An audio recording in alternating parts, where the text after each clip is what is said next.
Hello everyone, welcome to Barcelona and the PokerStars European Poker Tour. 7 days of live coverage from Casino Barcelona starts right now. I'm James Harskin, alongside me, Griffin Bencher. Hello my adopted babies! Daddy went out for a pack of smokes and I don't think he's coming back. So, at the front end of every EPT, there is always a PokerStars Open. And today we're bringing you the final day of the PokerStars Open High Roller. Tomorrow we segue into the European Poker Tour Main Event. 6 days of continuous coverage, following it through to its conclusion on Saturday. Live every day on YouTube and Twitch at 3 p.m. local time. That's 3 p.m. Central European Summer Time. You can get in touch with us using the live chat, and of course you can stay across other things happening here in Barcelona and the wider world of the PokerStars universe via our social media channels, Instagram, Facebook and X. The accounts to follow at PokerStars and at PokerStars Live. So yes, a slight pivot as we bring you a €2,700 buy-in event. The PokerStars Open High Roller, a tournament that started 3 days ago with a field of more than 1,500 runners.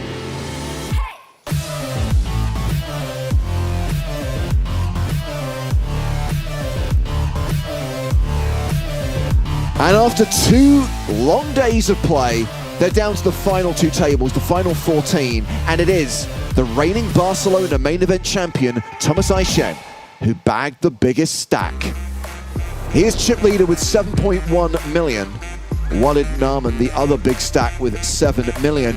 Aishen, an EPT champ, Griffin. Gilles Simon, an EPT champ. Scott Margerison, a beast and a friend of yours. Yeah, and someone who's no stranger to success in these open events. He actually won the one back in 2025 in Malta for almost $500,000. So these are the biggest stacks, although granted we've got some players here hovering around the 20 big blind mark. There are plenty of short stacks in this field, plenty of players in the danger zone, including David DeJean, who we saw make the final table of EPT Monte Carlo this year. Yeah, seemed a bit outmatched at some spots in on that final table, but really finds his way through these very, very tough fields. I really want to see how he can do here today. And the shortest stacks belong to Marta Sandberg, Huck Hwan Lee, and Maxim Ventura. Great name, sounds like a Miami Vice villain. Players arriving for the start of the day. Christian Kaufman will have a seat at the secondary feature table, as will Huck Hwan Lee. There is Lars Tungle. Great name. Damn right. Someone page Crockett and Tubbs. There is Maxim Ventura.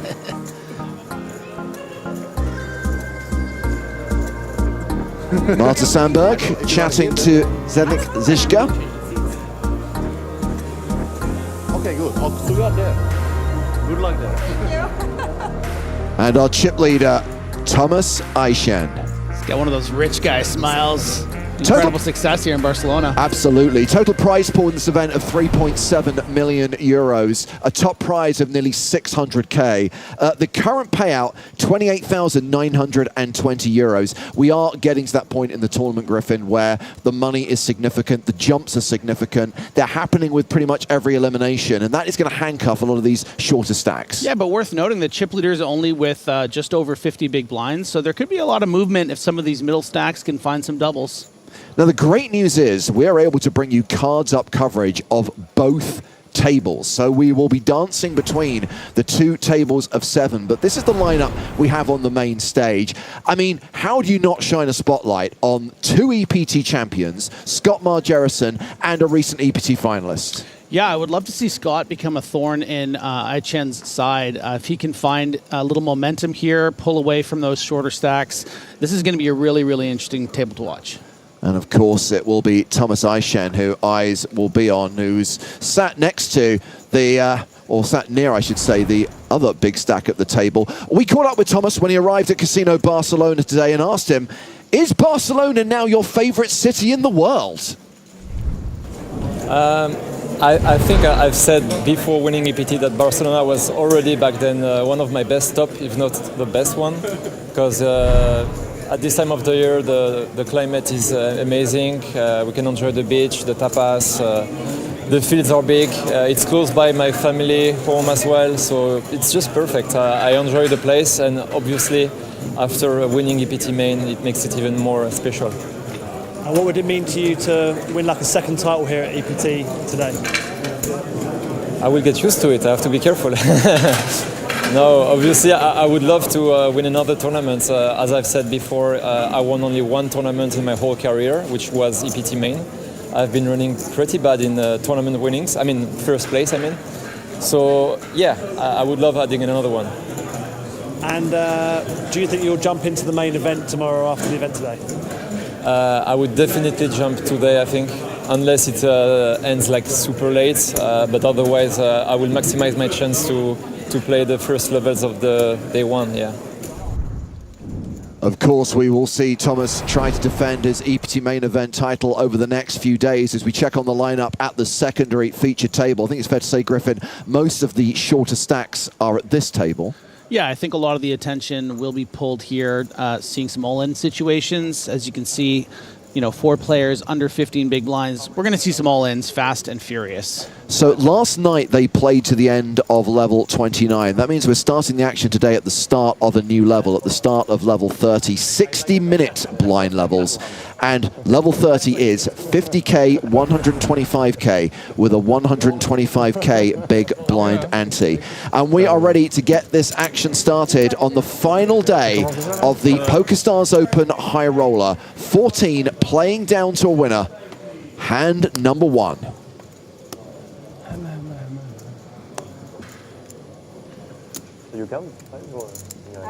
David Dejan under the gun, first to act.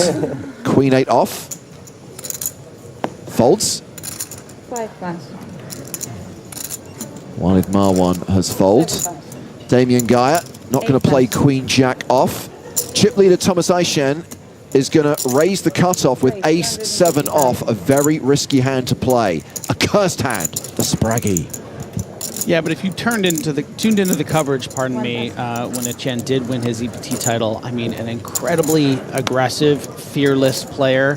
I don't think few are better equipped in this particular open high roller field to wield a chip lead here. This is an interesting spot for Simone. Gilly just going to call in the small blind with the ace-jack suited. Well ahead of the range, obviously, but not really wanting to get in 40 big blinds. And now, Scotty boy, first hand of the day. Pocket kings in the big blind after a raise and a call. And a great spot because this will look squeezy, but he has the goods. 825. Raise 825,000. So 3 bets to 825,000. I would say it's a pretty easy fold for Aichen, Griffin, but what does Gilles Simon do here with ace-jack of strawberries? I mean, it's hard to imagine it's a spot Scott is taking that light too often. Just at this particular 21 big blind stack. You don't see a lot of light squeezes off this stack in this situation. Simone is very under-repped here, right? Kind of has the top of his range with ace-jack suited. I think ace-queen, you know, plus probably would have fined 3-bets against that open at the cutoff. So when you see yourself with the best possible hand you can have, it's hard not to back shove here, but this definitely looks strong. Gilly, the winner of EPT Cyprus 2023. Call.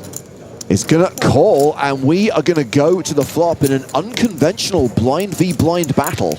Yeah, I don't mind this. Getting a pretty decent price, all things considered. The squeeze was only to about 3.5 big blinds, and you have that suited combination, try to flop some equity. But this does speak to the respect of Simone, really understanding that this is probably a pretty loaded hand. Well, 9-8 deuce rainbow, just the one heart on the board. Not the best flop in the world for ace-jack of hearts. Checks to the pre-flop aggressor. Margerison with the betting lead. That's 1.7 million behind, and there's already 2 million in the middle.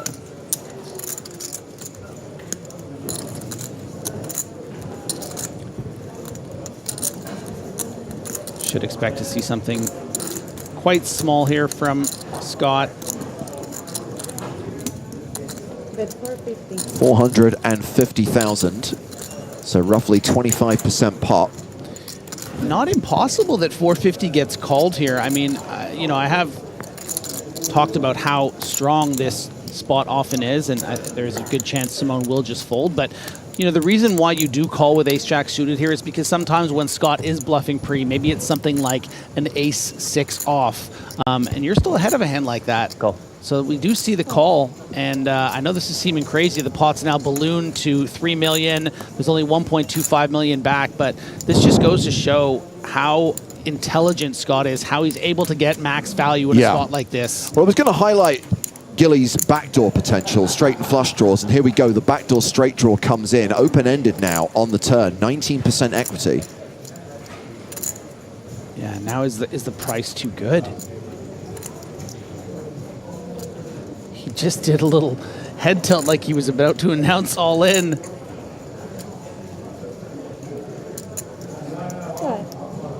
What? All in. He shoves on Scott Margerison, who is a huge favorite here with kings. And is going to make the call. All in and call. 4-1 chance that Margerison doubles up here, but has 7 cards to fade. Does not want to see an ace, queen, or 7. I did prophesize that if Scott found an early double that he would be trouble for the likes of Etienne. Let's see if it comes to fruition. Jam, 1.2. Tellement polarisé le 3-bet 16 en bébé avec 20 blindes. Look. The outs listed top left of your screen.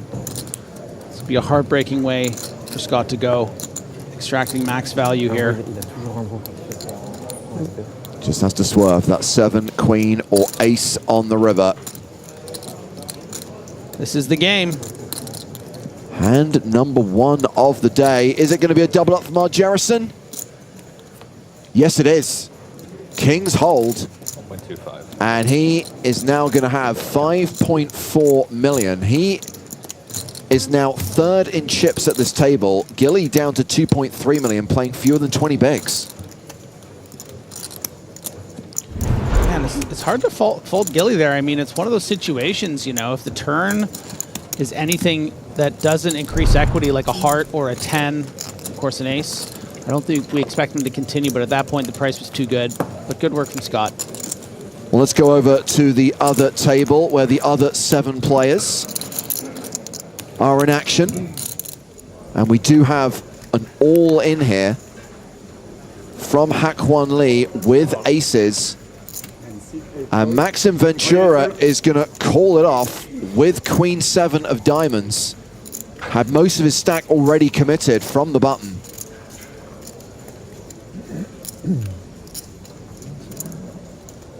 An interesting spot when Ventura is the player at risk. Lee only has 50k behind, but with aces is a commanding favorite here. Looks like Ventura might be taking a little exception to some timing things that might have happened over the course of this all-in.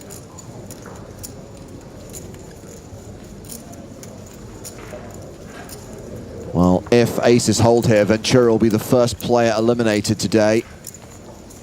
Queen 9-8. Immediate outs, queens and sevens, having spiked top pair. Let's get a 6 of diamonds, make it real sweaty. The poker gods do love their drama. Not a sweaty turn card. In fact, it takes away some of Ventura's outs, and now he needs to hit a queen on the river or he will bust in 14th place. River is not a queen, and Maxim Ventura is eliminated, taking us down to 13 in this PokerStars Open High Roller. Real nice guy. Yep. Yep.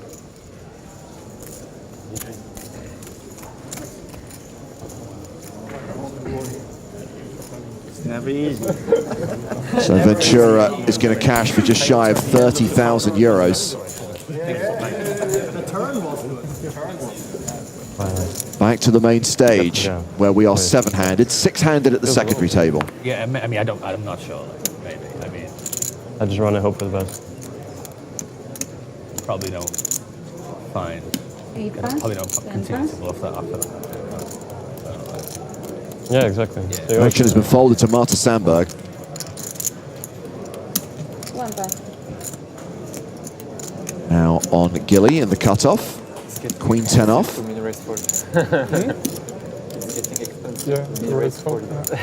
Decent enough blocker raise here from the cutoff. 250. Does find it. It's fine for us. Hold up. One second. Raise to 50,000. Or pass. So he's opened to 250,000. We've got David Dejean in the small blind with King 10.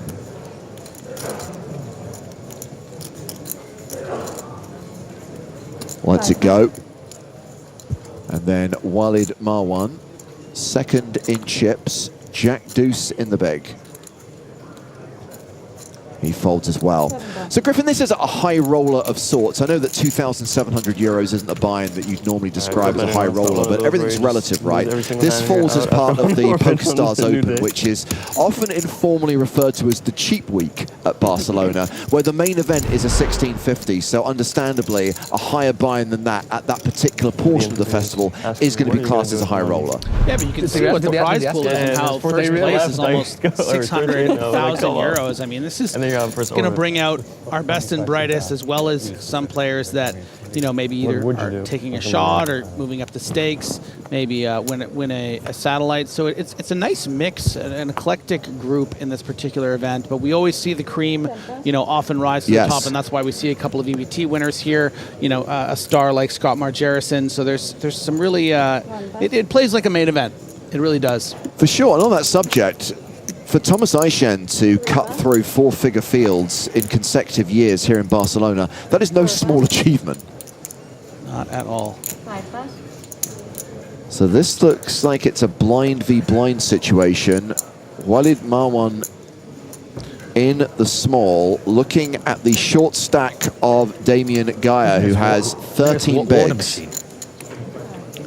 Yeah, probably a bit too strong to just open shove here. I think you want to induce in some way, whether that's as a limp or a small to medium raise.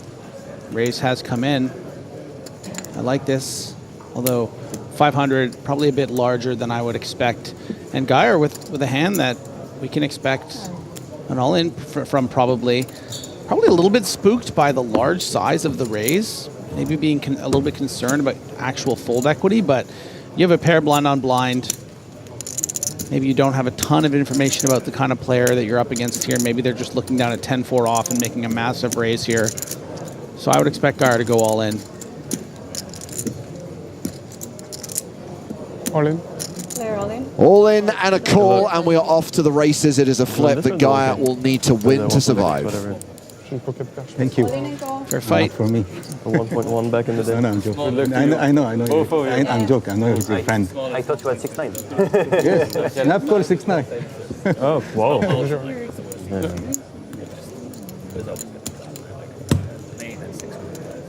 Considère ça comme un open show. Bien sûr, bien sûr. So we are playing soft hand for hand right now. When there is an all-in and a call at one of the tables, action will be held until players concluded at the other table before they deal out the all-in. It's not. You have a pair? No. If you have pair, it's 50-50. You have a pair? Hey, I'm telling 50-50. I don't know. He has queen. Cameras on, there's probably some mics No, on. you didn't see him. He went like this when I snapped him. Yeah. But I don't need to ask her for a count. Ouais, en fait, je... Act for. Bonne chance. Merci. À vous deux. Après, ça explose. Get the impression that the hand at the other table has concluded because cards are on their backs and we're going to deal out this board. Marwan is able to win this flip. Will vault into the chip lead over Etienne.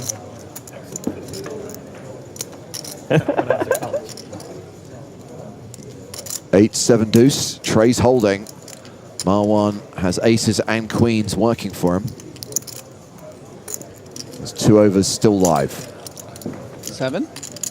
Make it interesting. No, 5. And Gaia now an 85% favorite. Just has to avoid an ace or queen on the river. Boom, that's going to be a double up for Gaia.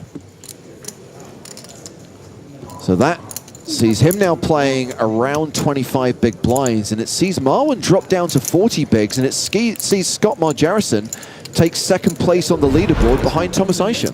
Yeah, we're getting some nice all-in clashes here in the early going. Parce que t'as pas de FE, et il a quasiment jamais de 2 dans sa main, tu vois.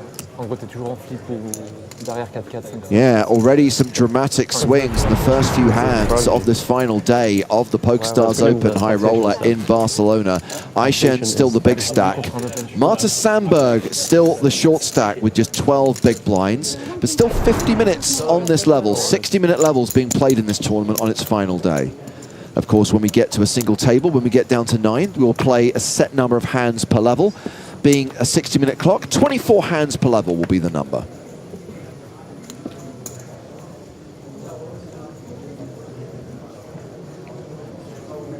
There is Sandberg, our short stack.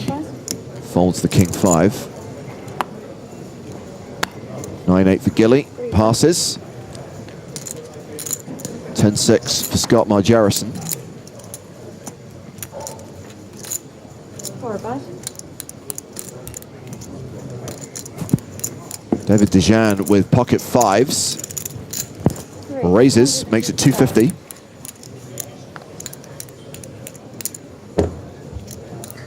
Marwan with 10s. Yeah, definitely good enough to play for stacks. This is with the 5 seconds. Shot clock is in play. Yeah, 20 big blinds here for Dejan. Could be some trouble for the Monte Carlo finalist. You know, this is the kind of hand that you can sometimes justify 4-betting all in against, you know, a bigger stack in late position. It's kind of baked into the incentive to even raise it, right? Yeah. Sometimes you need to 4-bet all in when you're 3-bet by an aggressive opponent on the button, because your opponent could just, you know, have ace 7 off or king jack off, something of that nature. In this case, of course, this would be disaster for the Frenchman. So both blinds are folded. Action is back on Dejan, facing this re-raise to 675,000. Great fold.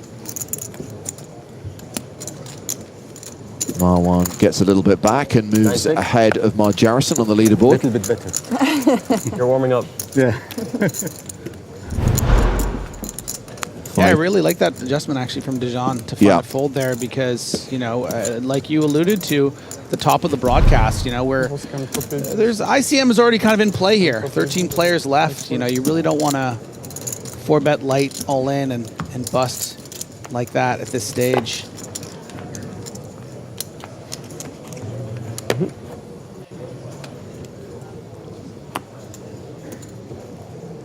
So 1 elimination so far. We started this final day with 14, currently 13 players remaining. It is the final day of the tournament. They will play down to a winner today, so we're going to hit the final table, have the final redraw of the tournament, and then carry on until we have our champion. First prize in this event of nearly 600,000 euros. Plus the PokerStars Open High Roller Trophy. Should give a shout out, by the way, to EPT regular Jason Wheeler, who took down the PokerStars Open Main Event last night. Oh, nice. Besting a field of more than 4,300 players. You know, I usually follow his his very detailed stories on Instagram when he's getting deep, but I missed it this time. Damn! Aishen raising small to big and putting the pressure on short stack Marta Sandberg, and she folds the 4-3.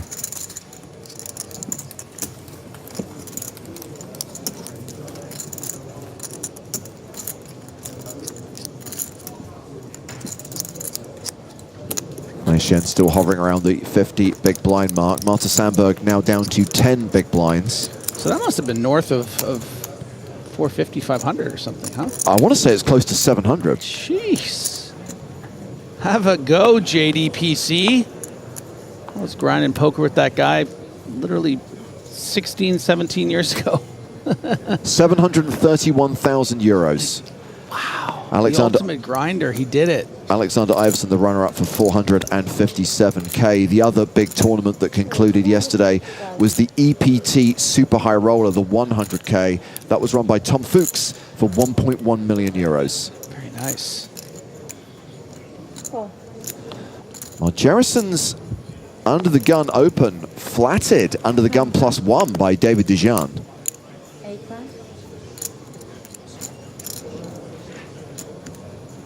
Aishen, ace-5 on the button.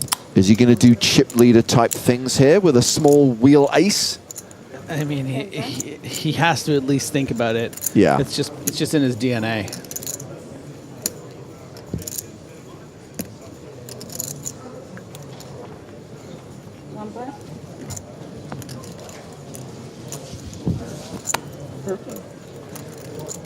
Oh, nice little opportunity to flick it in here. Try to get lucky for Gilly.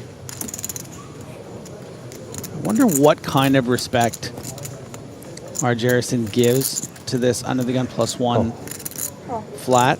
Obviously, he knows the hand strength is going to be quite good, something like an ace-jack suited. But does he ever expect to see traps? Well, that makes things easy for him. Absolutely. Flopping top 2. Lovely.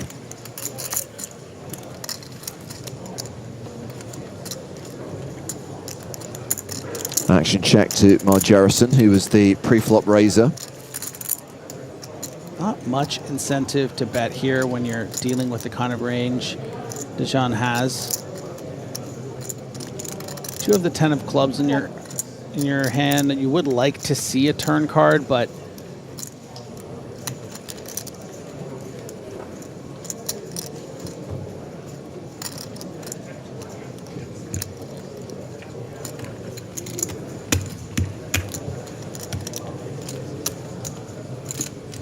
That's 500,000.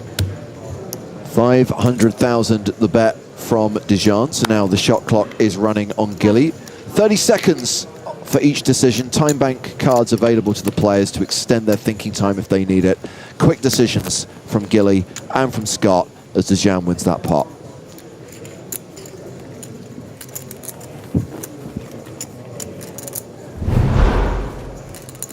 Third in the EPT Monte Carlo main event this year for nearly 400,000 euros. You were looking at his Hendon mob earlier, Griffin. I think that's most of his cashes, right? Like 90%. How do you feel about your chances now that you can't get a massage? No? I'm fine. You're screwed now. How many hours did you take yesterday?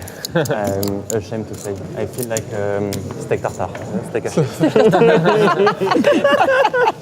That's the most French way I've ever heard of steak tartare. So much. Yeah, you massage someone. Yeah. Or if I was Italian, it would be like pizza. Sour bread. 5 pass, 7 pass, 8 pass. And here we go. 10-4 of spades. Chip leader raises. I just think this is a great example on so many different levels of what we can expect from Thomas. But also just like as the table is laughing about Dijon joking about the massages, he's just like, 10-4 suited, raise. And yeah, about to get punished. Honestly, like, as much as I love Etienne's style, it's a bit disrespectful to open this hand into Scott Margerison's big blind. And I'm glad on some level that he's able to punish this open. 1.125. If I use a 10, she takes it down. Yeah, but then it's difficult for us kind of to keep track. Yeah. 3-bet from the Queens. Quick fold from Aishen. It takes a few seconds anyway to reset it back to 15. Yeah. Scott Margerison still hovering around 40 big blinds. Did I say one? What? You're 1.1. More than 45 big blinds now.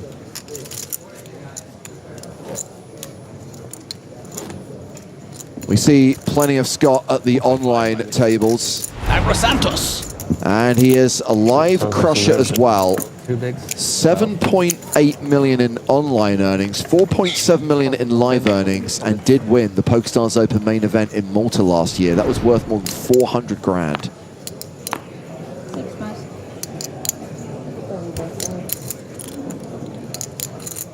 8 pass. 10 pass.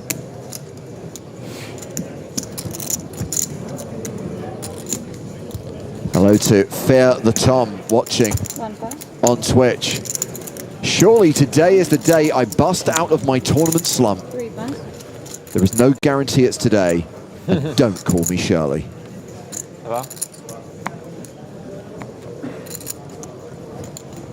Margerison in the small blind, 6-4 off. Bien. Tu joues le main aujourd'hui? Folds. Ok. Too good. My first walk of the EPT on the event. No way. And I have 9-3, always raise.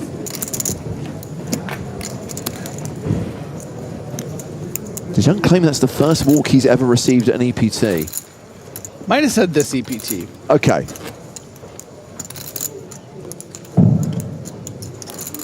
I like the idea that was the first walk he's ever had, ever.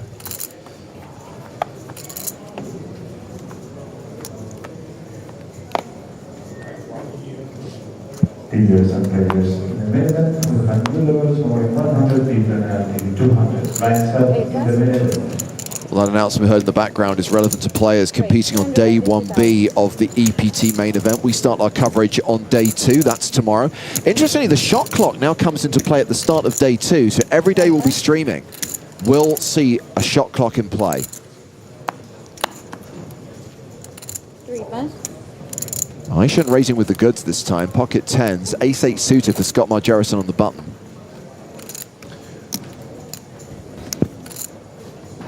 Yeah, 2 options here. Could certainly 3-bet this, especially with how wide Thomas opens, and yeah, it does find it.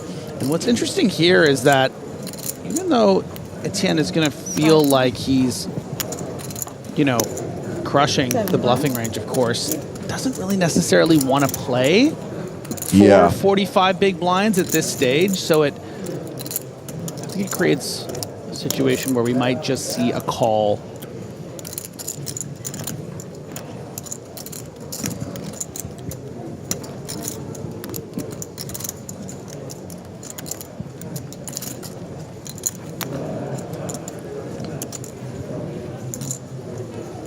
Raise. 1.5 minutes. Okay, No. so I was just thinking, like, go ahead, James.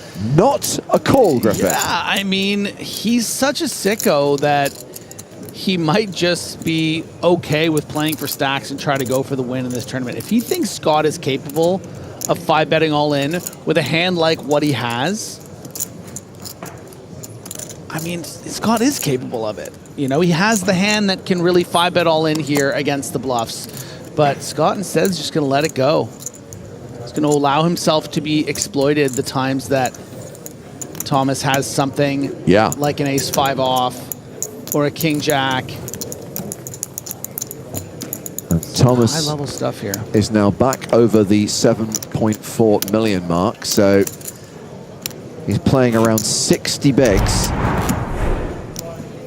Marwan second in chips, Margerison still third, and Sandberg still short, still hovering around the 10 big blind mark.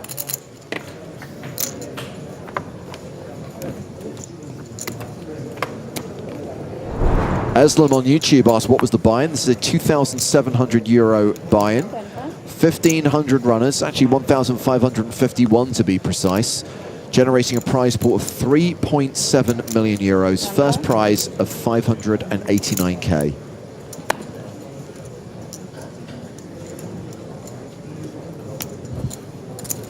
Queen Jack. 250. And Gilly's going to raise. Yeah, one of those spots you're just hoping to get away with it here with these blockers. You've cleared out the cutoff and the button quickly. My overriding memory of Gilles Simon's victory in Cyprus was that his rail decided to invade the stage and a lot of beer was spilt on the floor.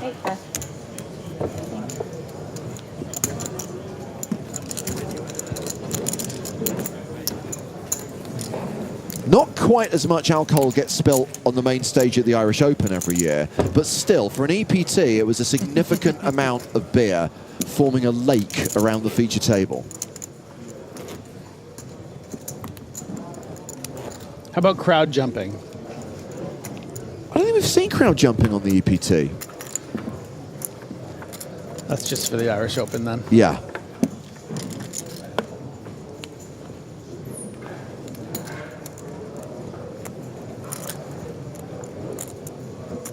Sandberg with fours under the gun. Ugh. Late position is relatively obvious. First position? It's going to be good enough for 10 big blinds, I think. But it's tough. It's you know, I think it's an automatic shove. 6s, 7s, 5s, and 4s. You're like, ugh. Yeah. But you can see the field clearing out. I mean, you got to start acquiring chips somewhere. 5 pass.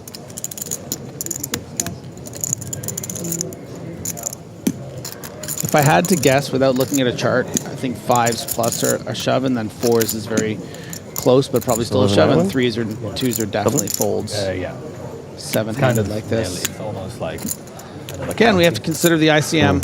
Not in the city center, it's like 40 minutes. I don't falter for letting it go. Yeah, like... With the action folded to the small blind, Damien Gaia limps with King 10. Is it expensive or? Thomas Eichin checks his option. That's the only problem. It's an amazing I country. check. I prefer it to England, but King High still ahead. I mean, you can probably win like a couple months of rent. yeah, can't win enough for like a nice house though. Which is hilarious.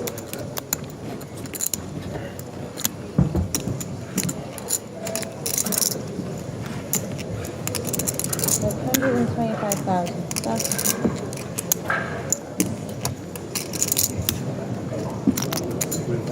Gotta win 2 of these. Yeah. And it's like, I don't know, like houses as well. Like, you buy a house there, you feel like you're being scammed. Like, no, like you don't feel like what you're paying is what you're not getting your value. No, I mean, I guess it's subjective, like. I mean, at some price point, it gets a little bit over the top, you know? Yeah. I mean, no, Still it's more just than even 7 million for Eichin. like a 1-bedroom flat in the city centre that costs like $500,000. Yeah.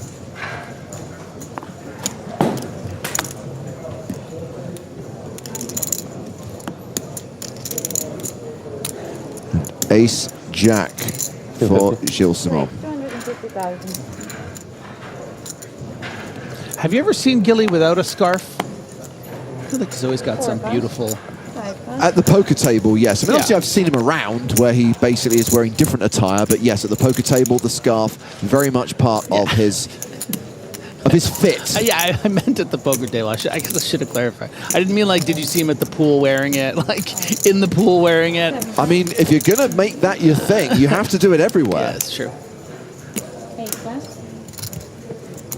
So we are still at the 50, 125 blind level, so the raise is to 250. King Jack suited for Sandberg in the big. Yeah, I think you need to play this as a call. Yeah, like this. Not a ton of fold equity against the under the gun open. We can see Gilly has her crush with the ace-jack. Ace-10 deuce flop. Luckily for her, not a jack-high flop. She does have a gut shot.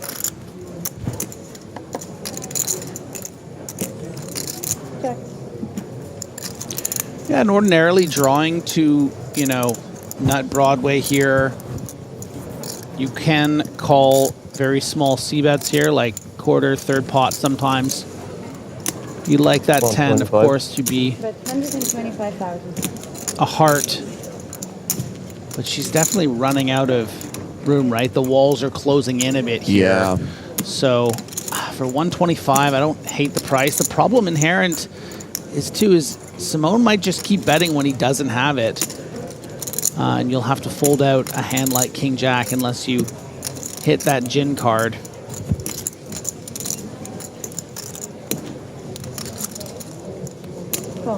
She does call the 125. She's got 750K behind, 6 big blinds. Pairs her king on the turn. That is no good. Down to 5%. Small chance of a chop as well. Check.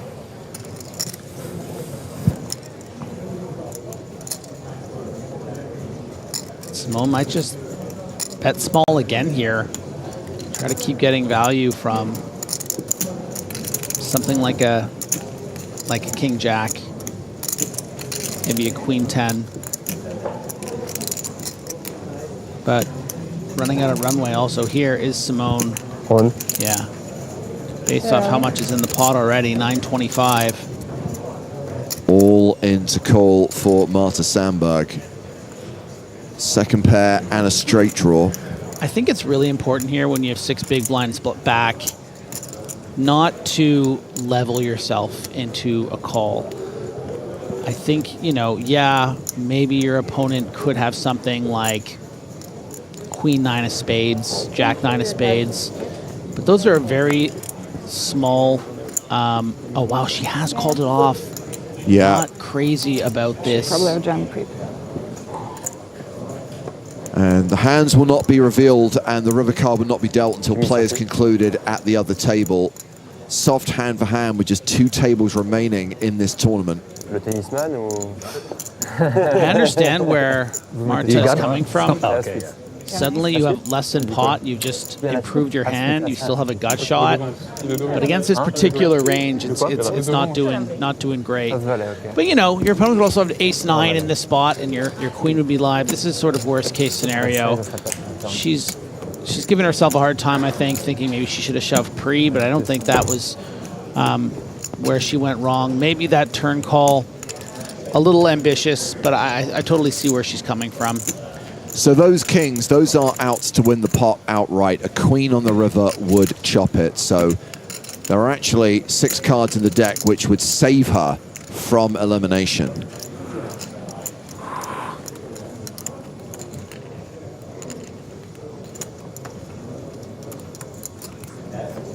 River is a deuce. Good luck, guys. Nice playing with you. And Marta Sandberg is eliminated in 13th place. She cashes for 34,720 euros. So we're now 6-handed on the main stage, 6-handed at the secondary feature table, where we have an all-in and a call.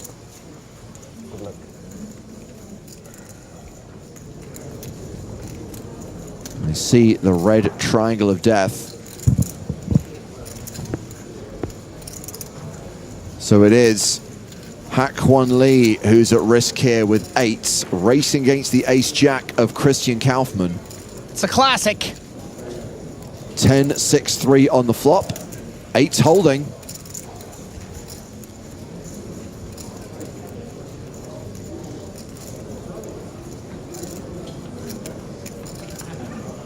queen on the turn. So 4 cards for Lee to fade on the river.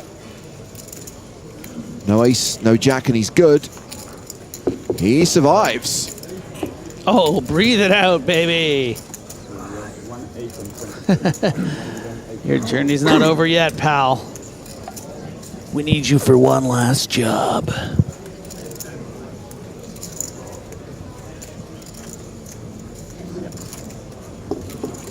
I feel like stop breathing again.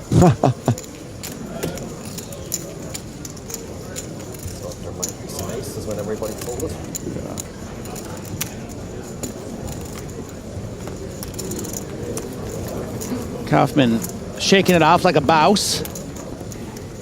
He'll still have just shy of 2 million chips. Check. Still 30 minutes to play at this 50K, 125K blind level. Picking up the action at the feature table. It's blind v blind. Aishen completed. No, Aishen limped the button. There's no small blind in this hand. He limped the button and Simon checked his option. Both players with a pair of 8s, Griffin. Yeah, interesting mix here from the Frenchman. Maybe showing a little bit more respect to the players on his left. We saw the 10-4 of spades cut off open. Now he's thinking, well, actually, I would really like to see a flop with 8-7 suiteds. And, you know, the times he has opened, think back, first hand of the day, you know, flat, squeeze. The next time he opened the cutoff with the 10-4, 3-bet from the big blind. The next time he opened early position, 3-bet on the button. So just decided to mix things up. And that's something that we come to expect from Etienne.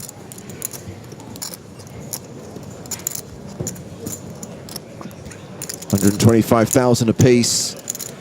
10 of clubs on the turn. 40% chance of a chop. 50% chance.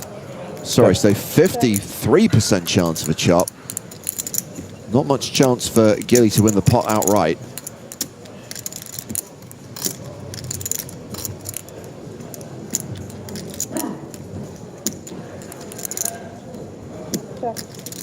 Actually goes check, check on the turn. River is a king. King, queen, 8, 10. Correct. It's gonna be a chop. If it goes to showdown, Griffin, and if is a big word for just 2 letters, but it does I have a really strong pair. go check, check. It will be a chop pot, and you know what they say? Everyone loves a chop pot. Especially 2 former EPT Main Event champions. Whoa, narrative, dude. On that board.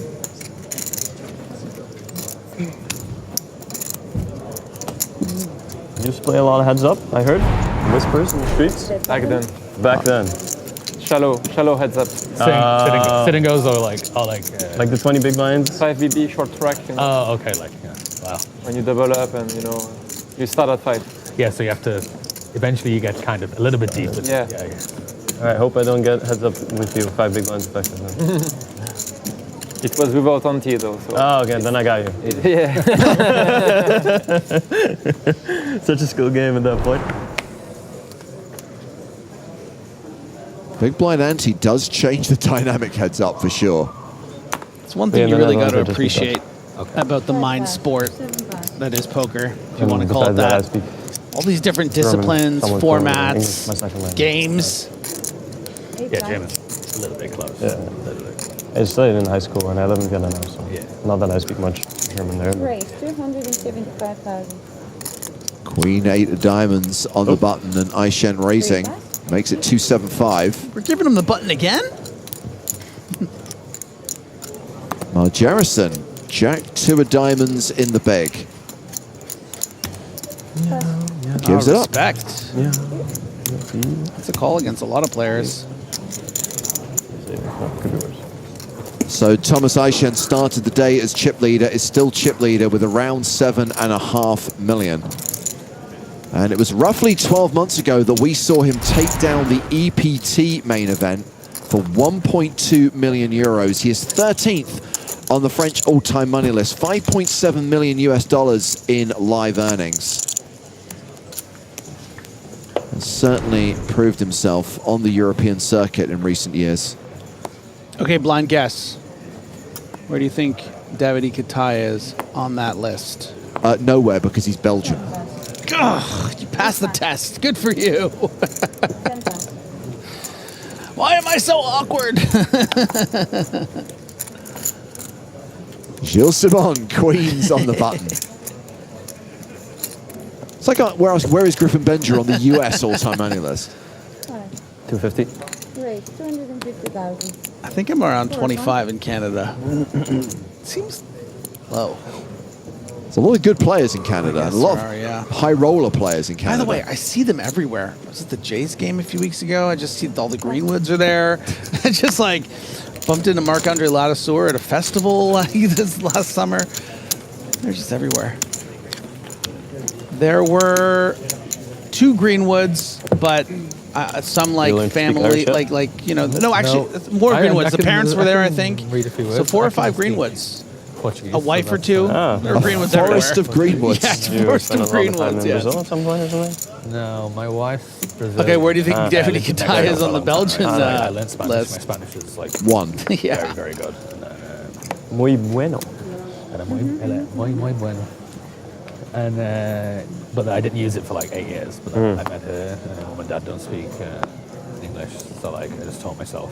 It's pretty super close. So like 10 bucks.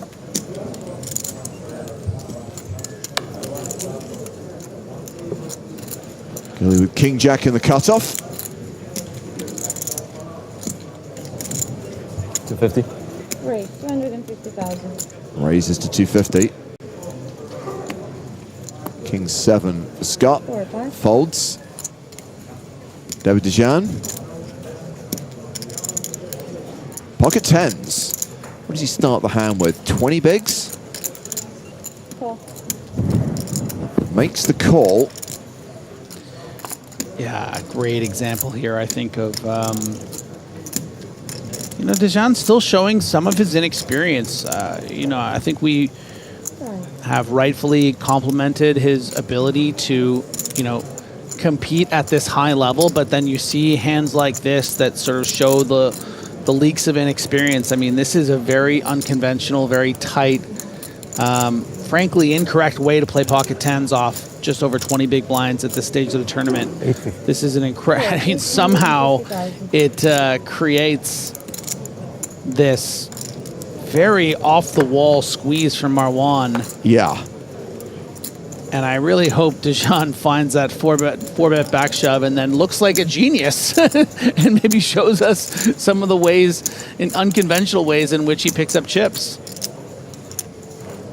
But you got to shake Simone first, who doesn't look like he's really buying it. Fold.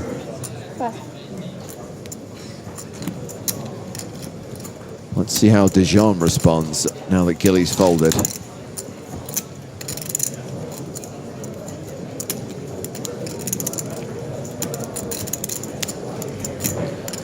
Don't fold, my friend. There he is. Dude, okay, you know what? I know I said that whole thing about 6-9. maybe showing a little experience. Maybe that was the plan all along. Exactly. Incredible stuff. Hier, il m'a montré 6 et 9 sur un 3-bet. He just said, I did that to show Griffin Bencher who's boss. You're gonna love the camera, by the way. I wish I had some opportunity to learn French all these years. I have the 6-9. You did have? You did have it? You're gonna love when you see the camera. Really. Il dit qu'il avait 9-6. 6-9? You're gonna see it. Really? You're gonna see he had it. it yesterday, no? Did he get yesterday? You didn't have 6-9, you would have shown. You're gonna see it. I think he... If he folded, for sure I'm gonna fold. So are you gonna if he folded, but when he shows, no. You still have 2 hours, you're gonna see it. Anyone else, I fold. But now my Lebanese friend... But it's good to know. Next time I'll have it, I told you. But you lied, because this was the next time. Sometimes. Yeah, for sure. I'm building the, what do you call it?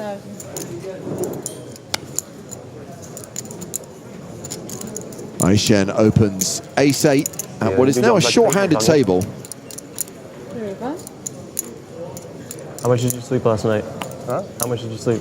0, because when I close my eyes, 9, 6, 9 of spades, 6 of diamonds. I prefer a different kind of 6-9. Well, okay then. I understood that reference. The rapper? Sorry? The rapper, you mean? The rapper? Yeah, okay. Well, Jerison flats in the cutoff. Gaia folds the big blind, so we're going heads up to the flop. Great draw, thank you.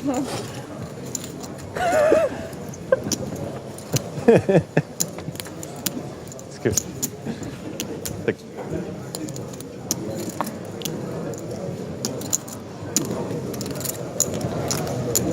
Great banter. Oh, you're in the hand, sorry. Pair of 8s for Aishen, second pair.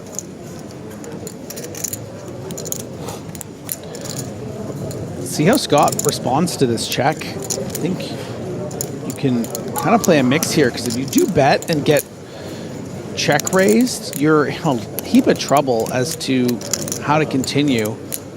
And that's why I think we see Scott under-repping his hand. Obviously, he would have gotten some value from the ace-8 here, but you just can't risk when you're up against an opponent that has so many weapons in his belt.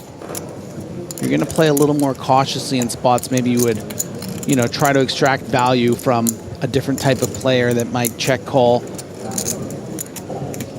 and not have as many check raises.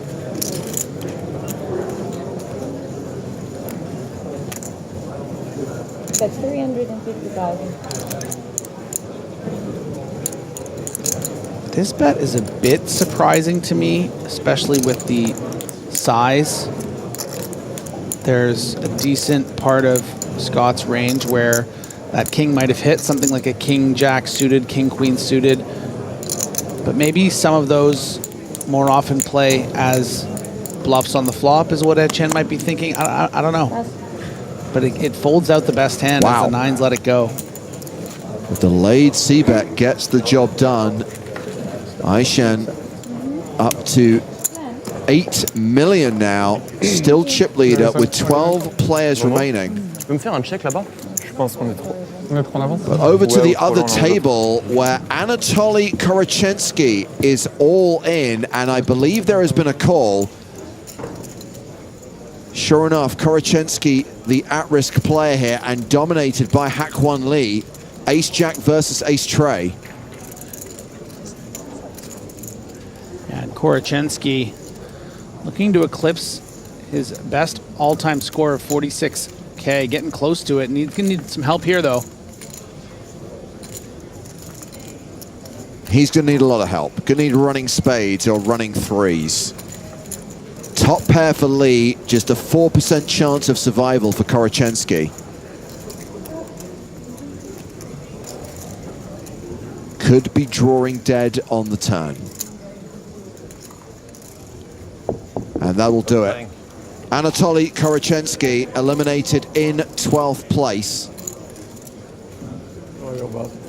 Hak-Won Lee undefeated in all-ins so far today, 3 for 3.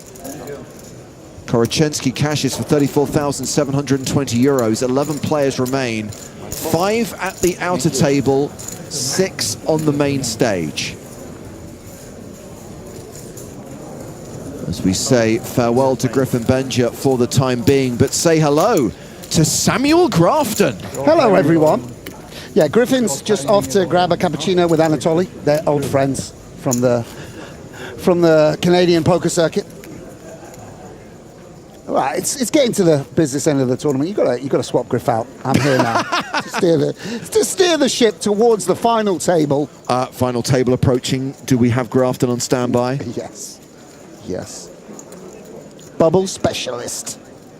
So here we are back in Barcelona, Sam, and obviously the big story of the day, the headline of this tournament, is that the man who took down the EPT main event last year is now chip leading with 11 players remaining in this PokerStars Open high roller. Yeah, that's quite remarkable to, you know, we can talk about confidence, we can talk about momentum, we can talk about talent, but still a huge amount of variance in a tournament this big. So it's quite a remarkable sort of achievement. Execution got to come together with with also a huge amount of luck. And actually another EPT champion, correct? Correct, Gilles Simon. And of course, Scott Margerison. Now, Griffin, who spends a lot of time in Scott's company, clearly had some stories which he didn't want to share. Maybe they're not broadcastable. What can you tell us about Scott Margerison, Sam? Well, at the table, he's a class act. Very, very talented. Very experienced now. There was once upon a time, I used to speak of him as a young up-and-comer, but he's, you know, been an established pro for a long time. What goes on in an extracurricular dimension with Griffin, you know, we will leave out of the broadcast. But yeah, he'll certainly be fancying himself, even, you know, in what looks like a pretty experienced field. Well, Gillies Open, 275k. Thomas Aishen defends his big with Queen 7. Yeah, and being the covering stack is pertinent here with the Queen 7 off. All spades on the flop, giving Aishen the flush draw. Simon ahead right now, the second pair top kicker. It's a post-flop flip, and I like those. Yes, absolutely. And it is a little bit difficult to navigate. The middle pair, obviously no backup. I was checking my... Going to be a lot of suited hands in Thomas's defending range. So my name so that's why I asked where you're from, to make sure And Simon elects to check. Improves to top 2. Yes, and you see the equity that Thomas has plummet. Lebanese community in Paris. Yeah, for sure. Where do you live? 2 pair anyway, ace and tens. 75% favourite, still the flush draw for Aishen. Yeah, and the gut shot to go with it. Yes, indeed. And the scary thing is, a talented player will definitely hold back some flushes, expecting the in-position player to bet this card. If you get check raised, maybe you're in a bit of a pickle. But I don't think with 2 pair, it's likely we see Simon bet. What do you like, shawarma? 200,000. You see the smaller sizing my line. I need to hide with the oversized on this board where both players sort of have the equal number of flushes. In fact, Thomas has more flushes on this board, and with the gut shot, elects to continue in the passive line, hoping to ping in a flush on the river, but it's the straight. It's the draw that you maybe didn't see coming. Yeah, and Thomas considering whether he ever gets to... Is he checked yet? Or is he considering whether there's any leads here on the river? Hard to imagine where you pull bluffs from. Who does this gut shot exactly favor? Not quite sure. But Thomas is going to lead. And it's a big sizing, actually. Yeah, 700 into 1.1 million. A little bit surprised at this. And it's very frustrating for Simon. Of course, he has a bluff catcher. He beats all bluffs. But what properties do we want to have? Every time bank card deployed. I guess the bluff would be something like 9-8 with the 9 of spades. Something like that. But might that have led the turn or check raised the turn? Would he always call drawing to the 9 of spades? And you see, Simon really struggling to work through what's the value, what's the bluff, what properties does he need to be able to make this call.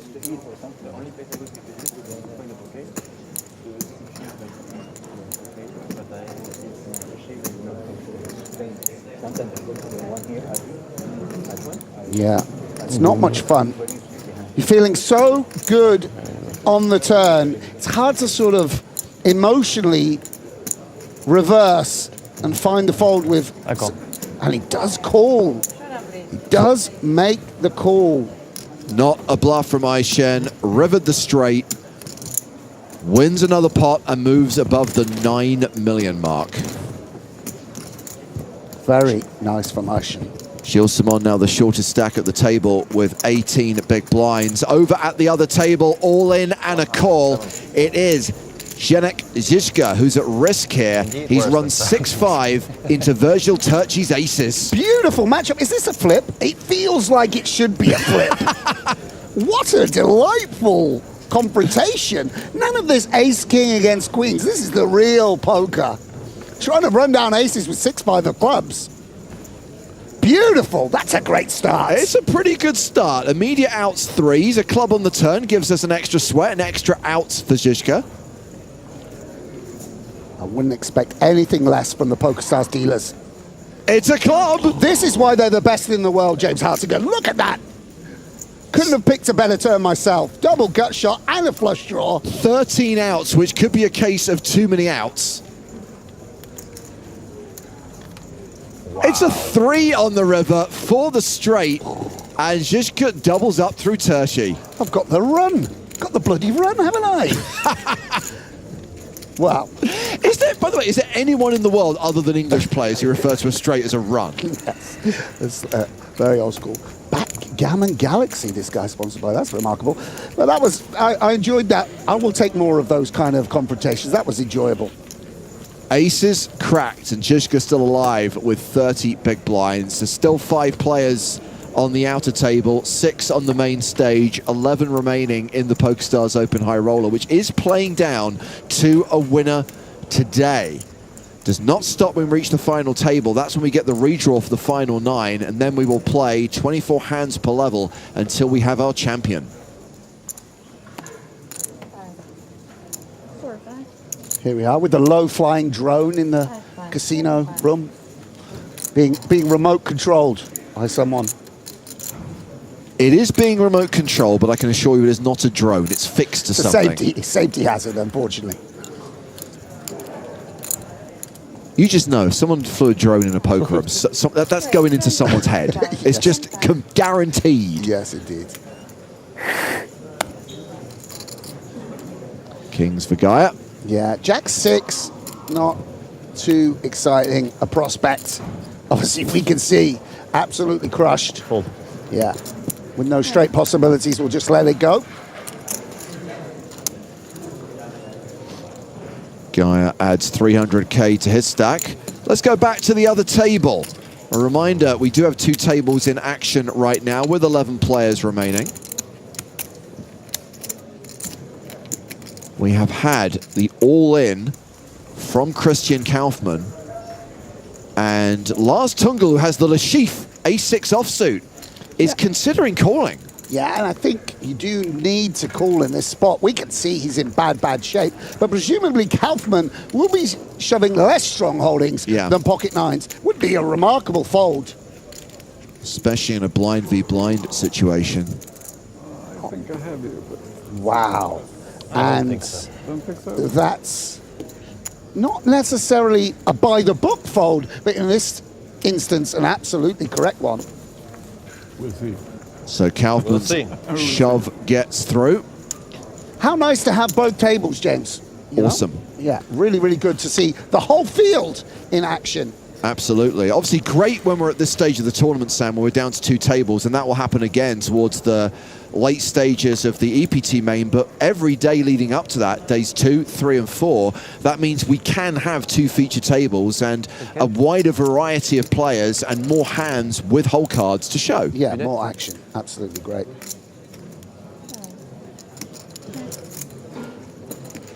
A little blind on blind. Unraised pre. Yeah, 2 modest holdings. And ace queen 4 on the flop.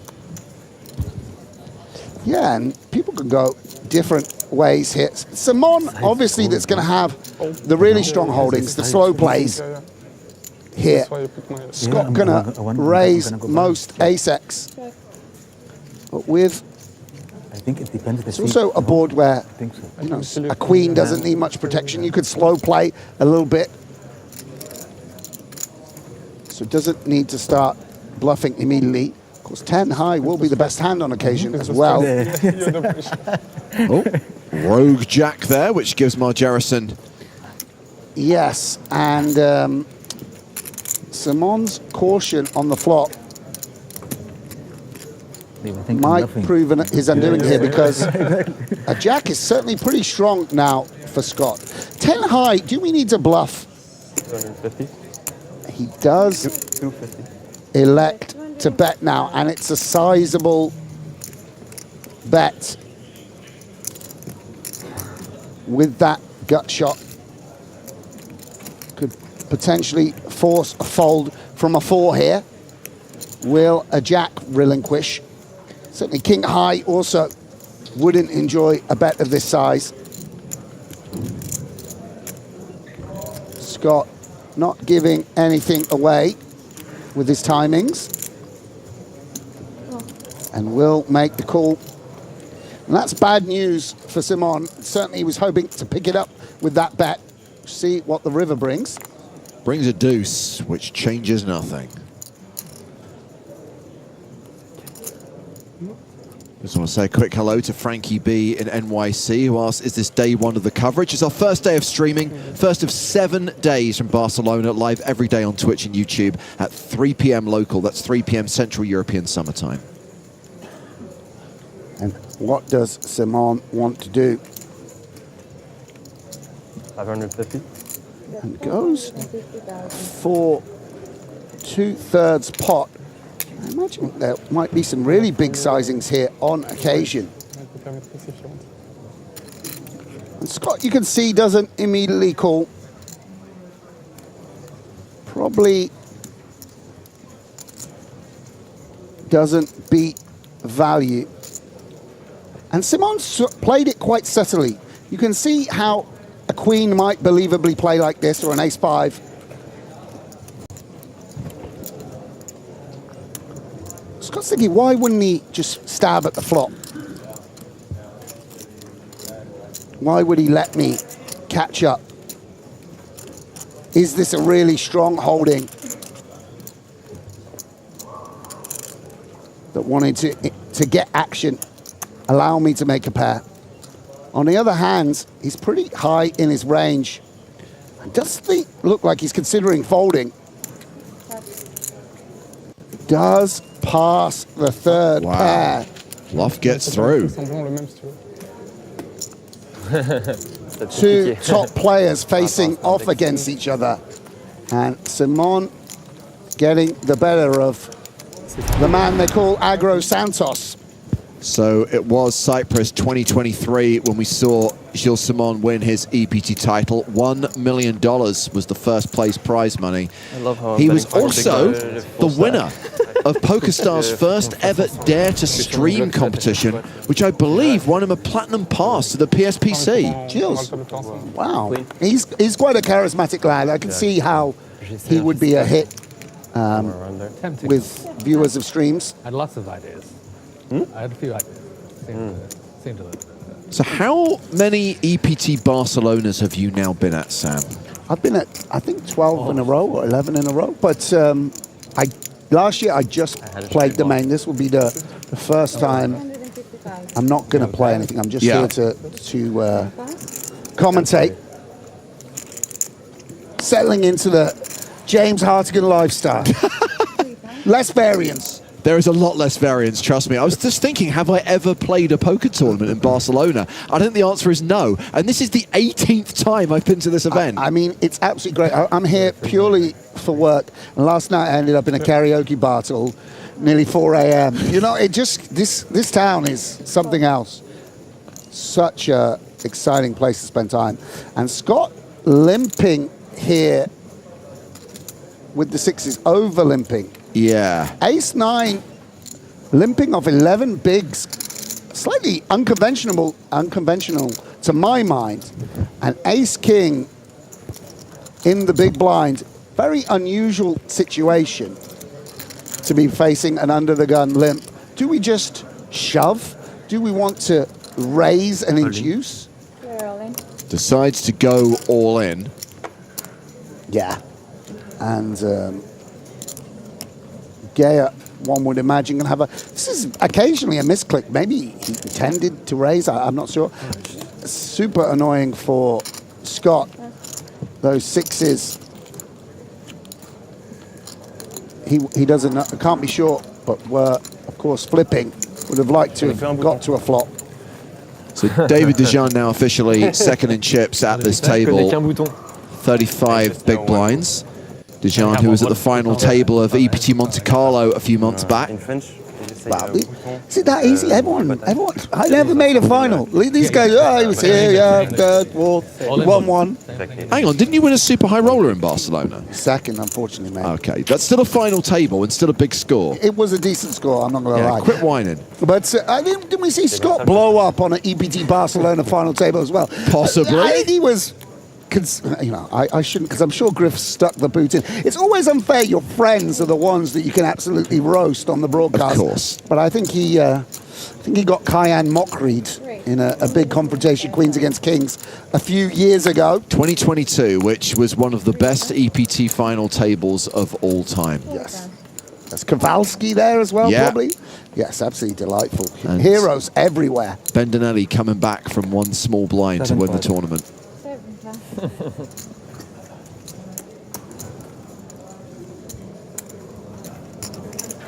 And Thomas picks it up. What a greedy man.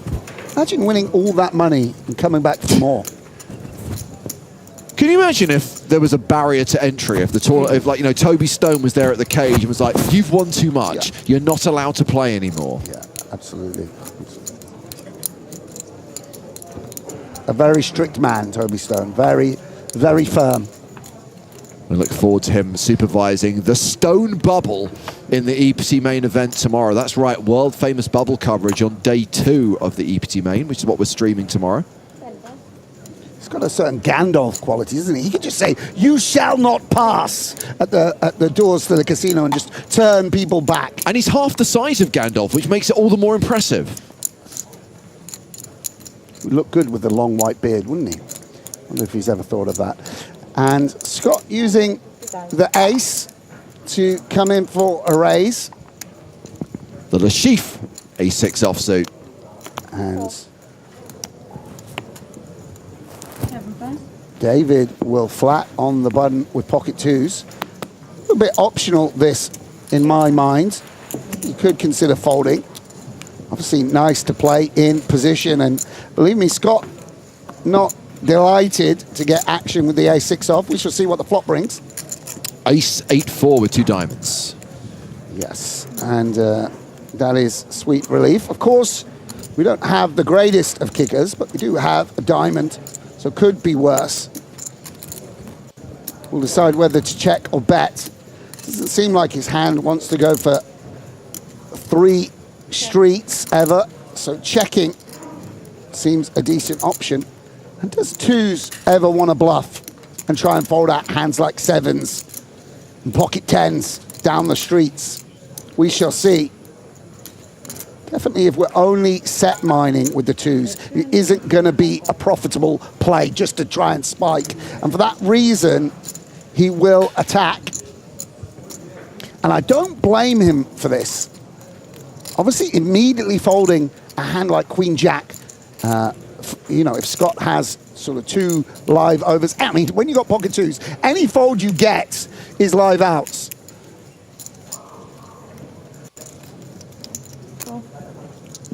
Scott comes with call.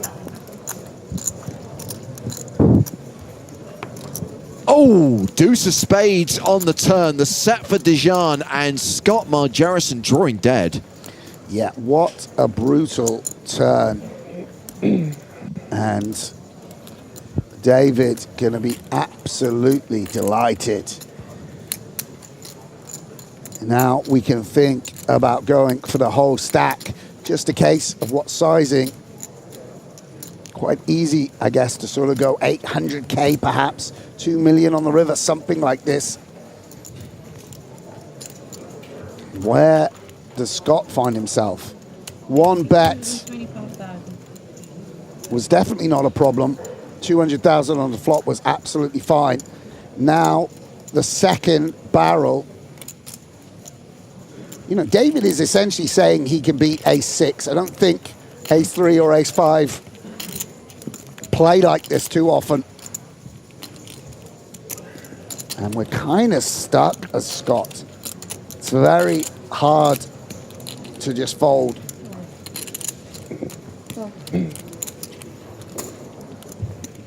You do feel, I'm sure Scott would so play sometimes, you almost feel like your hand's a bit face up here. River card is a 7. Yeah, pretty inconsequential. The diamonds brick out. The 2s looking even better now in position for David.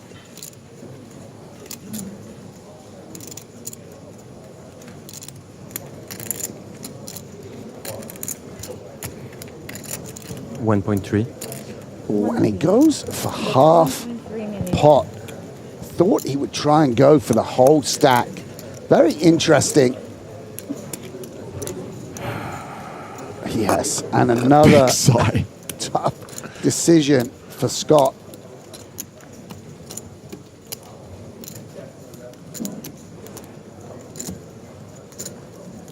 Obviously does have to call a little wider versus the smaller sizing. It's quite similar to the spot against Simon.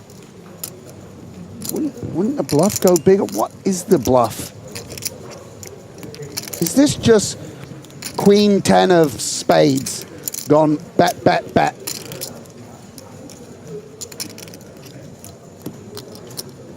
And you see Scott working through the problem. Anything he knows about David's game would be of use.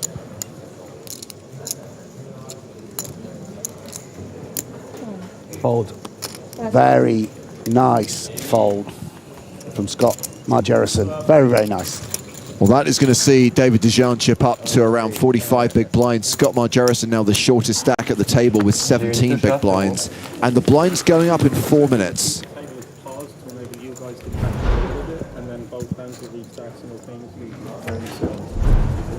Which is paused? Yeah, he'll be delighted when he sees you make a big fold. The correct fold, I should say. As David just consults with a friend on the rail. Oh, the pain. Did he bet flop? Yeah, he bet. The contrasting emotions of poker there, encapsulated in 5 minutes. I tried to set deuces. I had deuces. There was a deuce on the turn. It was lovely. It's so nice to bet an underpair and then just come in on the turn. It's just absolutely great feeling. 275. Great, 275,000. Look at Scott still in the blender a little bit emotionally. A roll of the eyes. Get this, a face palm. Gilly playing the hand named after the man sat next to me. It's the Grafton. Oh, beautiful. The 10-9 suited. I knew Simon wouldn't let me down. This is great. This is how you win EPT Cyprus. Every time I see someone fold this hand, I think that they're disrespecting you. Yes, they are. It's like I get a little shiver down my back. You know, like someone walked over my gun. Yeah. Get a little. Someone somewhere in the universe folded 10-9 suited. I kind of feel I want to make a list of their names so I can say these are people who've disrespected you, Sam. Sure, I'll go up to them personally. Unfortunately, we're not allowed to use the PokerStars database, otherwise I could go to their house and knock on their door. I just turn up at your house in Normandy and say, hey, you were playing on .fr the other night. I'm sorry.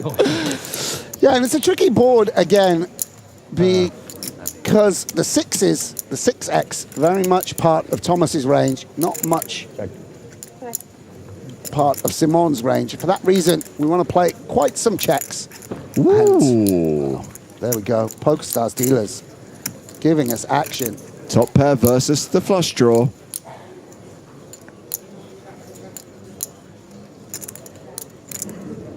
Yeah, and Thomas will check. King, just a good card for the in-position player. And Simon might want to semi-bluff here. Getting a fold from pretty much anything is a good result with 10 high, despite the huge nature of the draw. On the other hand, are we ever going to get check raised? So Christian Kaufman watching from the rail. You may have seen Hakwan Lee on the rail as well, and you may have heard Glenn, who's supervising this event, saying to the players that the other table has been playing faster. So he's actually paused the action at the secondary feature table so they can catch up. We're soft hand for hand, so we want to make sure that this table plays the requisite number of hands before he restarts the action at the second table. We're missing out on some sort of endorsement, aren't we? We should be sponsored by Dove. Dove, sponsoring the soft hand for hand at EPT. Oh, I like that. We I like that. We can make some money there. Boom. Yes. That is why you play the Grafton, ladies and gentlemen. Of course. A rivered flush is guaranteed. Guaranteed, not guaranteed. So many ways to win. And Simon, who's had a tough time of it, now with a very tasty value bet. You can imagine all the King X and Jack X that you can get called by as well. What is the sizing we want to go for? Do we have one size? Do we have two sizes? 850. And we'll go for 850K. And Thomas with a very strong bluff catcher. 10, not ideal, but I mean, we almost maybe even chop with some value here on a rare occasion, potentially. I don't know, maybe not. Kings and sixes with a jack kicker.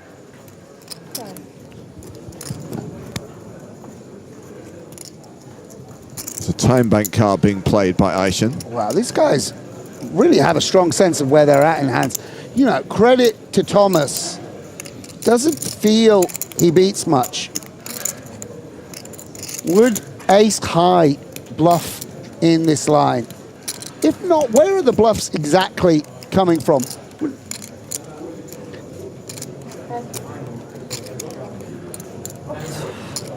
And he just folds.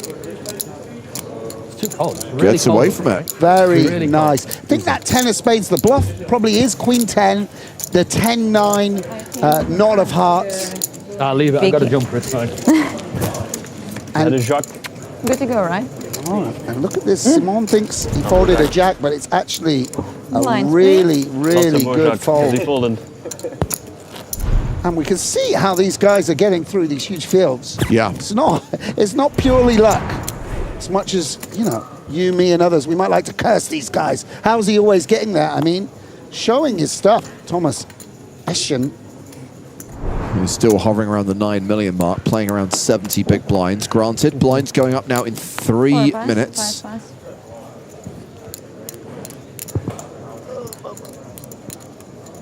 What did Marwan? Pocket fives in the cutoff. Starts the hand with 33 big blinds. 175,000. And it's going to open here to 275. A pretty standard raise from Waleed. And Gaya, considering if he can do anything with the king 5 suited, no, he can't.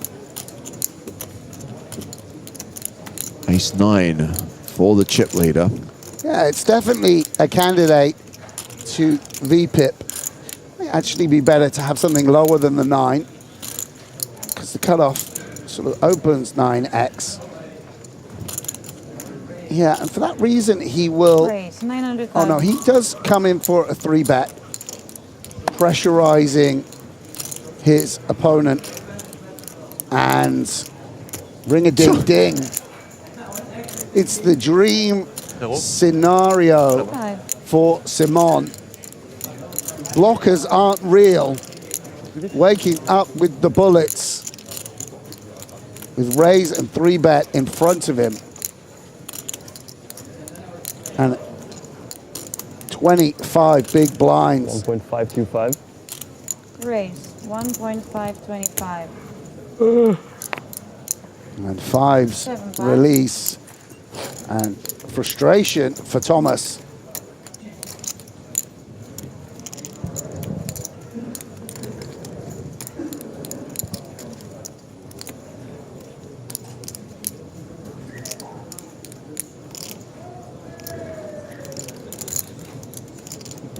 Facing the cold 4 with ace 9 offsuit. Yeah, and he has actually just clicked it, suggesting he might occasionally have bluffs here. But no. That certainly wasn't one of them. And Aishan will fold the ace 9. So there is one more PokerStars Open event before the end of the year. It's in the south of France. the PokerStars Open Aix-en-Provence, which runs November 1st through 8th. And of course, there will be an Open bolted on to the front of the next EPT festival. That will be in Prague, December 2nd through 13th. It's the most fancy of PokerStars Opens in Aix-en-Provence. You should be given, you know, a delicate, you know, you should be, instead of a chair, it should be in a chaise longue. You know? I like that. Yeah. So it seems very fancy. It always seemed very appealing to me to go to that one.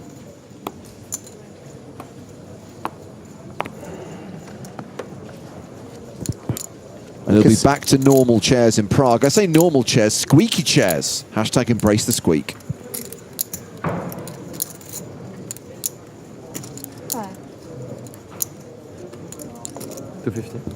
Raise 250,000. Ace-8 of strawberries for David Dejan.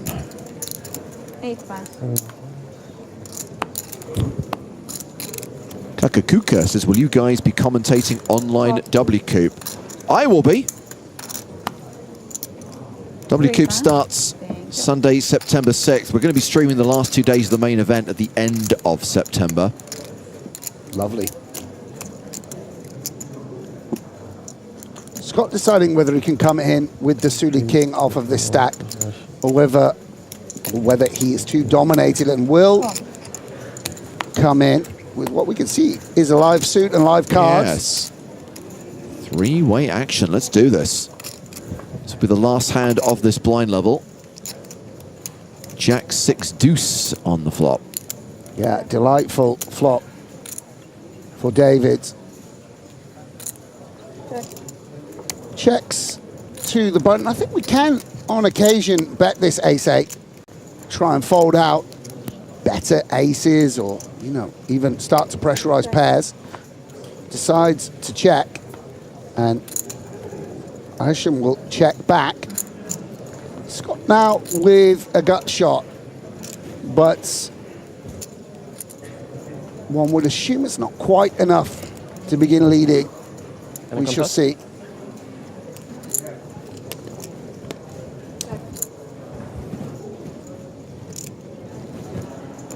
And now with the ace-8 of hearts, checks again.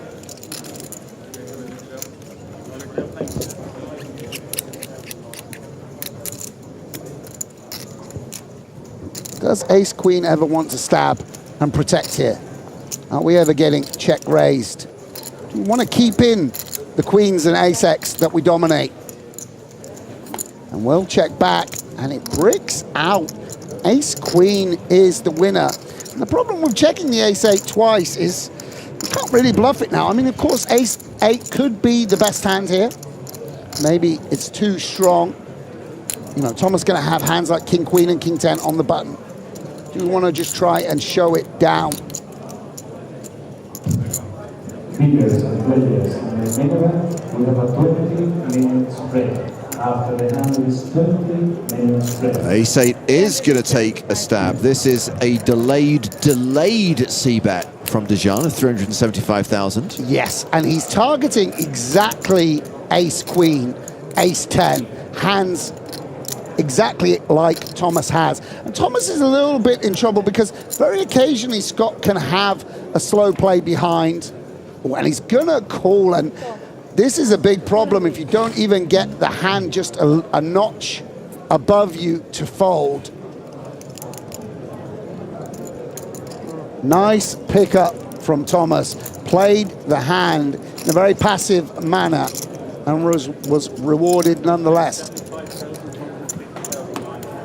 Aishen. New blind level, 75, 150. 8.9 million. Still around 60 big blinds at the new blind level. Flag, enjoy. 41K is the current payout. Once we're down to a single table, once we're down to 9, everyone's guaranteed 54K. Six-figure scores for the top 6, nearly 600K up top, plus the glorious trophy and a place in Barcelona poker history. Yeah, I mean, that is a chunky, chunky first place. I like a trophy as much as the next man, but 600K, wowza. Yeah, for a 2,700 euro buy-in. Lovely. So, yep, 60 minutes on the clock for the next blind level. Still at 11 players. We have been for some time. not gonna lie, when we started the day and I saw how many players we had sub 15 bigs, I thought we'd have seen more eliminations. Did see a couple of short stack double ups, but also just, I guess ICM is a factor, and some of those short stacks are just hoping to ladder, wait out some of the other players. Yeah, you see, you know, we saw sort of big blinds folding a lot more checks on the flop, limp, blind on blind, check, check, this kind of, you know, more passive play, particularly from covered stacks. And Aishan, you can see in accumulation mode, if everyone is being forced to fold the big blind, if everyone else is forced to play cautiously because of the precarious nature of their stacks, you, as the chip leader, can open all the more widely. Of course, Queen 10 on the cutoff, pretty standard. He's not doing anything crazy, but it's a nice spot to be in. Well, it's a rotation, James. The rotation has occurred. Advantage Dijon with top pair and 85% equity. Yeah, and it's a board that one imagines the cutoff is going to want to see bet very frequently. A lot of Jack X in a cutoff opening range. Not too many strong hands in the big blinds range. Two pairs are somewhat discounted. And goes for a big sizing on the flop. And David with the very quick call, perhaps sort of tipping off the strength of his hand there if Aishan is dialed in. Do you want to try and force a fold from a top pair? You do have club in hand. Not so relevant though. It is the biggest stack on a medium stack. Is a position where we might want to pressurize, but that check suggests almost perhaps a white flag from Thomas. Deuce of diamonds on the river. Yeah, and it's a little bit weird sometimes versus that polarized big sizing. Your opponent was sort of saying they had a good hand or nothing, and it's quite hard to get called. I mean, the bluffs, I guess, are sort of 9, 10, 8, 9. Makes sense. That's 850 and gets the fold. David Dijon playing just over 6 million chips, around 40 big blinds. There is a legitimate short stack at this table. Because the blinds went up, Scott Margerison just got shallower, playing 11 big blinds. Yeah, would love to see Scott stick around. If only to see him blow up on another final table. We know he's got that in the locker. Poor guy, poor guy. Imagine being friends with Griffin. It's such a curse. To be unfortunate enough to be friends with Griffin and fortunate enough to be friends with me. I mean, that's a double curse. That is a hell of a combo. Yes.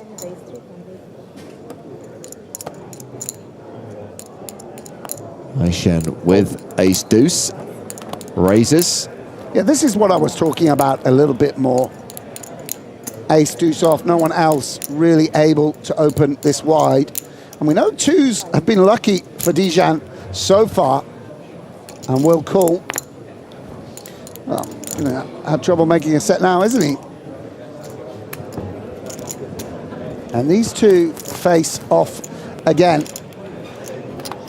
Dijon wanting to stay active. What are we railing? we're too slow for you guys? 4.5 has been quite swingy. Yeah. Basically what I saw of it. 10, 7, 3. Fun. Il avait vraiment 5 à 6 là, il t'a salopé avec ça. And Dijon will check it over to the chip leader. Ça arrangeait personne parce qu'au final, Once again, a board, a hand, we can consider betting on the larger size. There is a flush draw out there, and that will dampen the sizing a little, but yet, again, 600K, and again, another quick call with the deuces. Very stubborn from David, but he does have the best hand. Yeah, wheel draw for Aishen on the turn. Yeah, and this might embolden the Frenchman.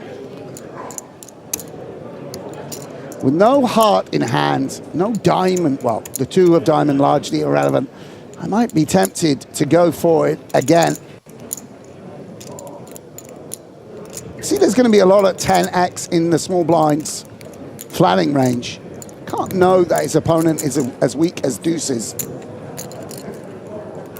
But still, last time he gave up essentially on the turn. What about this occasion?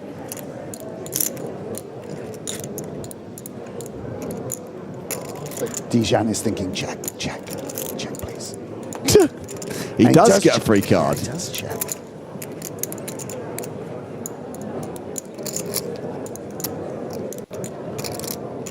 I mean, I can't even believe twos are winning it. I mean, he does check. And what will Thomas do now? Is there any way he can force a fold from some 7x?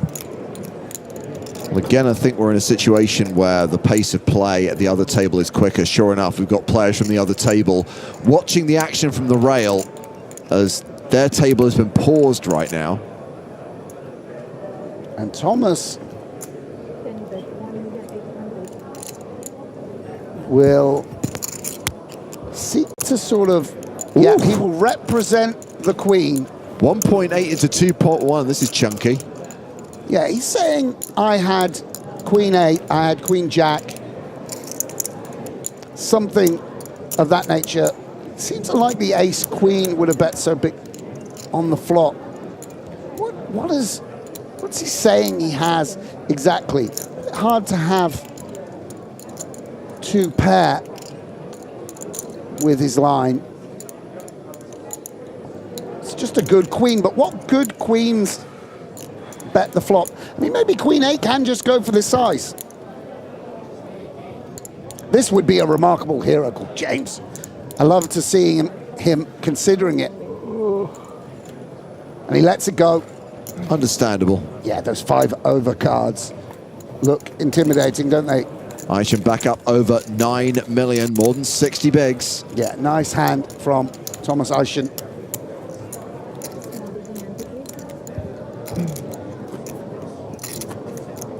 And I don't think that's the last hand we'll see between these two. Dijon still second in chips at the table. Margerison still the low man. With 11 players remaining. Table of 6, table of 5, and bless him, Glenn doing his best to manage this soft hand for hand, brought to you by Dove, where they are playing a pretty equal number of hands at both tables. Yeah, and Aishen almost with a premium here in the form of Queen Jack of clubs. Very nice holding. Scott forced to relinquish the pair. What does the big blind wake up with? King 10. Yeah, and who's the chip leader? They're definitely going to be opening some hands that King 10 dominates. And therefore, I think for Gaia, it's going to be a reasonable defend. I wouldn't mind a little We flop toppest pair. It's pretty much the nuts at the stack size. Instead, it's 7-6 deuce with 2 clubs. It is a post-flop flip. Yeah, I mean, Queen Jack, it's looking very good on this board. Especially because of ICM, there's also less 6x, 7x, almost no 2x in Gaia's range. So it's just a very good board for Aishen. Checks back and improves. I mean, yeah, has his opponent drawing stone dead. Indeed. From what I saw. So, right, ridiculous. 5-handed as well, so to just keep getting like a bunch of raises through. Yeah, Gaia hoping to get a free card. I was like, would love a free pull at the gut shot, which we of course know is no good. It's so expensive. I wonder if he can find a check again. Yeah, I the should. later you show up to my left as well. Oh, yeah, about like what, there's like 3 tables yesterday. Yeah, I mean, I think it is standard to bet now. Obviously, I'm blocking all the pairs.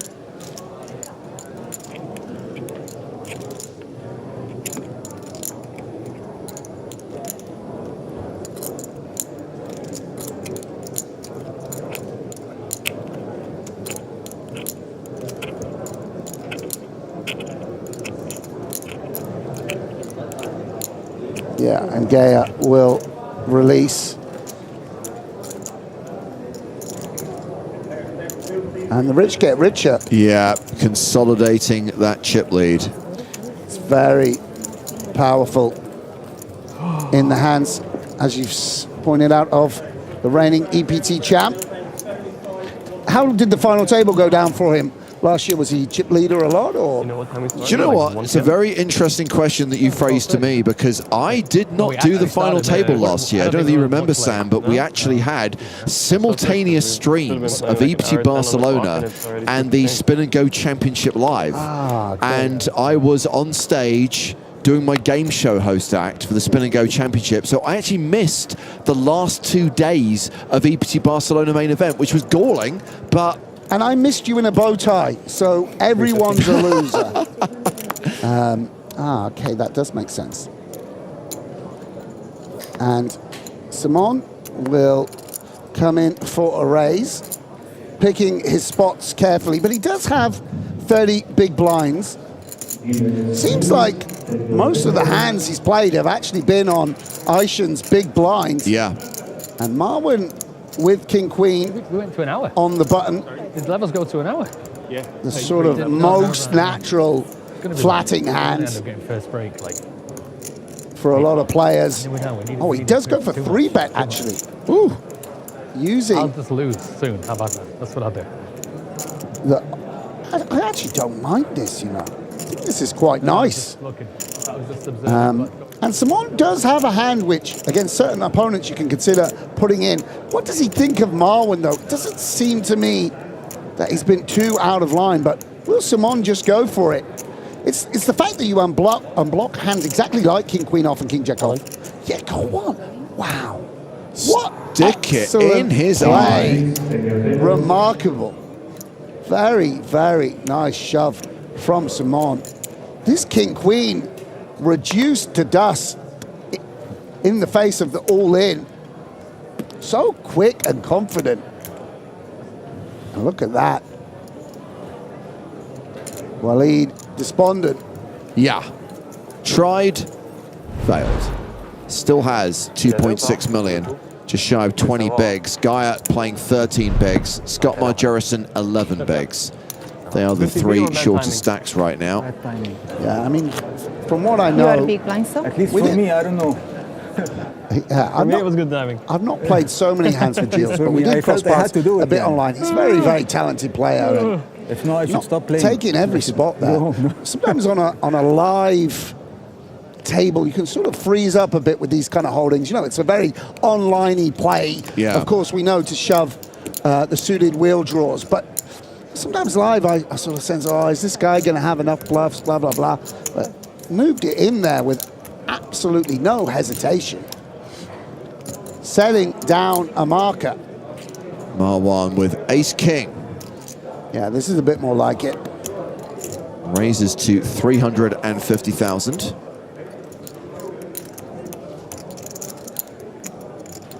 Yeah, and Aishan took this spot to 3-bet an orbit or two ago with the ace-9.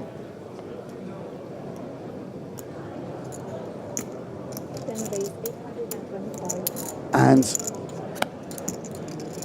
will go for it again. And Simon, who had aces on that occasion, with ace-3. Oh. Yeah, thank you, Simon.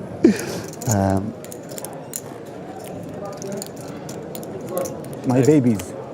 My babies. Marwan announces my babies. I'm assuming he's all in. There we go.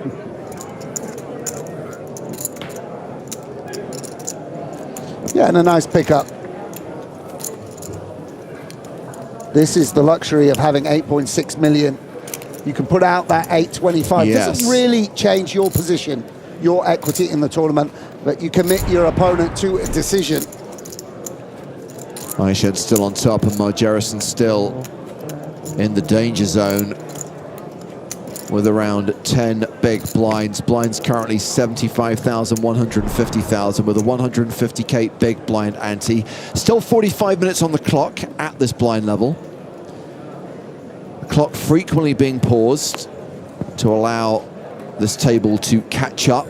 Yeah, as much as I was making jokes about the soft hand for hand, it is a great innovation that's come about in the last 3 or 4 years to just allow the play to continue, and just keeping track of one table gets disproportionately ahead of the other to ensure the fairness of the tournament, while also allowing the game to flow. Requires some legwork from the floor staff, but I'm sure they don't mind in the name of an equitable tournament. Like 2 million, right? Like 2 million. Yeah. Guy opening ace queen here. Gilly 8-5 of hearts in the small. Lets it go. Scott Margerison in the big. 10-4. Yuck. Yeah, Scott without a playable hand.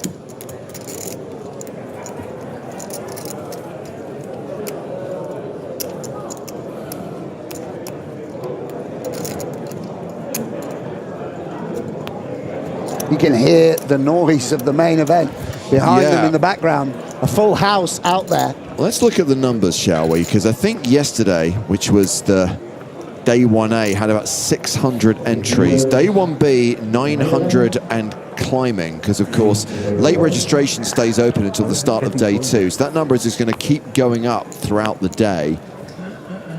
Would normally expect the Barcelona main event to have between 1,800 and 2,000 entries total. Yeah, I'm sure that we'll hit that. Day 2 entries continue to go through the roof as well, I think. So yeah, a lot of people will expend their second bullet on day 2. Can we do something about the AC, or I need to get something from outside? The jacket. I got just told my boss, and he's getting the AC. Okay. Aished continuing to expand his opening range. Okay. I mentioned it before. He had the Queen 10 in this position. 10-4 suited. A really wide open. Yeah, during the break I'm going to go by. And Simon will flat in position. This is yours. And interaction for both holdings. Just in my bag if you want. I don't think you want making wearing your logo, no? a somewhat flimsy second pair on a very dynamic board. And Simon open-ended, 2 overs, backdoor flush draw. A lot going on, considering his actual holding is just 7 high. What is it? Feels like an Omaha hand he has. It's a wrap. A wrap. He could make the bloody run. So what do we want to do as Simon? We are going to have some hands like 5s, 6s, 7s. Maybe we could sort of match up. Just checks, takes his equity in position. Perhaps hoping to cooler an ace high by allowing a 3 to come on. And Simon now, we're still 7 high. But I mean, now it really is an Omaha hand. Straight draw, flush draw, 2 live cards.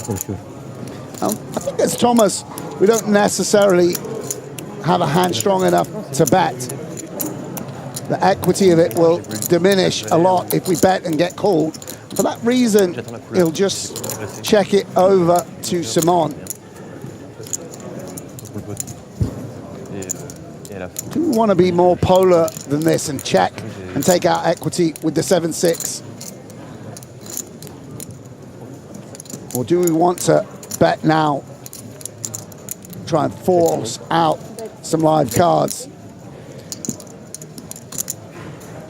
Yeah, I think this is nice. Our hand is so strong we can even call a check raise if it comes down to it. Aishan not enjoying it. Going to be a lot of queens in Simon's flatting range. We can imagine hands like Queen Jack, King Queen, Queen 10 suited, hands of that nature. But with a 4, yeah, and it will just fold here and now because of that.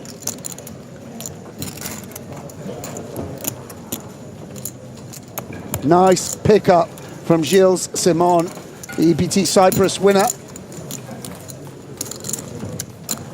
So it was near enough 3 years ago now that we saw this guy win an EPT trophy in Cyprus. Keep breathing. Raise from Simon with top pair. Dato moving all in, and Simon announces call, and this could be it. River card. Here's a blank. Please give it up one more time for Gilles Simon.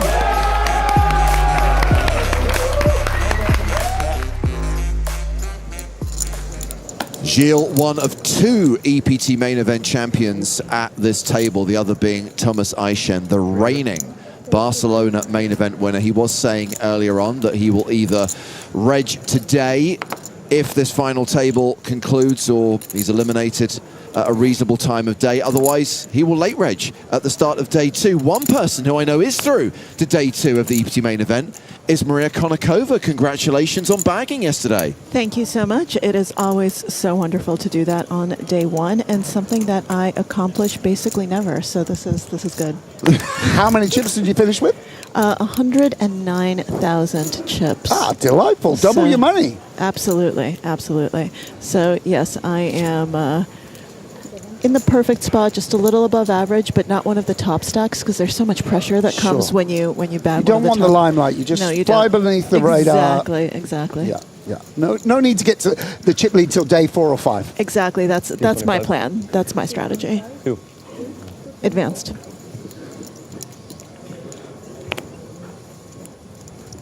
So we have had the pre-flop raise from Gilles Simon, flattered by Walid Marwan in the big blind. And Marwan is going to check call this C-bet from Simon. Yeah, it's not a great holding, is it? With bottom pair, you're up against at least a sort of straight draw and 2 overs. You know, not much visibility is the way that some of us might put it. Very hard to show this hand down. Does improve to a gut shot, and with Simon also having second pair and a gut shot, might be that he wants to just take a free card in position. Check.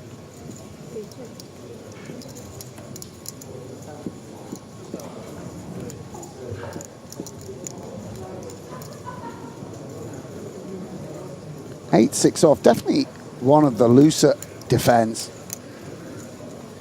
If we can ever turn a 6 into a bluff.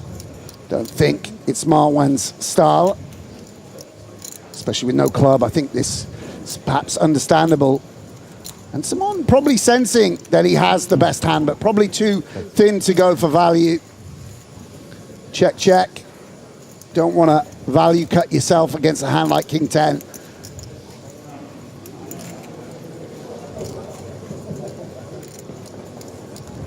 Gilly continuing to chip up and closes the gap between himself and Thomas Aishan. Yeah, I mean, this is just a very talented poker player with nearly 50 big blinds approaching a final table. He'll be feeling very confident about his situation. Look at that, he's even got one of those, what are they called? Mood rings. He's checking on his sleep. The aura rings. Yeah, aura rings. Probably had a good night's sleep. Checking his vitals. Yes. 93% rested. Yeah, he's had an fresh orange juice in the morning and probably done yoga. Just like me. Yes. Well, not that we all don't do that.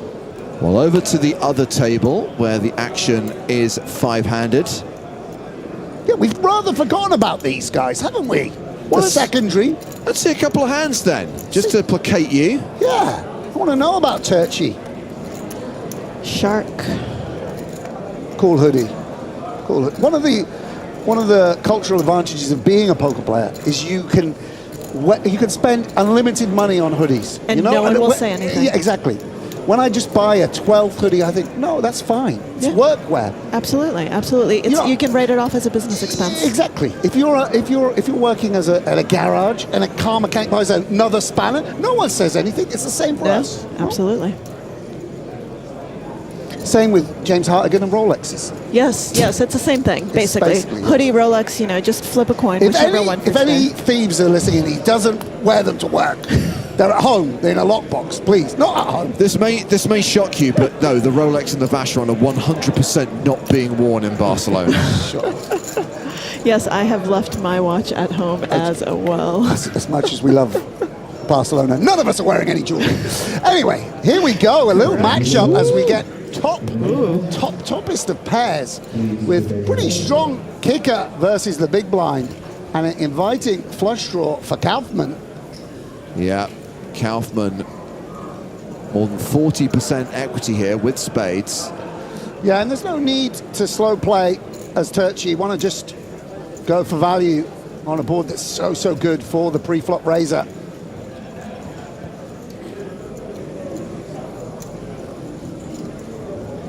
Might have even gone a smidge bigger here, but it's okay.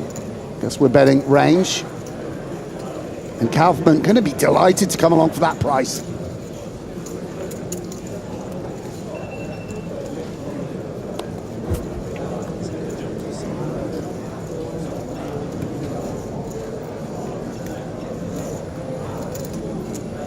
That makes sense, actually. Kaufman actually only got 1.4 million. That I think, well, I'm not sure about this. Little bit unorthodox. Yeah, cheeky little lead there. Coming out with a lead. Hoping to just fold out hands like Queen Jack or Queen 9. Just sort of nothing holdings that would have c-bet this board. And what does Turchi want to do? I mean, if the bluffs have this much equity, maybe we do need to raise. Yeah, do we just shove? He has so little behind, Kaufman. Rather than letting him see the river for his chosen price. On the other hand, there are some holdings we've got drawing dead. A hand like Queen Jack, stone dead for Kaufman. Very unusual. What does this lead exactly mean?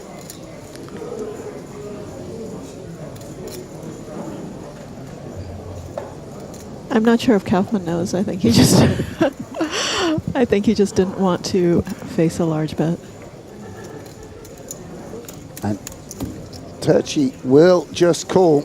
River card is not a spade, just a pair of eights for Christian Kaufman. Yeah, and now he has outdrawn a hand like Queen 10 of clubs. His opponent doesn't always have an ace or king. Don't show down for much, but perhaps we want to preserve the remaining 975k. Do we want to pressurize a king?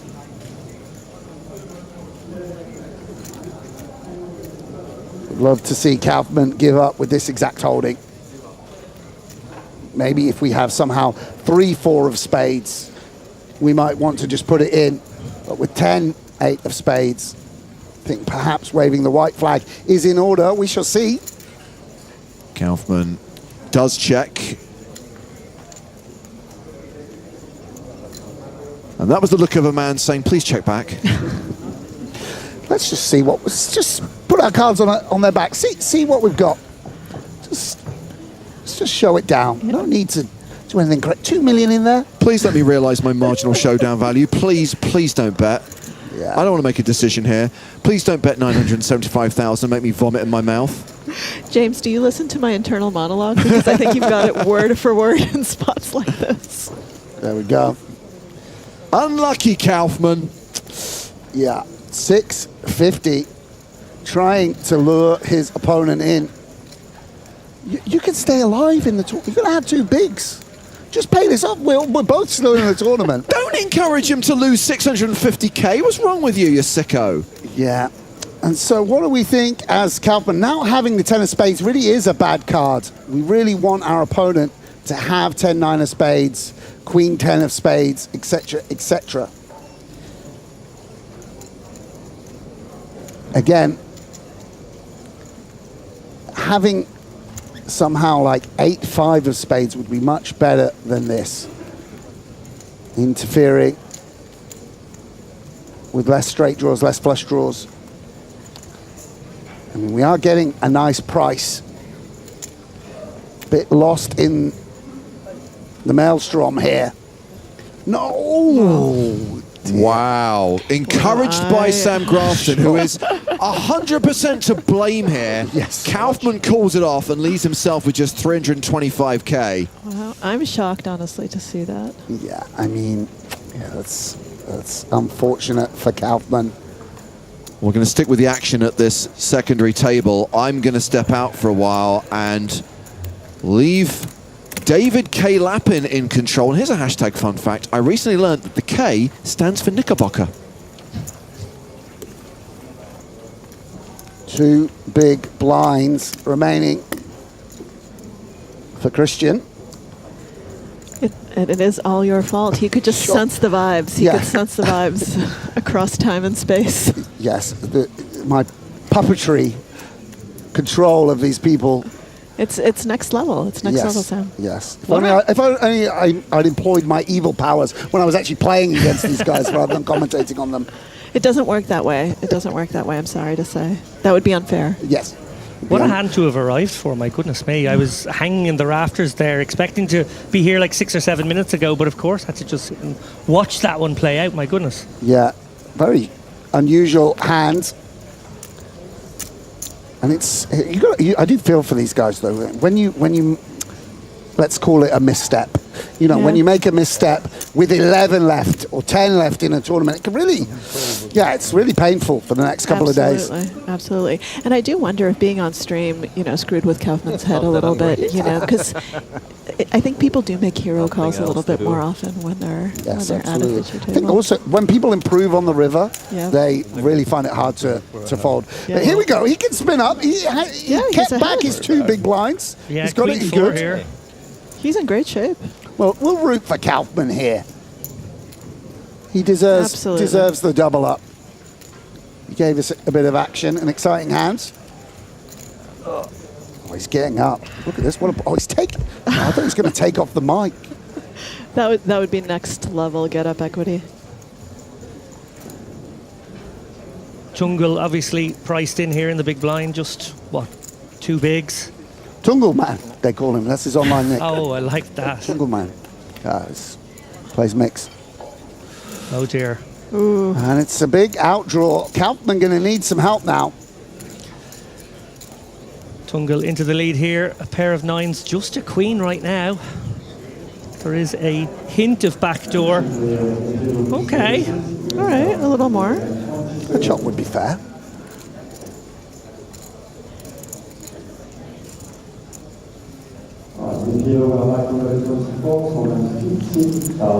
And a queen will keep him alive. Stand-up work. The stand-up did work.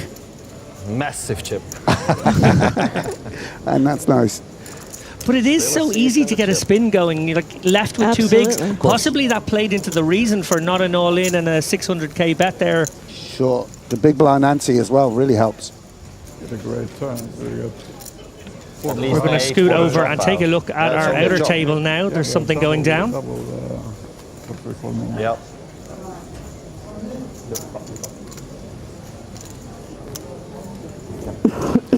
Have these guys been playing roughly the same pace? Has it been pretty even, Stephen? I think actually the main feature table has been slightly ahead of the other one. Which I think is understandable. So a few times the outer feature table came over on railed hands or what have you. Gotcha. I think though not through any slowness of play. I just think there were just some complicated river decisions and flop decisions and the like. As we see here, Thomas A. Chen It's taken us north for 300k here from under the gun. As well he should with the Queen Jack. Gayer, a very defendable one.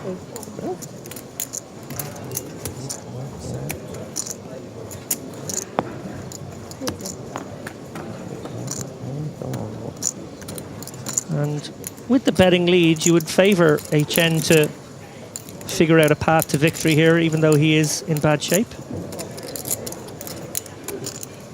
Yeah, I mean, Thomas opening very, very wide, and Gayer forced to defend that bit more snugly because of the situation we're at in the tournament. So actually both of them, well, there you go. There's your path to victory. There you go. Everything becomes a little bit more simple when you turn the toppest pair. Is this a small bet situation, Sam? Yeah, I think we can just go for some value. I mean, hypothetically, the big blind should hold back a few combos to check raise, but yeah, we can just get some value from worse queens. 2 flush draws out there, just very nice to bet in position. And because of those 2 flush draws, we'll go for half pot, and frustrating for Gayer. Going to feel like occasionally he's getting bluffed here as well. We can see Aishan does have him on toast.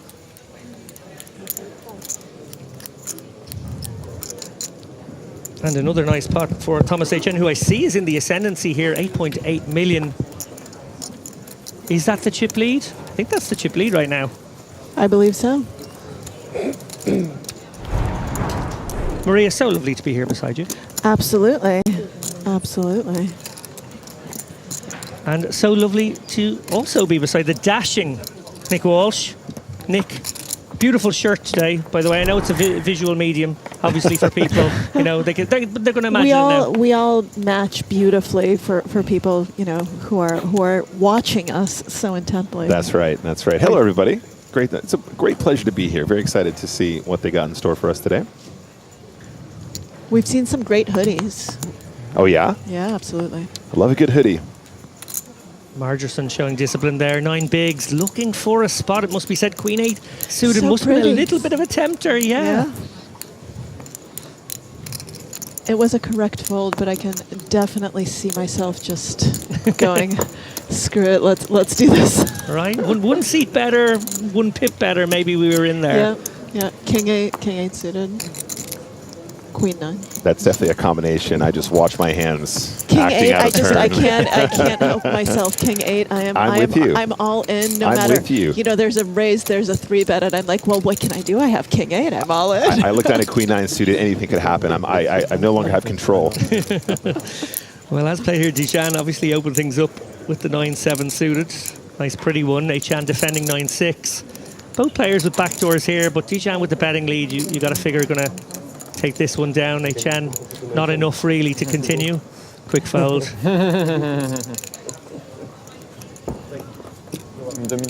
I'm sure it's been mentioned before, but what are we watching here? HN champion last year in the main event and now open high roller final table on the horizon. Amazing. This is a case of geographic run good. Oh. He's a great player, but you know, some players also have destinations that just Only in this time zone. Absolutely. He's terrible at cards otherwise. You take the man out of Barcelona, he's a total fish. That's some high-level strategy for you.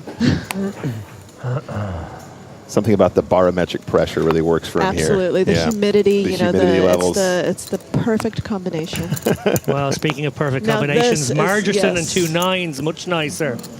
And this one this one we would be going with. I think we got to send this one, right? Yeah. Yeah, I don't think there's any inducing with a hand like 9s. You know, you're certainly going to maybe construct a little cheeky range of some ace-x blocker hands with maybe some of the stuff that you might be willing to, you know, induce, aces, kings, queens of that nature. 9's a little vulnerable. Unfortunately, they're super vulnerable to the pocket queens of Marwan. Oh, this is so unfortunate. Whenever you see this happen, you just... you feel so bad. I always imagine myself in Margerson's spot, and I think it's happened to all of us. It's a very visceral feeling when It you just go, is. oh, it's such a gut punch. You go, Yeah. please be ace king, please be ace king, please be ace king. Exactly. And then you see queens, Oh. and it's just... Orgy. And then the board comes 9 high. Then you're happy. Orgy. Scott Margerson, our EPT Yes, not Open great Malta for- winner last year. He is quite the decorated resume, in fair to say, but that was a very nice one to put onto the resume last year. It looks, though, like he will not be adding an Open high roller crown. Showdown, please. It's not over till it's over. It's not over till it's over. I'm not going to give up on this yet either. I definitely, on my way you to said day orgy. 2 I of was the like, main I was event, like, you know, humble brag, orgy. I definitely hit a 9 when I was not supposed to. Oh, okay. Yeah. Pocket nines, the stars nuts. You don't see this stuff online, I tell you what. Call the police. 999. Here it comes. He's feeling it. He's feeling it. Let's go. All right, well, and also some backdoor straight possibilities. Yeah, we got a little 8-jack working for us now. A little Take it. 8-6, maybe. Oh, and we see just 1-9 on screen, so I guess we That's folded bad. one, and that And will that shut is- the door. That is not Good the luck. turn we wanted. See who's calling for 999. That unfortunately Oh, is a of course, yes, UK one more card. emergency number. Sorry, but can we just Oh, and there's the acknowledge 9, the there's the nastiness? 9. Oh no, it wasn't really. No need for it, dealer. Brutal. Scott Get Margerson me out of out here, in man. 11th place, 41k. Thanks. 41.6. He will be the disappointed man? with that. Take He over is something. one of the great players in this poker room right now. Obviously, Exactly, yeah. heading over now to probably fire a bullet in the EPT. Ça, c'est BTF. Tu finis là le short? Is that what you're going to do? If you want, c'est BTF. Now I'm going to do this. And with his departure, good news for everybody No, I'm assembled. You know, that's one of the big threats gone. Absolutely, You're absolutely. No, yeah, no. I've played with him. He's a tough player. And down to 10 now. We combine at 9, correct? Yes, I think 9 for the final table. At which point everyone will be guaranteed 54k, playing for 589 up top. My goodness me! Wow. Pas en bébé la main d'avant? C'était pas bouton? I contributed 2 bullets to this prize pool, so was you're that welcome, big gentlemen. Look, if you actually squint your eyes on He was screen, we under can the gun. see He pushed under the there's gun, 2 this guy. chips in that stack. Jack, no, no. Oh, That those were- they were your chips. You know what? Yeah. I see them. I see them. They have the MK that I etched on them.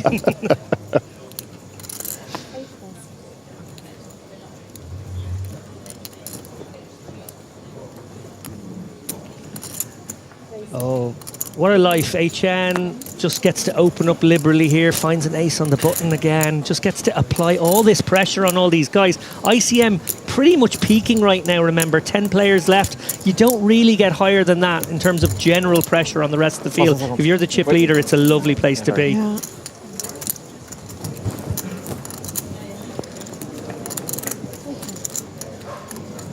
And there's the ace, so we couldn't be happier.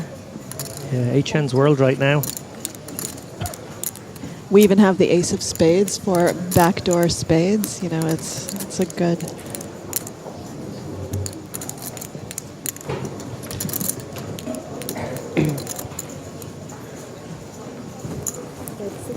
It's probably pretty close to a range betty type of spot here, Nick, but, you know, size-wise, how small do you go in these situations?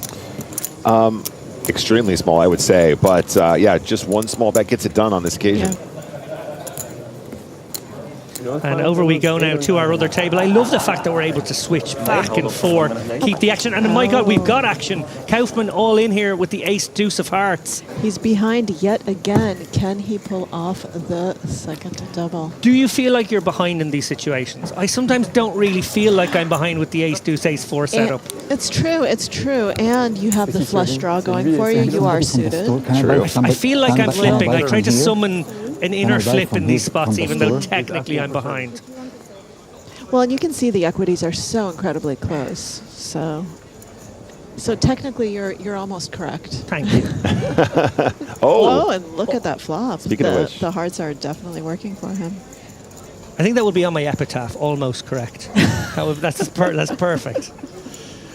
Yeah, Kaufman with a lot more equity now, and now there he's we got a go. lock. There we go. Lock it up. So Ziska takes a bit of a hit. Every pot's so crucial here. We look at this 6 big blind pot, you kind of think, oh, this is just standard small ace, small ace. No. God, those chips are so important right now. They are, and now it's as if that bad call never happened, and Kaufman, you know, is back to where he was. I often think that way. I know it's not a good way to, it's not a healthy way of thinking, but when I mess up and I make a bad call or a bad play, and then I win a hand, I'm like, well, it just erased that bad decision that I made. Even though there's a kind of a rational flaw to it, I think it's very important as human beings that we indulge that when it's positive for us. Absolutely, absolutely. I mean, I've always said that my short memory span is a bit of a superpower when it comes to poker, because I can just, you know, forget about mistakes that I've made very rapidly. What, you play perfectly. Exactly. From what I can remember, it was perfect. Yeah. As we take a look at a few of the people. This is EPT, remember. This is the big day of the EPT. 1B, Rani and Nazruddin. What an absolute beast. What? Final table here, right? And somewhere else. And Monte Carlo. Back to back. Monte Carlo, yeah. What a player. Who's that? I don't know who that is. I've never seen him before. The Grunder himself, Felix Schneiders. Second place finisher in Paris this year, by the way. Oh. Fabiano Kowalski. Such a nice guy. Vamos. Samba Poker, let's go. Oh, hello, Marley. Another person I don't recognize. Who's this? Marley Sprague in the field today, as is Raul Mestre. Also, Spin and Go Championship winner. Oh, congratulations, Raul.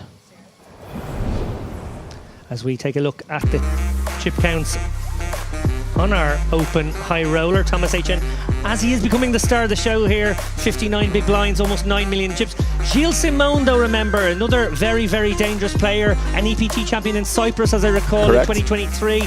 He is one to watch as well. Virgil Tucci and David Tijan, also over 30 big. Here's Lars Tungel as well. Yeah, a lot of players with very playable stacks. It's a deep final table. Anything can happen, you know, one double and all of a sudden that chip lead is gone. Good luck. Good luck. Yeah, and I was looking at this structure ahead of time, and I was thinking, this is a little faster. You know, not you know, our main events, they get the really good clocks and they stay really deep. But this high roller tends to be a slightly faster tournament, but it's not really playing that way, because I suppose these guys are so aggressive that they sort of keep their average stack up above 30 because they're just battling constantly. Absolutely, absolutely. This is quite a stacked final 10 lineup. A lot of impressive poker resumes. 1,050,000. Okay, well, enough is enough, says Gilles Simon. HN is not going to get away with another light open. And I wonder what he has there. We've got a king and a mystery card. Do we think it's King Deuce of diamonds? Are we getting a little... We will never know, I think.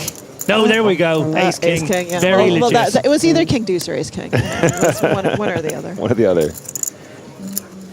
Love Gilles Simon. What a crusher as well, online and offline. Otherwise known as Taxation is Theft, which is also one of my all-time favorite poker screen names. Yeah, got a love for that guy. A lot of love for that guy, and obviously was a huge part of the streaming community as well. Did some streaming himself for a spell, and now fully focuses on the game of pokers. Yeah, as well he should. I'm sure that big result in Cyprus gave him the bankroll boost to sort of attack loads more of these types of main events, and yeah, his career has gone from strength to strength.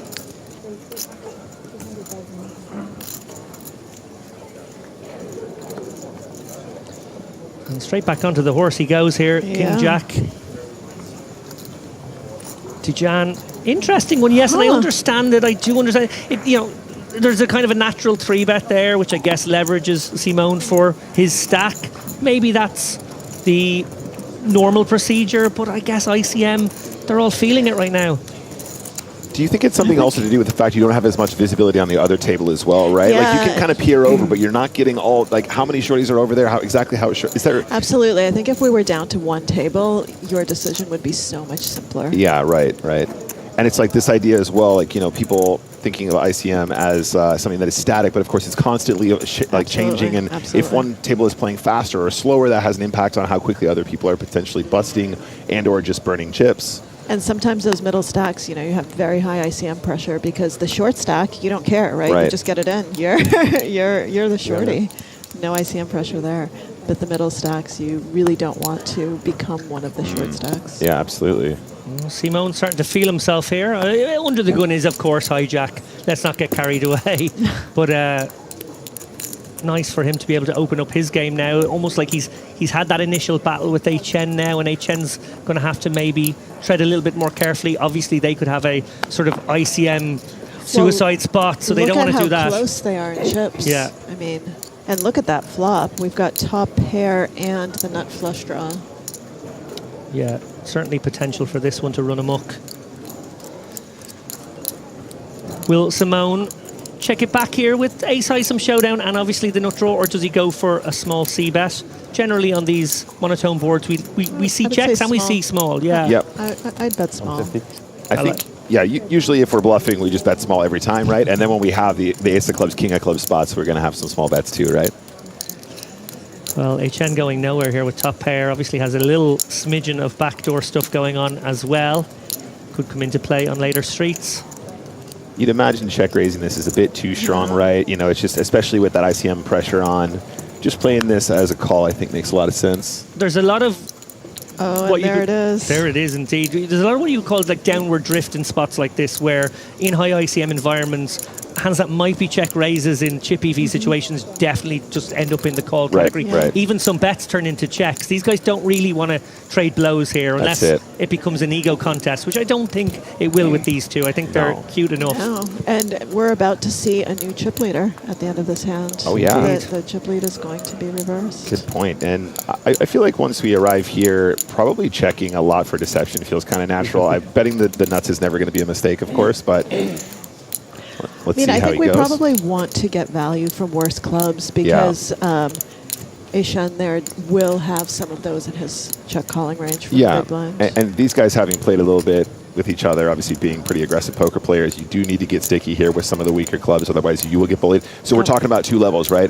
If you were interpreting your opponent as somebody that goes, oh, the five of clubs can't be good now because he bet the turn, we can find more checks for deception, get a street of value on the river. But at this level, with these guys being as aggressive as they are, I imagine he bets that turn almost all the time anyway as a bluff. So now we're getting to level 2 where he probably gets more just by barreling turn directly. Yeah, I think as Gilles Simon in that spot, you're just very fixated on the idea of my opponent has the 10 of clubs and he will pay 2 streets with that. Absolutely. Let's get those 2 streets. Yeah, interesting hand. Always interesting to see the 2 big stacks clash here, and we see players like Gayer obviously rocking 10 big blind stacks right now. They're the guys everyone's trying to outlast. And those are the confrontations where it really is ICM suicide to get your chips in when there's a stack that's that short. I think that's ICM suicide tends to be overused, but in this particular case, that would be the correct definition. Used to describe any situation where anyone makes any mistakes on any final table ever, right? Right away, ICM suicide. Yeah. Because there's no in between. You're a fish or you're pro. That's it. That's all. That's all we got. Yeah, that 1/10 of one big blind mistake also categorized that way. Gayer on the button here. Probably a very natural jam with an ace. He is going to put in the majority, or is he just going to open?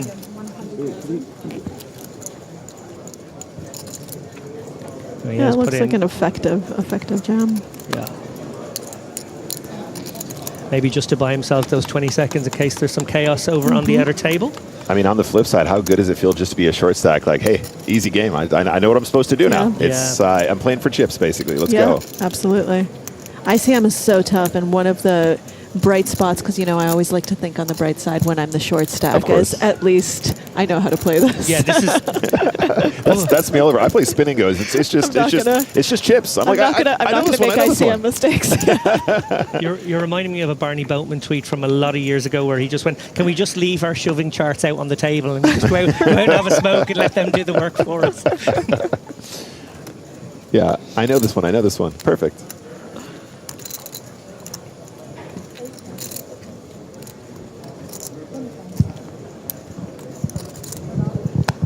HN does fold the king 3 there on the button. Thought that would be a tempter at the very least, but he's probably very cognizant of an emboldened Gilles Simon. He's going to limp in here.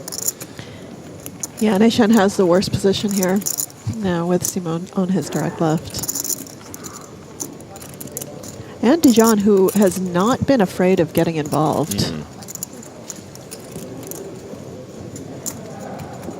Yeah, I mean, just a moment ago, that 9-7 suited open Exactly, with the that- 30 big blind stack. I like it. It's very bold, but like also potentially like a little bit more sneaky than some people might feel at this point in the event. 6, 4, 3, 2 diamonds here. Sort of feels like a natural stab for Simone, but he's actually checked it. Now, having missed here on the 9, neither player with a whole lot. Simone open-ended. Maybe it's time. Some chips in.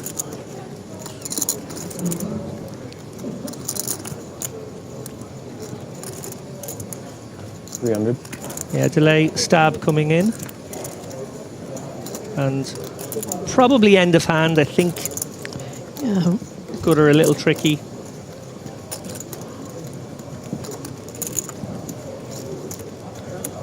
Yeah, we are on the turn, by the way, guys. Just have a little graphical error there with the turn card.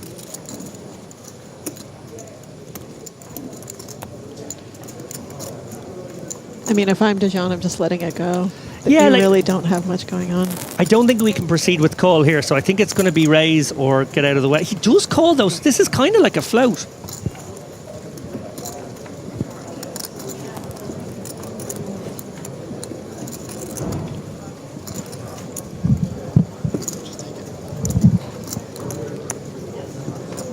Nine of spades river. 10 of clubs. Oh, the 9 was the turn. So that was the Yeah, turn. Okay, yeah. thank you very much. Yeah, I thought we saw that 9 all right. The deck is okay. The deck is fine. We don't have 2 9s. Yeah, no steward's inquiry required now. No jokers. We're good. 12-5. So Simone is going to take another stab at this one. It becomes very hard for Dijon unless he wants to really step out here, although, well, a capable guy. It's an overbet.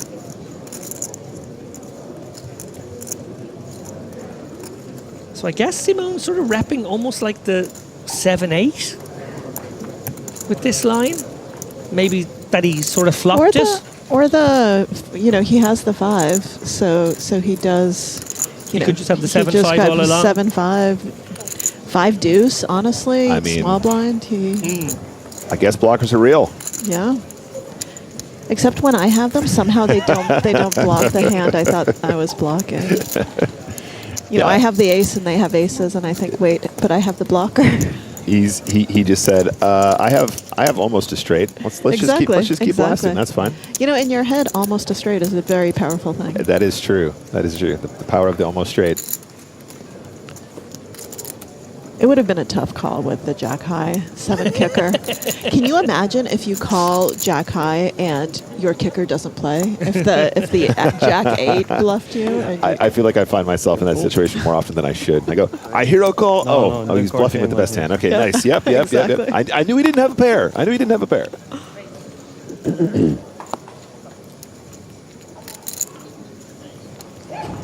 I'm conscious of the fact that we're going to have far fewer lulls in play because we're short-handed on these two tables, but we're also flicking back and forth, trying to find where the action is. But I do really want to ask you some questions about your upcoming book, Maria.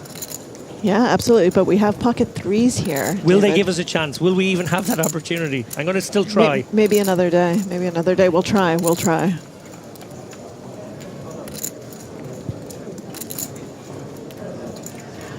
Yeah, we skipped a few hands, but somehow Shen's lead has shrunk even more. I mean, now second place.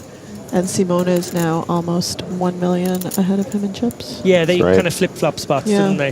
They did. Still like 58 and 50 big blinds. Obviously, Yeah, it's still very deep. Still very juicy, deep. but yeah, it's still something you want to keep an eye on, right? Because it does change the dynamic between them. Absolutely. And this is not a great board for 3s because you can get counterfeited. You don't love it that much. Also, Marwan, someone defending the Jack 7 of hearts. I wonder if, somewhat wrapped around this 5 and that 8 of hearts in particular, does he feel obliged to maybe treat this as one of his check raises? Deeper, no ICM. I think you start absolutely considering that. And the backdoor hearts. Yeah, you have so much going on here. Absolutely. This ends up being more of a big blind board anyway, right? Kind of thing. I mean, having said that, SGN does have a little bit more incentive to open a wider range as one of our chip leaders anyway, so a bit of both. Decides just to float. Okay. So that tells me that he's plotting maybe some turn leads. Sure. That is not the turn that we were looking for to lead on as the big blind. No, if there's king of spades. If there's a second barrel and you check raise, though, how strong do you look when you're check raising on a king turn here? That is very true. Let's see if he's got some moves. 2 checks. So HN looks like he's trying to get to showdown here. 10 on the river. And the 3s are good. Now, as Marwan, must you bluff now, having taken this line? I think you must, right? Yeah, he's reaching for chips. And he agrees with you. So, you know, going to be a tough spot for HN here. Obviously, he's ahead of some like 9-7s, Jack 7 of hearts, 6-7, this kind of stuff. Absolutely. How much of a hero do you want to be? Be a hero.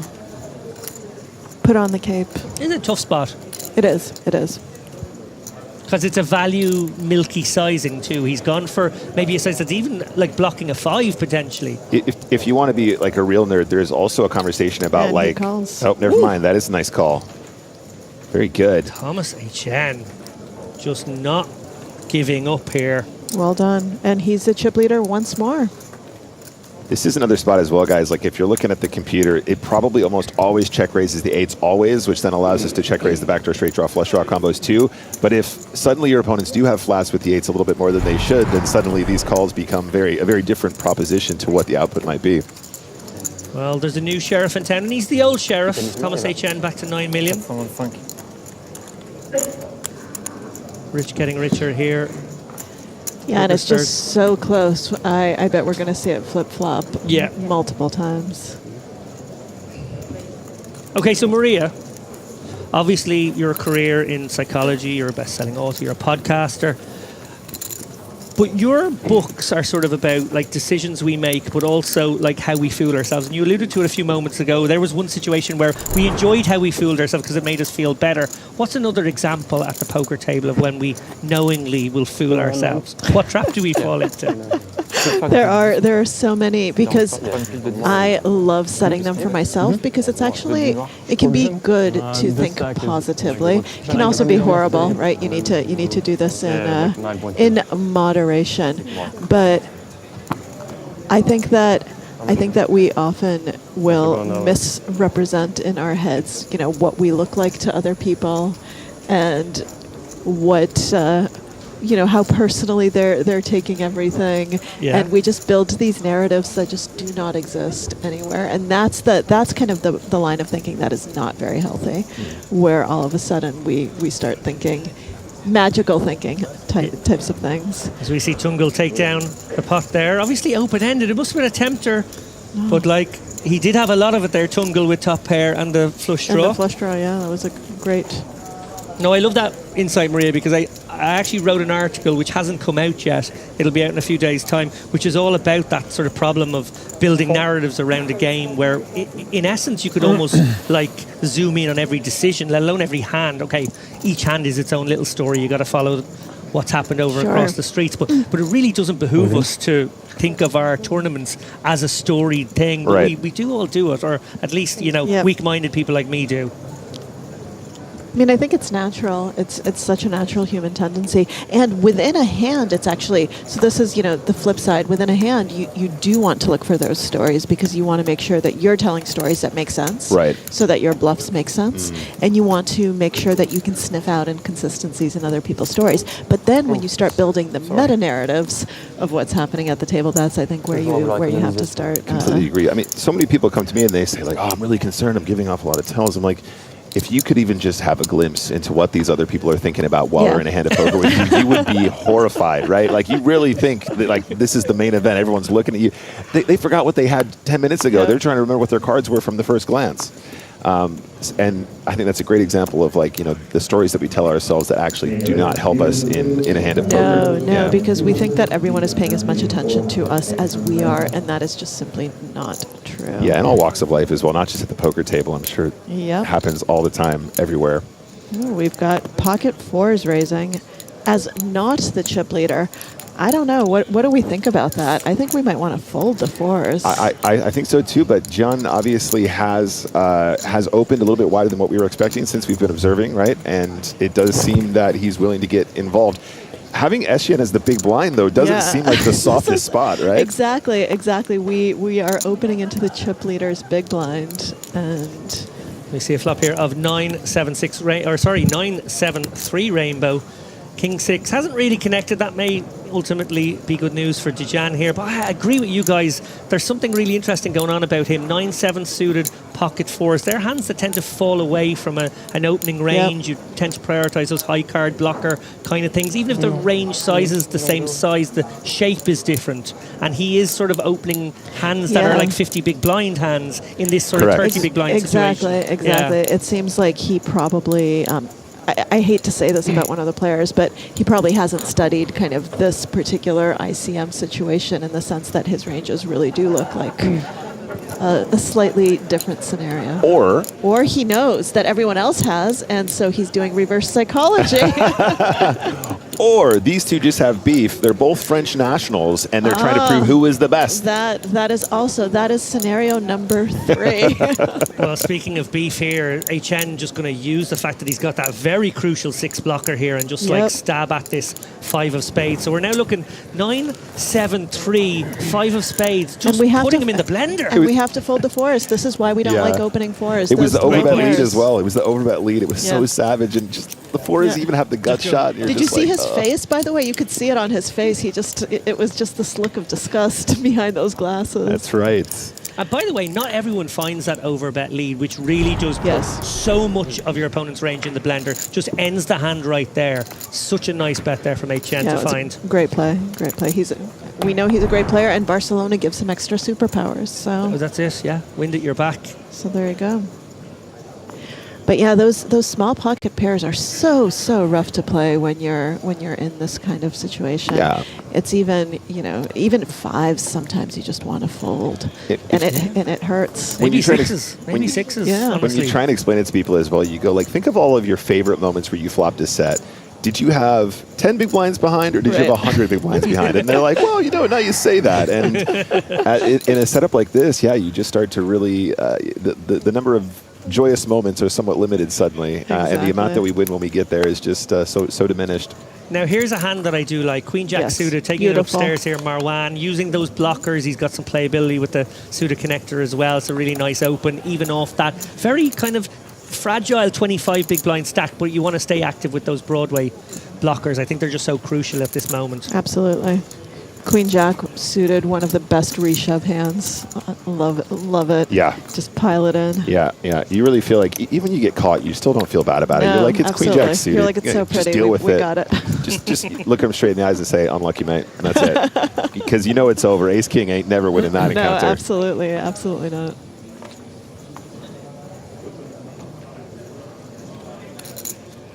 Here with the 10-6 suited. I don't think qualifies. Probably just happy to take a few seconds off the clock each time here. HN going to work here, just relentless. King 3 in the bin last time around. King 8 certainly qualifies.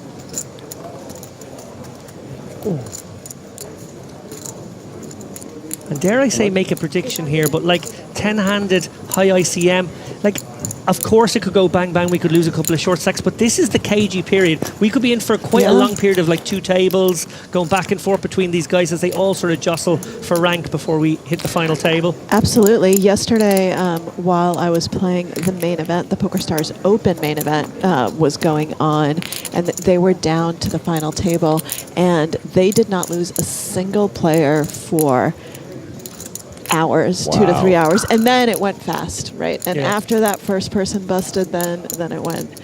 But those moments where you're waiting for those merges can really just go the collision forever. HN opting to knuckle back here with middle pin, and he did outflop the ace, so still in the lead. Yeah, I wonder on this board if HN just maybe happy to get the showdown. Yeah, is there much to target? Is there much to sort of deny equity from? I think he just wants to get we check back, I think some of the bigger draws that Gian has, he sort of instinctually will lead on the turn quite often too. So it's not like you're going, oh, what about the flush draw? What about the straight draws? There is a chance for value now potentially, however, because I don't anticipate Gian to check a queen on this river too often. Therefore, we suddenly have the best 2 pair most of the time. and everything else is looking pretty clean. So Yeah, and we might get called by that 3. or ace high even Or ace potentially. high, yeah, for sure. Do we go large because we can kind of polarize ourselves and make it look fishy now? It's a good question. It's also a question how often we're supposed to check down like not any showdown and then bluff the river small too, because that's another weird thing that we do sometimes. Well, he's gone for, I guess, a sort of a capture most 2/3 here. He is going to get looked up, I think. He gets the call. Yeah. There we Well go. done. Nice well done. work. Max value. Yeah. Just eking out the value. Beautifully done. Putting on a bit of a show for us here. I'd say that was pretty textbook. Yeah. Very good. Look Yeah. at that's the look of disappointment. Pocket fours were disappointing. A6 was Yeah. also not so hot. But yeah, when in doubt, 2/3 pot, right? Is that just Absolutely. is that Yes. just Catch-all. Yeah. I have 2 when in doubt sizes: 1/4 pot or 2/3 pot. I love that. So those are my when in doubt. I'm like, normally, well, this can't be too wrong. And if it is, and I bet a 1/4 pot, at least I didn't lose. Right, exactly. They're like, this is perfect.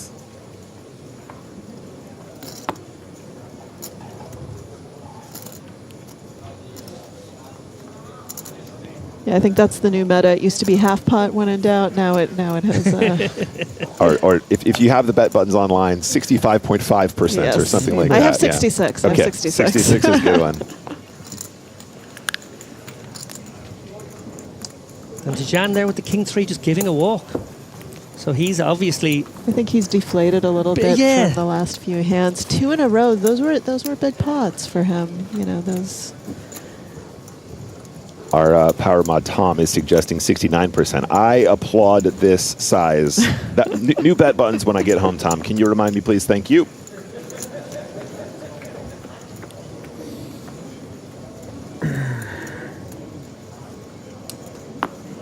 A couple of people in the chat also asking about our delay. We're running a dynamic delay, but the commentators are in the room with you. We are live, guys. So any interactions are happening in real time. So when we talk about the poker, we're seeing it at the same time as you, but through the power of editing and dynamic delay, we're going to be able to bring you nonstop action every single day until next Saturday.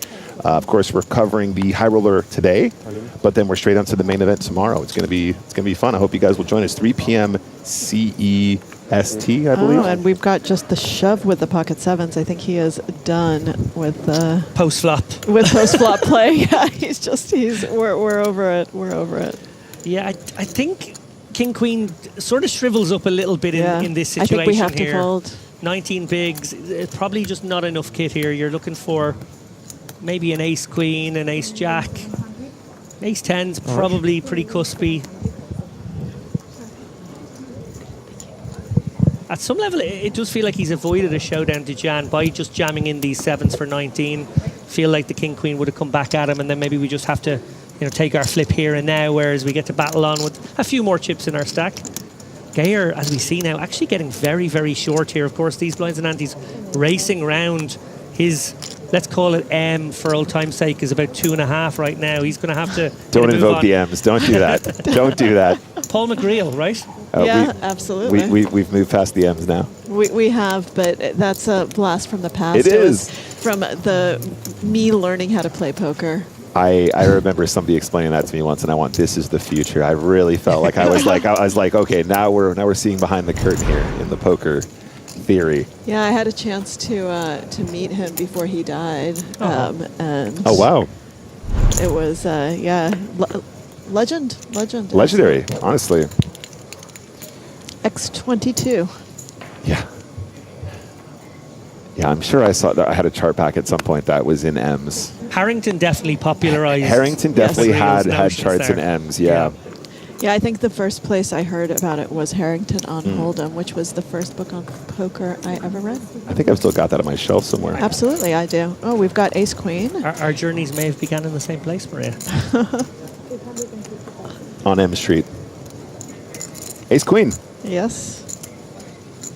I think we know what's going to happen here.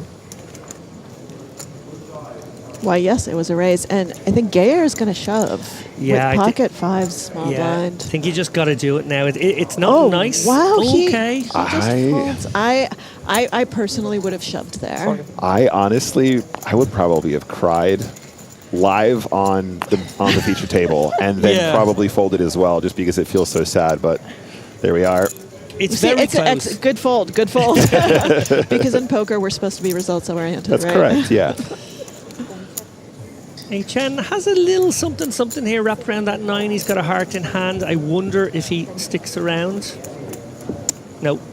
Yeah, that's a tough one, because obviously no fold equity anymore. You're getting called by, like, let's be honest, 2 overs most of the time. There could be a cheeky ace-2, ace-5 in there, ace-4 in there that you're ahead of, but it's not nice. But you do kind of ask yourself the question, over the next 10 hands, is there going to be a better opportunity? What are you waiting for? I guess it's the other thing that we were talking about earlier. They're still at 2 tables, and while he's pretty sure he's the shortest, he is not 100% sure he's the shortest. And what if there's someone who is... Well, if he folds there, and then we lose 1, and then we combine, he has even more M's. Yes. Right? Because now we have a full ring table, and therefore he has more time to wait and be patient, and potentially other collisions can occur during that time.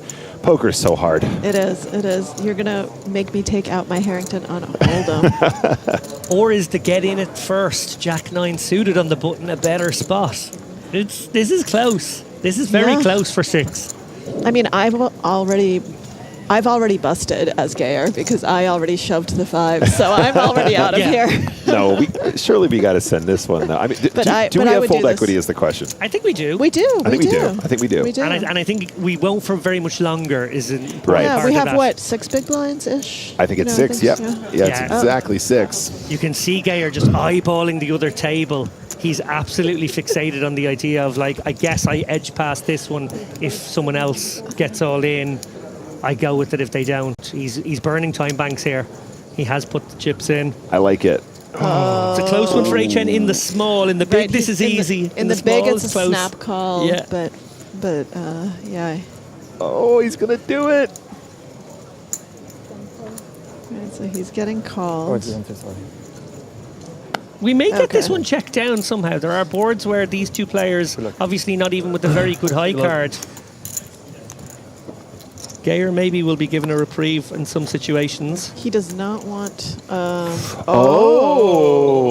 That is what he wants to see. Maria wasn't sure, but then my opinion changed very rapidly. Yeah, absolutely, because I saw the queen, That's right. and I was That's like, oh, right. he does not want the queen. I'm just going to stop now because we see what comes behind it.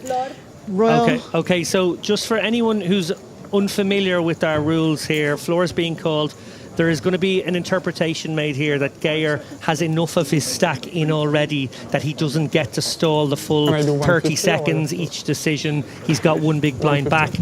They're going to rule it here that he's going to be on a sort of 5 to 10 second shot clock for every post-flop decision as these guys go and play the streets, if indeed there is much street playing to come. 5 seconds once again. And I mean, with no pair, your straight flush draw is about as good as it gets, but that's not the turn. So much more equity on the flop. I know, Just it feels sad to not have it in already. There it goes. There it goes. Yep. Good luck. Keep cut. Well, hang on a minute. Did we have a 150 bet and call, or are we now put in for the other fizz? This is why this stuff gets a little wonky and confusing. There's going to be a little chat here. Showdown, please. They are going to be just forced into showdown, which is Can I fine. have the cut? We don't want people getting to ladder because there's another table playing out quicker on another table. This is fair, what we're watching here. I mean, at least it's a big sweat, right? Yes. You know, like the queen was not nice, but you got a big shot here to still do it, and it would be very dramatic live on the feature table. Looking for a spade or a 10 here at Gayer to stay alive.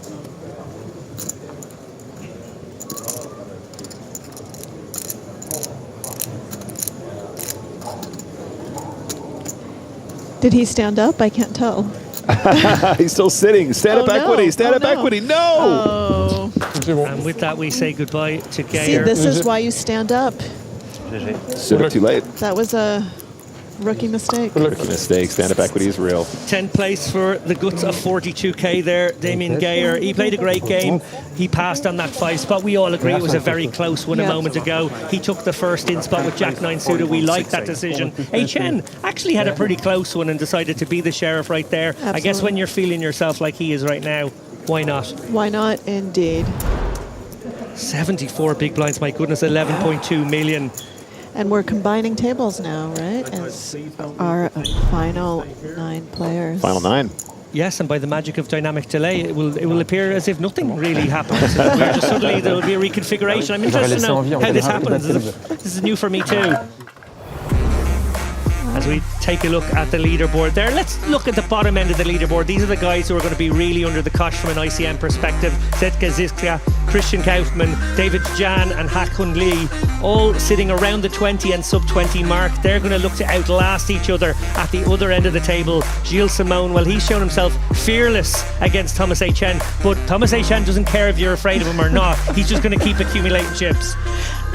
And it's interesting that the shortest stack is still above 10 big blinds, so everyone has a playable stack, even Absolutely. the shorties. And, you know, one double and you become a middle stack, so...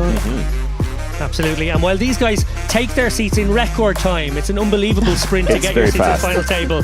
We see here that everyone guaranteed at least 54,000, but playing for the guts of 600 bags, Nick Walsh. 600 bags, baby. Let's get it. And don't forget, this is the high roller of the Open. There's still even more poker to be enjoyed all throughout the week to come, but let's see what they got for us down there as we return to 75 150, right? Same level. Yeah, we've got a little bit left on 75 150. We will play just number of hands now. That is the default decision on all PokerStars tournaments, which I love, by the way. It's great. It's really nice. It just that. means that we don't get to like stall to give someone else a bigger big blind. None of those shenanigans can take place anymore. Turchi with the Django's here. Yeah, it's a great start to the final table. Under the gun with kings. I love it. I love how this is how we're kicking off our broadcast, and we still have we the have main event to come afterwards as well. Ace Queen just calls. Yeah. So we've got 2 big hands. I guess like good visibility on the button can flat this. Turchi unlikely to be getting out of line here. First hand of the final table. It's probably the least likely time to come out with the light one, so he's going to proceed cautiously. This is an unlucky flop for Kaufmann, who decided to defend his big blind with the very pretty 9-8 and now flops top pair. Yeah. Multi-way situation, top pair checks first. And we are short enough that I think we're just getting our top pair in, probably. Although there are shorter stacks. We can get away. I think it'll really come down to how Turchi starts here, right? This is going to be a real clincher, because if he starts with a bet and we see like a call from Ace Queen, it starts to look a bit more weird. But if Turchi checks over to Gian, suddenly the 8-9 gets a lot more confident, right? Yeah, the 8-9 might even have considered leading out on some turns in that scenario, but Turchi obviously with the overpair here, very happy to see bet. And I know what you're saying, Maria, that he might now come over the top and it just kind of feels like a natural risk reward, but the ICM pressure is immense right now. It's huge. Crazy. So I guess the only action is call then. Yeah, we call. Let's reassess on the turn. Dealer, what is that turn? Will we crack kings? Ooh. Picking up a little bit more equity, although there's a card that Turchi can worry about. Absolutely. It might slow him down. I think that now we're potentially folding if it keeps... Yeah, I would not be surprised if this goes check here. Obviously 7-8 completes. Diamonds get there. They're very likely holdings as well for Calvin, because he's supposed to only get in there with sort of clean hands that are kind of very easy to play afterwards, and that makes the most sense right now. And suited hands, so that he has a lot of diamonds there. Yeah, I mean, if it's 9-8 of clubs, it's definitely 9-8 of diamonds. It's definitely exactly right. Which is possible because we don't have the 9-8 of diamonds. We don't have the 9 of diamonds on the board. That's right. Blockers. Blockers are real. Queen of Spades completes the board here. Kaufmann may be feeling good about his hand. Does he come with blocker, Nick Walsh, or does he come with check, assess? Oh man, it's so tough, right? Because how does your opponent respond? Would a bigger stack interpret a block as weakness and pounce on it with a hand that was not made by the river or did not have showdown? And that really is the big question, because if you're playing players that are scared at this point, you can definitely block and they're going to act very honestly, right? But if they don't, if they act aggressively to what is interpreted as weakness, I think the check is going to be better. Turchi now with the opportunity to seek some thin value at this point. On this board, it is fairly thin value with the kings. Obviously, Kaufmann has shown no aggression in this hand, but that doesn't mean he isn't setting the trap for Turchi, who, of course, doesn't necessarily have to have a hand right now. And don't forget that if Kaufman did turn up with a hand better than kings and you bet this river, it would definitely be ICM suicide, right? We've already discussed this. Any mistake here is ICM suicide. Just kidding, guys. Well, we are going to face a bet of 725 into 1.8. So, you know, it is a milky sizing. It is. Is Kaufman going to make another call that he wishes he had not made after the fact? We've already seen him willing to hero off. And somehow he has lasted, right? He spun those 2 big blinds and he has laddered to the final table. This spot is so sad. Good fold. Good fold. Excellent Good job. fold. Good job. And of course, it's a good fold because we can see the cards and you have kings. And he still has, he now has 10 big blinds. You know, that is still plenty. Results oriented, as always. Perfect. Well, we are going to see a little bit more of Christian Kaufman on this final table, and for one, I'm happy to say that. He has, obviously, the moment we literally stepped into the booth, he sort of put his foot in it and looked like he was 1 foot out the door. But now, and here he is. Here he is. Nice to see a little bounce back.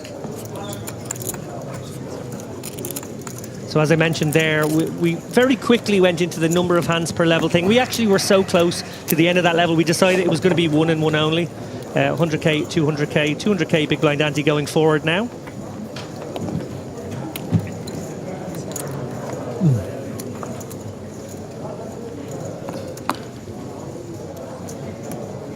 Yeah, so now all of a sudden, I mean, we're getting a little bit shallower. We now have 2 sub-10 big blind stacks. Yep, Zizka 9, Kaufman 7.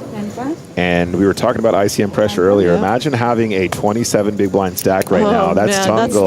That's the toughest to play. Brutal. I mean, it's already hard to play if we're not under ICM in the first play. If we're a 25 big blind stack, it's always tricky to play anyway, but here we are. Absolutely. And if you're on stream as well and you know that people are watching and are commenting about your ICM suicide, you know, you've got all of these things. These narratives that we tell ourselves. If only there was a book about this. This level is going to start with a walk. Oh, with the beautiful ace-7 of diamonds. Yeah, Turchi happy to flash the ace and reassure his opponent that sometimes it's a good idea to give a walk. 7 of diamonds. Really? Oh no, he flashed the 7 of diamonds, much cheekier in fact. You had the you did it before. Being on the road. No, you beat the 9-3. I beat the 9-3. We bid a farewell to Nick Walsh.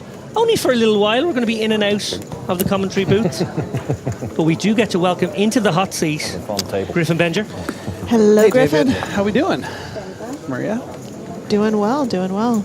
We are finally at the final table. You got here just as we combined. Welcome to the Tungle. Pocket 7s here. Have you been waiting to say that? I was holding that one back and I thought I don't have much time left. I better do it before someone else. Good instincts. I would have been all over that. Exactly. Oh, and we have pocket 6s immediately after. Dijan needs to be very careful here. I think he needs to just pass on this spot. And he does. Yeah. He heard you. He heard you. Okay, good. We saw Sam Grafton summon evil thoughts into people's minds earlier, so at least we're trying to even out Sam's evil. I'm the good angel over here for once. Oh, Turchi now 10s is very different. 5.5 going to take all day. Although I have to say, I would be a little bit scared of the +1 open from Tungle here. I might proceed cautiously with a flat. Yeah, I think call works best here. Not really trying to necessarily get in this amount of chips. Oh my goodness. And queens. This is why. This is why. Dreamy situation for Lee here. Gets to squeeze, jam this one. Tungle, 7's probably not much of a decision, Griff, but 10s will be because he's played it sort of like one of his best flats, right? Yeah. Top of range here with the 10s. Have to imagine this goes shove and then call from Turchi. And we hate the call, but you can't, I mean, you can't be folding the 10s after flatting. I'm going to raise to 1.3. Okay, well, he's chopped a stack instead. I need this. I mean, that's going to send alarm bells for the Frenchman, I have to say. This looks a lot stronger. This isn't something like, you know, ace 10 off, taking a spot. Or ace 5. For half your stack or 40% of your stack. Yeah, interpret that one for me, Maria, there. If you're in the seat right now and you look at that chop rather than what would be a very natural squeeze shove, is it throwing you off? Is it making you get a few more folds? It's making me think, oh, he has aces, he has kings. Yeah. You know, he's incredibly strong. Maybe sometimes ace king suited, but you ace king offsuit you think is just going to be shoving there, and tens are just very unhappy. I don't think I'm folding, but I'm not loving life at all. I mean, there's certainly an argument for a huge fold here. Like you said, I mean, you expect those shoves from, you know, all the ace-queen combos, pretty much all the ace-king combos. And you have the queen. Oh, look at that. Makes the hero fold. It's incredible. He does find the fold. Now, Griff, I remember from the online days, we used to battle online quite a bit back in the day. I had this logic of, like, why that chop your stack move, let's call it a move, is kind of interesting. Was psychologically, it was like you're forcing your opponent to 4-bet a hand that he wouldn't want to 4-bet at some level. Like, it becomes like almost like a psychological pressure you can lay on them. Yeah, you don't see it as much nowadays, but I think 2.5 going hours, against Lee there. Yeah, 2 hours. Yeah, no, I mean, that's the beauty of that move, that you can then sometimes do it with crappier hands and get people to actually make huge folds with But I tens. think it's important to ask yourself, is this the type of player that has that in their arsenal? And yeah, if I've never seen them before, if I've never played with them before, I'm just going to say, no, they're not. Yeah. Right, that's going to be my default. If I'm playing with you, of course, I'm just insta-shoving my tens, just so you know. But otherwise, I think that was a very good fold. Yeah, very, very impressive way. Well, I'm sorry, everyone. No more yapping with lapping. The fake Irishman is back instead. James Hartigan alongside Griffin Bencher and Maria Konnikova at what is now the final table of the PokerStars Open High Roller. Sure. 9-handed, playing 24 hands per level. Did the ace-jack just fold? Yeah, I mean, a bit of an interesting spot. Early position open off of 25 big blinds. I think it's one of those awkward hands that you don't feel crazy about flatting, and then 3-betting is obviously a 3-bet to fold. So, yeah, electing to go the cautious route once again. And I guess 1 for 2. I'm going to say it's a genius move, considering that Thomas Aishen has queens in the big blind. Absolutely, absolutely. And again, I know that we've said so much about Thomas over the course of the day, highlighting his win here in Barcelona last year. But the fact that he has just steadily accrued chips, he's not had any major clashes, not any big double-ups, whatever, but hovering around the 10 million mark, still hovering around 50 big blinds. No, he's been playing remarkably well. Finding all the spots, finding the good leads, you know, really. I mean, queens makes it easy, but he has also found it with hands that I think a lot of people would have played differently and not accumulated nearly the same amount of chips. Absolutely, looking to claim his second trophy here in Barcelona in the wake of his EPT win last year. Has now moved over the 11 million mark, closing in on the 12 million mark, close to 60 big blinds. We are currently playing 100k, 200k with a 200k big blind ante. Instead of 21 hands to play at this level. 2 legitimate short stacks at this final table. Zdeněk Žižka playing 9 bigs and Christian Kaufmann playing 7 bigs. And we alluded to ICM earlier on, Griffin. Understandably, these guys waiting for the other one to bust a ladder upper spot, because there's now a pay jump with every elimination. Yeah, and a great opportunity for Etienne to continue to do what he's doing. I mean, there's something about, you know, you feel like you almost have home field advantage, home soil advantage when you've played so well and had so much success in a place, and it radiates off of Thomas, and he's just, there's few players better equipped and anyone pretty much here at EPT Barcelona to take this event down here, and so Etienne having this chip lead, he's the one to watch. Yeah, absolutely. I was joking about geographic run good earlier, but I think that there really is something psychologically to knowing that this is a place where I'm the champion. Yeah, it's a place that you familiarize yourself with and sort of you associate with winning, and mentally I think that can go a long way. And right away, again, just putting the pressure on one of those middle stacks with that ace blocker. Incredible pressure against a hand such as this. And it sucks when you have such a beautiful suited hand and you're in this situation. Fold. Yeah, good fold.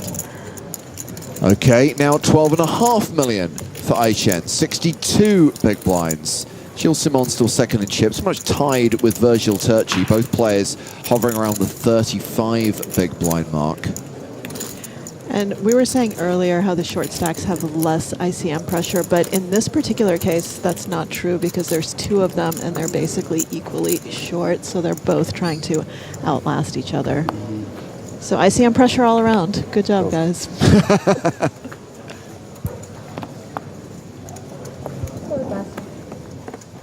Yeah, and Gilly technically second in chips with that yeah hand there, and you see how much pressure Thomas can put on him. Zizka, 7-3 of clubs. Woof. But it's suited. Yeah, keep telling yourself it's a pretty hand. Oh, well, that is a pretty hand. Ace, king of clubs. So, I have a bad lookalike for Virgil Turchi, and I know that a strict rule of the bad lookalikes game is that I can't compare people to other poker players. So don't do it. But can I compare people to people in the poker industry? Because he does look a bit like Le Cedric. There's something there. I see it. Ace king as well for Hakwon Lee. Raised to 1.2. Raise 1.2 million. And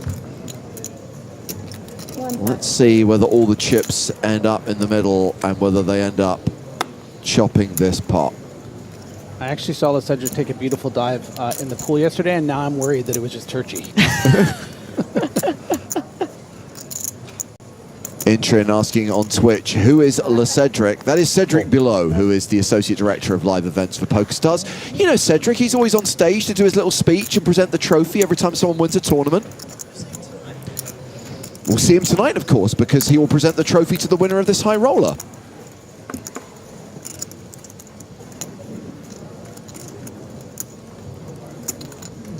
We've got a great chat pro comment, which I'll come to at the conclusion of this hand. Great fold with the 10s, but this time, I mean, we have to imagine all the chips are going in. And Lee is not happy. Squirms. Oh. I'll call. He calls. And here's where we make jokes about Lee having two flush draws. Oh, punch me in the face. Already did the suited 7-3 thing. Let's not too many poker cliches. Most of the time, the vast majority of the time, this will result in a meme. 93%. And I really hope that is the case, by the way. Not just because everyone will revel in the pot that everyone loves, but also it's just gross when someone like four flushes or a bunch of clubs come. It is, unless it's happening to you, in which case it is glorious. Yeah, but you still look at your opponent like apologetically, right? You do, you do. It feels gross. It feels gross. Okay, so Lee is free rolling, but unless there is a heart on the turn, it's over. No heart. Right. This is going to be a chop pot. You know what they say? Everyone loves a chop pot. So low pocket pair would like it to be known that ICM is misleading because it does not take into consideration the glory of a first place finish. J'étais prêt à dire, oh boy. That's groundbreaking. Oh boy. Or as they say, ICM is for poor people. I was saying like... Who originally said that? Was it Sean Deeb? I don't remember, but that's Sean Deeb sounds right. Never want to sweat. Who wants to sweat playing this game? Cool. Take a look at the chip counts. But they now have T-shirts with it. Yeah, of course they do. Chen extending. You can see the way that they're all bunched up, right? Yep. You got those blocks of players, Turchi and Gilly with 35 big blinds, Tungle and Lee around 4.5 million. But impressive that Aishen has near enough a 2-to-1 chip advantage over Turchi and Simon. Absolutely, especially because just half an hour ago, Simon was the chip leader. So other suggestions of who was the first to say ICM is for poor people. Sean says it was Doug Polk. So Belligerent says it was Nacho Barbero. It was somebody snarky. And Deeb, Nacho, and Doug. I think it was Nacho. They all fall into that category. Yeah. They're all snarky in a good way. Great. 400. You know who definitely didn't say it? Joe Stapleton. 3 plus. Who? Thank you. I've never heard the name. Raising the button here with queens. Do we defend the king 3 or do we? Oh, yeah. Yeah, pretty. Well,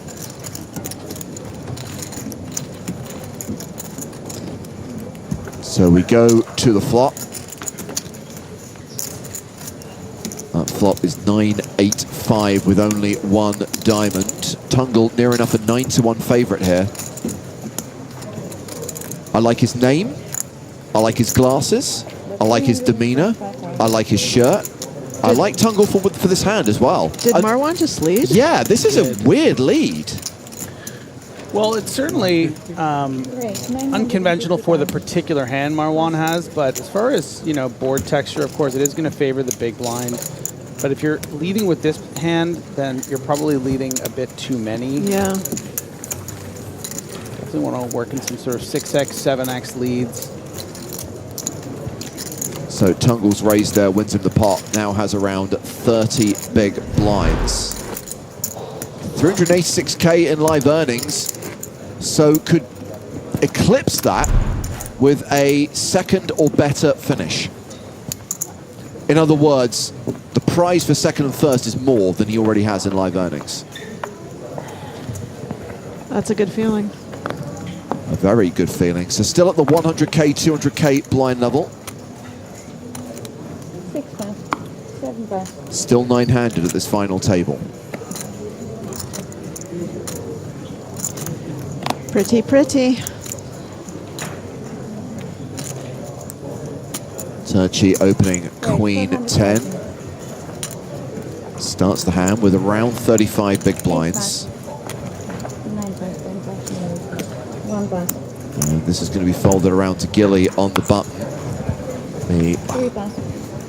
EPT Cyprus 2023 champion has folded. Marwan's out from the small. David Dejan gets a walk. No, folds the big blind, sorry. Proudly shows the 9-5, proudly shows the dolly part.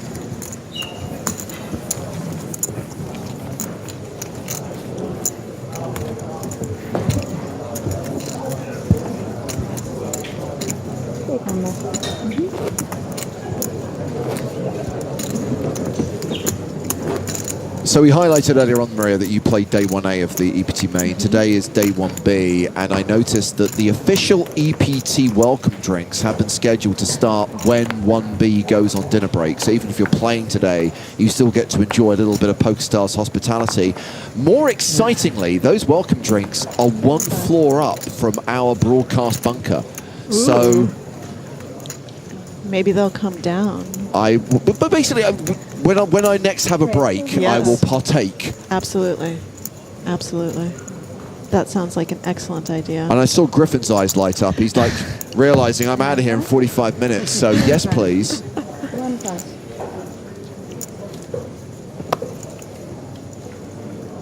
What do we think? Jacks, ace jack, queen jack?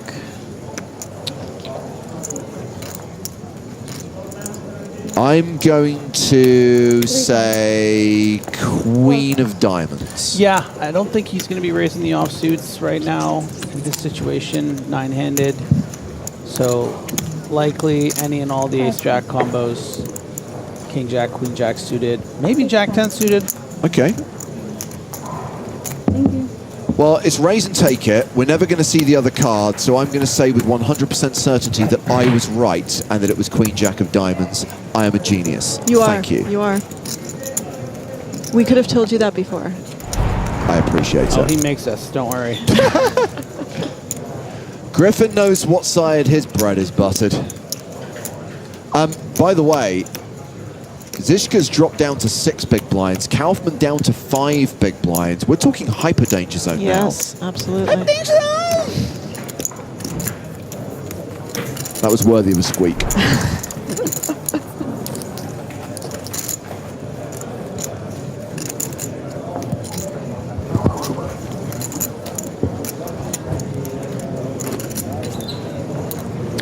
Less jetty than before. Sorry? Less jetty than before. Everybody's tired. It's the other group. It's the other group, not our group. Things get serious when you're looking at the sums of money up for grabs now. Everyone at guaranteed 54k, nearly 600k up top. 8 pass. 9 pass. 10 pass. 1 pass. 3 pass. Ace and there's Jack the of ace. diamonds. Yeah. Unlike the Queen Jack of diamonds that we saw last time. Absolutely, yes. This is a slightly better combo for Marwan. And the raise to 400,000. 6 pass.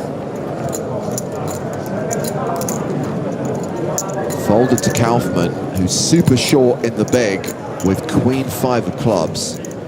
Yeah, and Marwan very intelligently upping the raise size to try to deter any sort of lame peels from the big, but Queen 5 is going to be enough to try to flop some equity.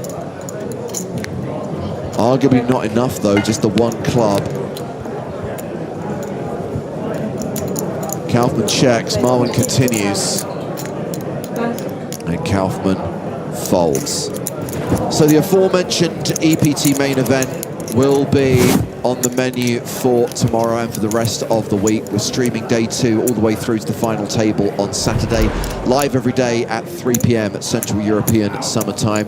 Just a quick flag that a couple of other live streams in the future. We have got the final day of the Sunday Million Anniversary. That's coming up on the PokerStars Twitch channel on Monday, September 7th. And we will also be streaming the last 2 days of the W Coupe main event. That's September 29th and September 30th.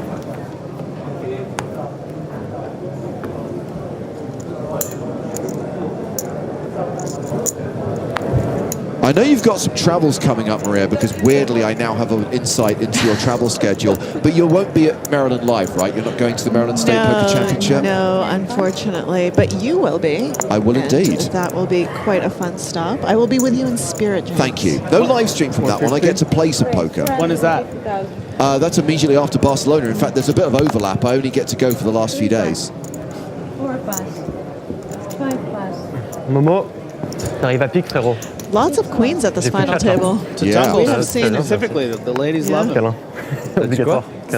Yeah, he's gotten them, what, 3 times so far? At least. I think just twice. I think Lee had them the other time. Oh, maybe. But yes, it's definitely the glasses, the shirt and the glasses, that combination. Ladies love Lars. Nice. Nice alliteration. So we are going to the flop, and a not dissimilar defend from the King 3 of diamonds, King Deuce of clubs for Turchi, who's pretty much bricked this flop. Tungle not loving the ace, but 325. It's going to continue. 325,000. Bet 325,000. 425. Because of the main event, 425. Yeah. Okay. Main Sit down. Lars and the Real Girls. Yes. You know my mom's in that movie? Is she? Yeah. That is amazing. Is she an extra or? No, she's proper in it. She has shares a couple scenes. Ryan Gosling. Amazing. It's been a while since I've seen it, so I'm not sure I'd remember her scenes. No, I mean, I it's been so long since I've seen it too. She's just a part of some sort of like group that hangs out with them. I forget exactly the context.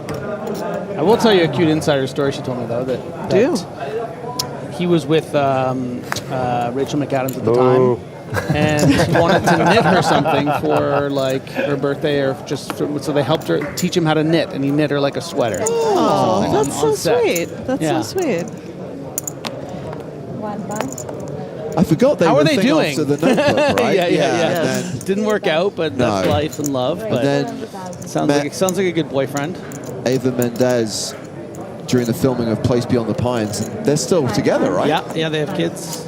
Or kids, I think, though. But yeah.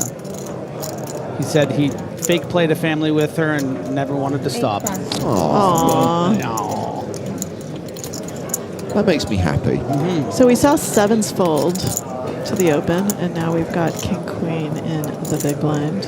Lee just going to defend and has Marwan dominated.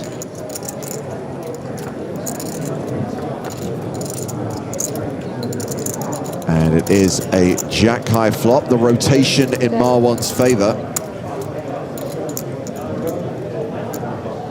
Which means we get a continuation bet of 225,000. Yeah, intentionally very small here. Try to get some floats by hands that are quite a bit far behind, and this is exactly kind of hand he's hoping for. I wouldn't fault a peel here from Lee to this size.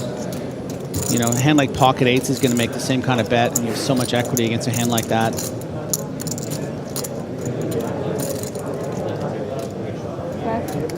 Yeah, you obviously think you have more outs than you do because you think you have the king outs. Yeah. Oh, but he does find the fold.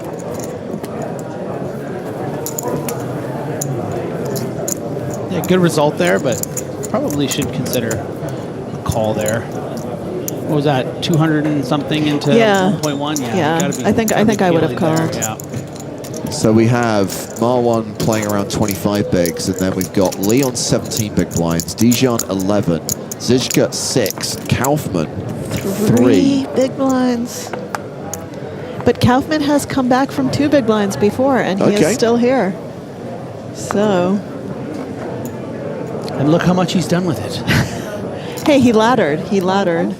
Fair play. Well, as we recently discovered, Jack Treetop Strauss coined the phrase, all it takes is a chip and a chair. Back in the 1980s, we did sadly have a member of our broadcast team who claimed to have invented that phrase at the moment we discovered that plagiarism... We fired him for it, right? Yeah, absolutely. I mean, Maria, you're a writer. You understand that plagiarism is unacceptable. No, it's serious. It's serious business. Taking credit, not just plagiarizing, but then taking credit publicly. I know. On stream. Had to go. Yep. Marwan raising ace 10. Aishen, the chip leader, jack 3 in the big. Only call, something wrong. Only call, something wrong. Check on Marwan him. with the jokes. Queen 7-5 with 2 clubs. I really just hope he finds a check raise here, just to like, how dare you speak to me? Yeah. Just to mess with him. The king? In his own court? Find it, Tommy boy. Nah. No. It would have been very sexy. Yeah, that would have been hot. So, down. the EW Golfin was slightly shocked by the 7s fold that we saw. Crypto game response. I don't care. If you tank like 5 to 10 seconds with very bad card in pre-flop, for me it's look stupid. You should fold fast. Don't make yourself stupid. That might be the best analysis we've ever had on one of our streams. I think they turned the AC off now. Think long, coming think for my wrong. job, that guy. Usually it gets really cool in the room when it's break for the main, because everybody leaves. But I also thought it was a little harder now. 3 pass, 4 pass. Yeah, the 7s fold happened so quickly that I actually don't remember who folded them. But if it was one of the middle stacks, then it's totally understandable when you have the 2 short stacks behind you. You really do not love the 7s. Honestly, I mean, even if it was Zizka, it might be okay. Yeah. Because he's trying to outlast Kaufman. If it's anyone other than Kaufman, So I can, you know, it's. We know it wasn't. I don't think it was Turchi because it was like, if we remember what the table looked like. So I think it was probably fine. Yeah. You know. Pretty committing raise here from Zizka, 850, leaving himself 525 behind. 9 pass, 10 pass. And it's going to be folded round to... Oh, he's already folded. Well, that must feel so good when you have... When you're that short to pick up the blinds. You're just thrilled. You don't need any calls. Oh, you've done it before. You know exactly what it feels like. Absolutely. It feels amazing. It feels the best. Love that feeling. Ultimate backgammon champion. Wow. What is ultimate backgammon as compared to regular backgammon? I don't know. What I do know is there used to be a lot of crossover between backgammon and poker. There were a lot of like poker pros who were also high-stakes backgammon players. Not so much now. Yeah, my own mentor, Eric Seidel, backgammon player, who told me that he is actually getting back into backgammon Nice. and has been game. playing recently. Putting the back in backgammon. Exactly. Do either of you play backgammon? I do not. I do. No, I don't. I think my dad does. And Kaufman now basically all in with his King 10 offsuit.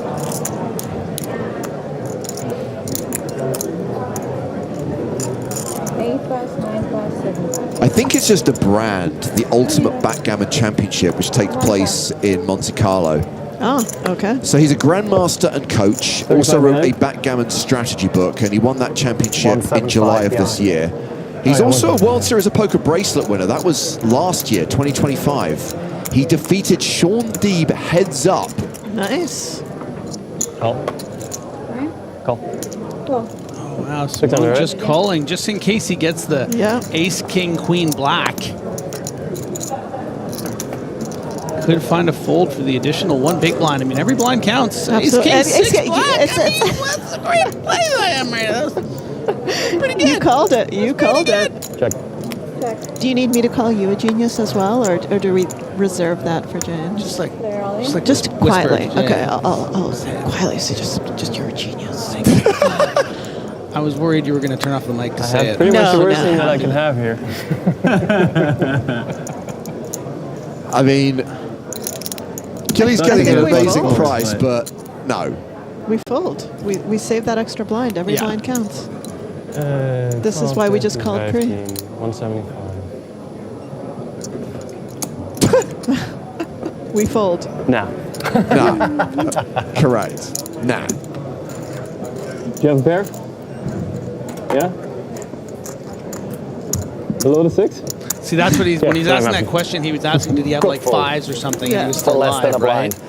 But Could have he given it was to not me. live. he had a pair of kings. Yeah. I think. No, 8-9. 8-9. Yeah, 8-9. Hard. Yeah, we saw he had 4% equity. He had to go like runner. Yeah, 8-9. Yeah, I would have needed runner, yeah. Yeah. 4% was not getting the right price.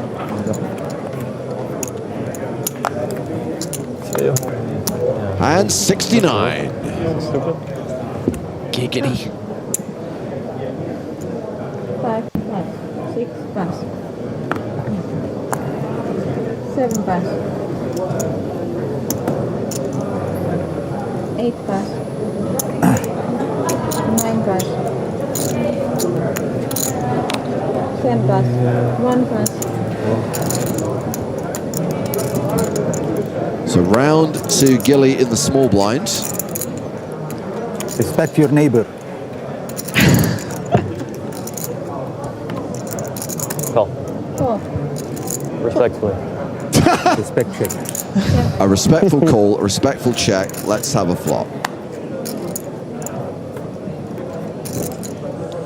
Marwan has been the only one bringing the jokes this final table. Not a good flop for him. So Check.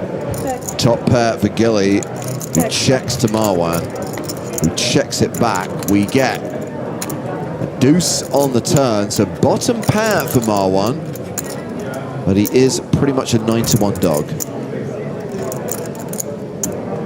Hard to make a pair heads up. This might. Yeah, he might call him for the right size. 400. Bet front pass.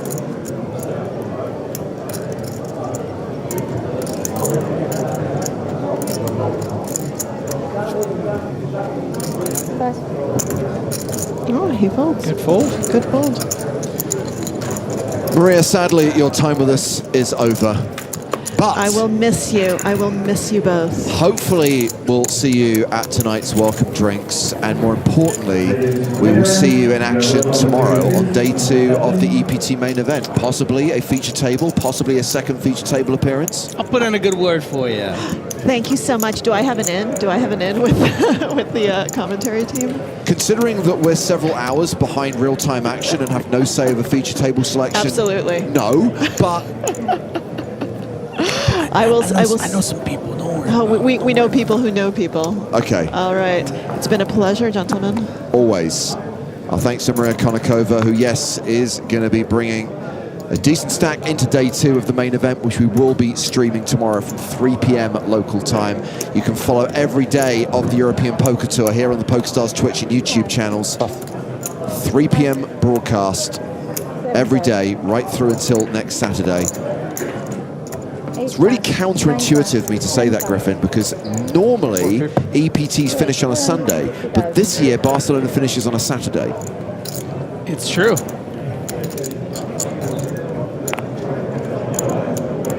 Tungle has raised to 450k with King 10. Gilly's got 7s on the button.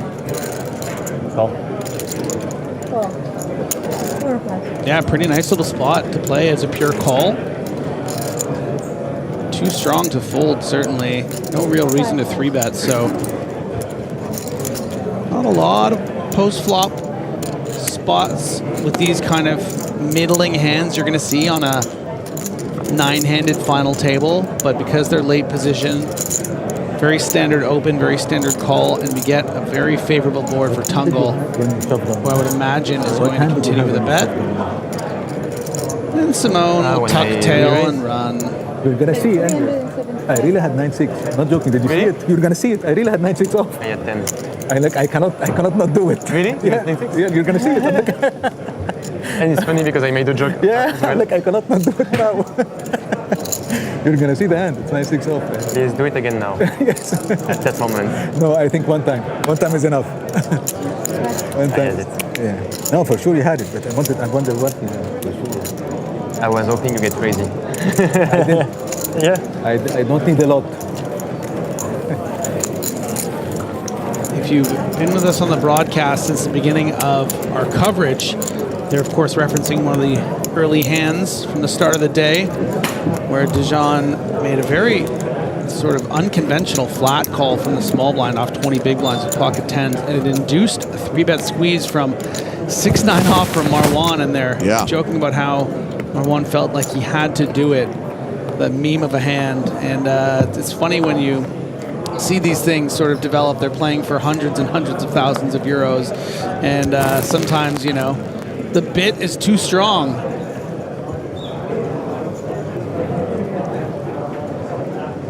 Okay, we now have 3 players at this final table with sub-10 big blind stacks, and Christian Kaufmann is one of them. Ace deuce under the gun, though, goes in the muck. Yeah, look at the way now. You can't see it on your screen right now, but Dijon, Kaufmann, and Ziska now all between 7 and 8 big blinds. So very, very interesting. Who is going to fall first? Well, action has been folded to Dijon in the small blind. The other short stack, Zizka, is in the big blind. And that is going to be a walk. I got walked twice. Once I had kings, once I got ace king. Kind of a tight fold with the king deuce. An inspired fold. When you gave me a walk, I had kings. I'm telling you, man, he's the colonel. Oh, yeah. The first hand was an ace as well. I hoped for a better Get it? Colonel Mustard. With so many big stacks. David Dijon. Only 2 walks, I guess. I got it, don't worry. We are laughing, and we're also looking at chip counts. The chance still comfortable lead near 12 million. You can see Turchi now up to 7.5. Really, it's a story of the chip leader and the short stacks right now. Pretty much between Turchi at 37 big blinds all the way down to Hakyan Lee at 17. They really need to stay out of trouble because of those 3 sub-10 big blind stacks. And Turchi going to start things off with a raise, of course, with 2 kings. 9 pass, 10 pass. 1 pass. 3 pass, 4 pass, 5 pass. Rounds the blinds. 6 pass. Zizka folds. Kaufmann. Pocket 5s. Just a call. Yeah, I mean, no fold equity basically, and you're still trying to outlast those other players. So you're looking for something low and is able to escape. You know, had it come something, you know, James, like even a 10-6-3 board, it would kind of be weird. It's like, you know, you have pot left, going to be a lot of high cards. You're up against Turchi, so lucky to get that ace high flop, I think, and get through these blinds, or at least the big blind.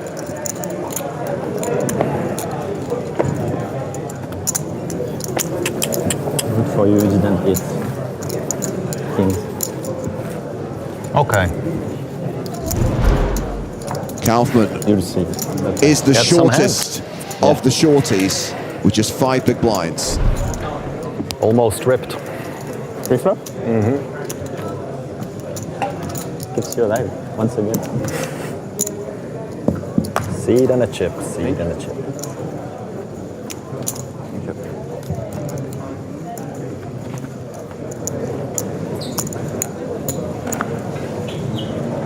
It is an incredibly loud poker room, Griffin, but Barcelona, always the busiest EPT. A lot of tables, a lot of players, a lot of events, and most of those events, huge fields. Yeah, just an incredibly popular poker stop here at the European Poker Tour. For so many reasons. Just an incredible city, beautiful weather, this time of year especially, and just great poker.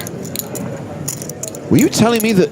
Oh, hold on a second. Aishen has opened 9. Zizka, who has 9 big blinds, has ace-10 suited on the button. I think this is close, you know? Yeah. I mean, I think you have some fold equity with your 9 big blinds, which you have to consider. You know, I don't think... You know, Chin is opening 10-8 of hearts here and folding to a shove, right? He's opening ace-5 and folding for 9 big blinds. So that might lean the Czech native to just put this in. But you really want to outlast at least Kaufman, who, as we mentioned after that last hand, now has 4 big blinds. Yeah, now he is going to put it in, largely, I think, for the reasons that I alluded to. And will be flipping for his tournament life. Yeah. The blinds are folded, so action is back on Aishen. Raise. And Aishen's going to raise enough to put Zizka all in, and he is likely to call off the last 700k, which he does. And we are racing ace-10 against 9s. Zizka, the at-risk player and the player who needs to hit. Yeah, and just because, frankly, thrilled to see pocket 9s. Once the money's put in here, it's never ace-9. It's never king-10 suited. It's going to be 9s, ace-jack suited plus, maybe ace-jack off. So just because in a pretty fortunate situation here, we did see at least 1 ace folded, I noticed. So Aishen actually a 61% favorite. Going to the flop, she's jack 7-3 all hearts, and Aishen has the 9 of hearts. Zizka down to 3 outs, the ace of diamonds, the 10 of diamonds, and the 10 of spades. I prefer que tu laisses de pique. Yeah, you're just hoping you're not dead on the turn here. Still live, still has 3 outs, 3 cards he can hit.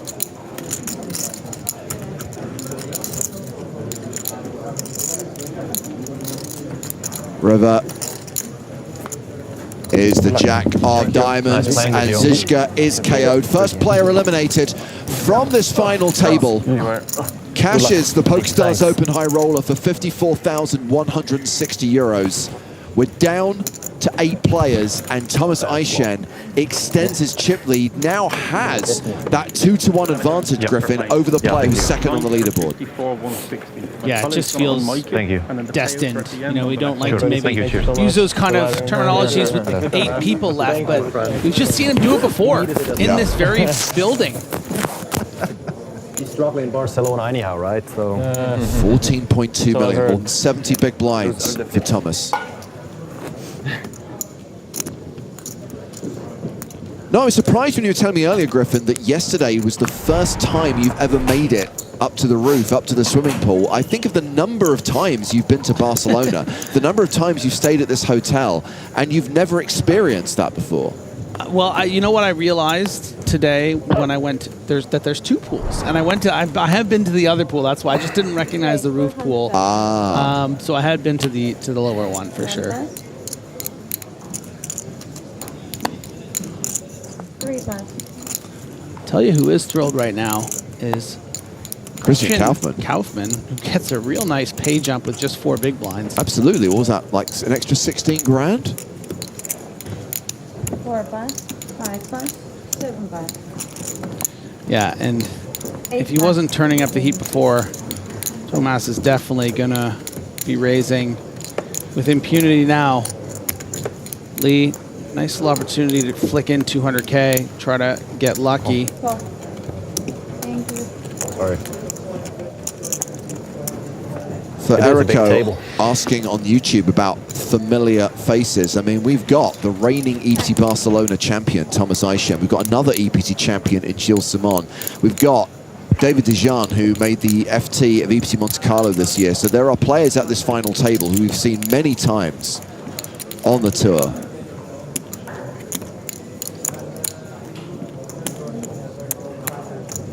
And Eichen, very impressive today. But 450,000 bucks. Continues with bottom pair and a straight draw, gets a fold, chips up to 15 million now.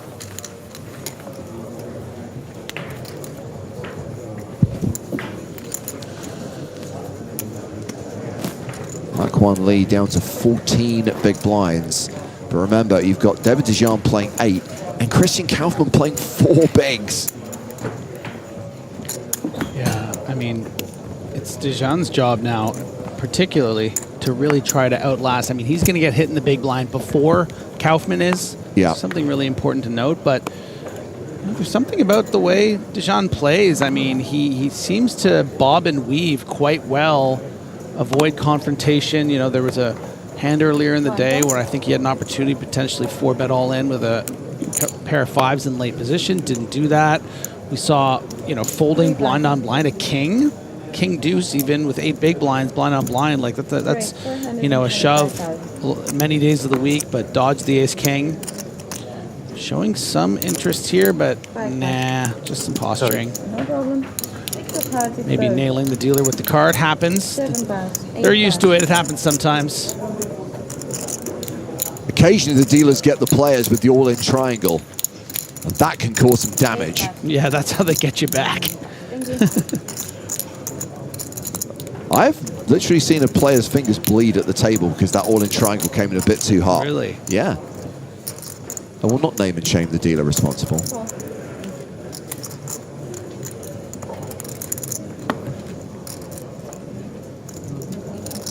Marwan's raised, called by Eichen in the big with 10-4, and would you Adam and Eve it? He's flopped top pair.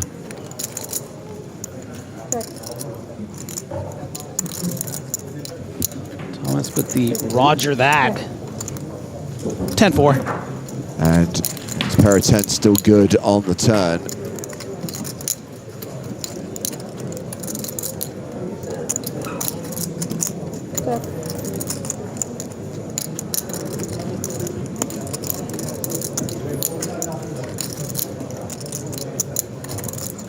No, Marwan. Yeah, he's just going to check again. I mean, just doesn't really have much reason to fight for a pot of this nature right now. Will be facing a value bet, perhaps quite a large one.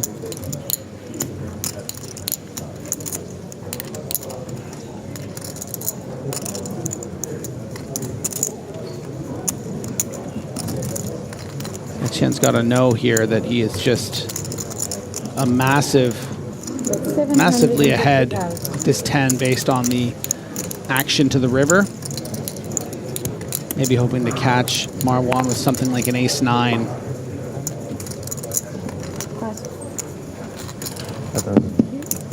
More chips for the chip leader, and Only a handful of hands to play before the blinds escalate. A reminder that when we're at a single table, when we are at the final table, we play a set number of hands per level rather than having timed levels. So 24 hands at 100, 200, and then we'll play 24 hands at 125, 250.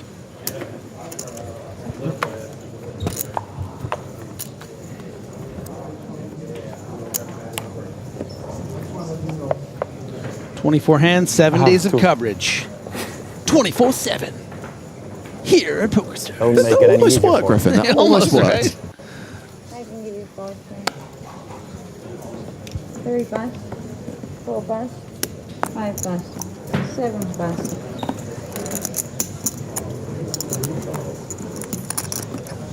Turchi with ace-9. Raise 400,000. Opens to 400k. Ace-5 suited for Hakwon Lee.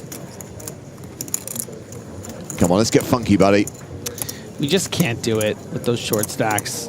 I mean, I think it makes for an interesting spot to just make it like a million here and then just fold to a shove. 9-5. But it would work against the ace-9 Turchi almost surely. But Etienne's gonna punish him instead. Have a go. The Flying Frenchman. 2 milli. Raise 1.8 million. 1 bust. I love it when chip leaders do chip leader things. Especially leveraging the ICM pressure of people with crumbs at the table. Yeah, and the thing that's quite beautiful about the really engorged sizing in particular is just if you do, decide you want to come back here with a 4-bet, you're going to have to put in too many chips. You're going to have to put in half your stack. So there's no move really but all in. And even if you did find a 4-bet, maybe there's a world where Thomas will just slam it in your face. Probably not, but there is that fear factor that he has been able to create amongst these players, and it just running away with this thing at this point. 16.225 million chips, a significant chip lead, but like you mentioned before, having double what Virgil Turchi has, he has increased that lead. 81 big blinds, Turchi with just 36. 4 bucks.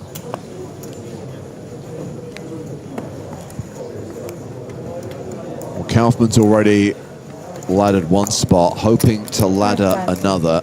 7 bucks. Hoping to outlast David Dijon. He's only got a few more chips than him.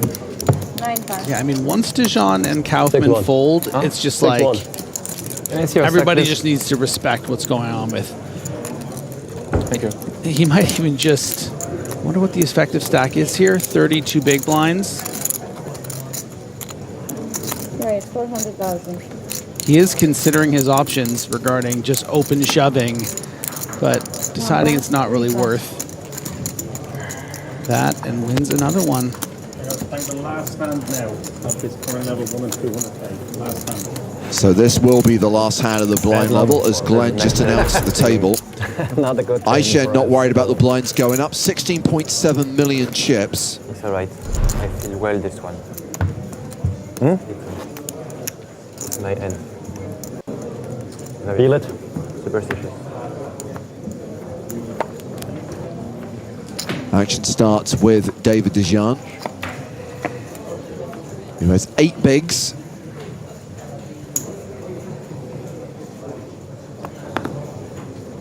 Nope. He says no.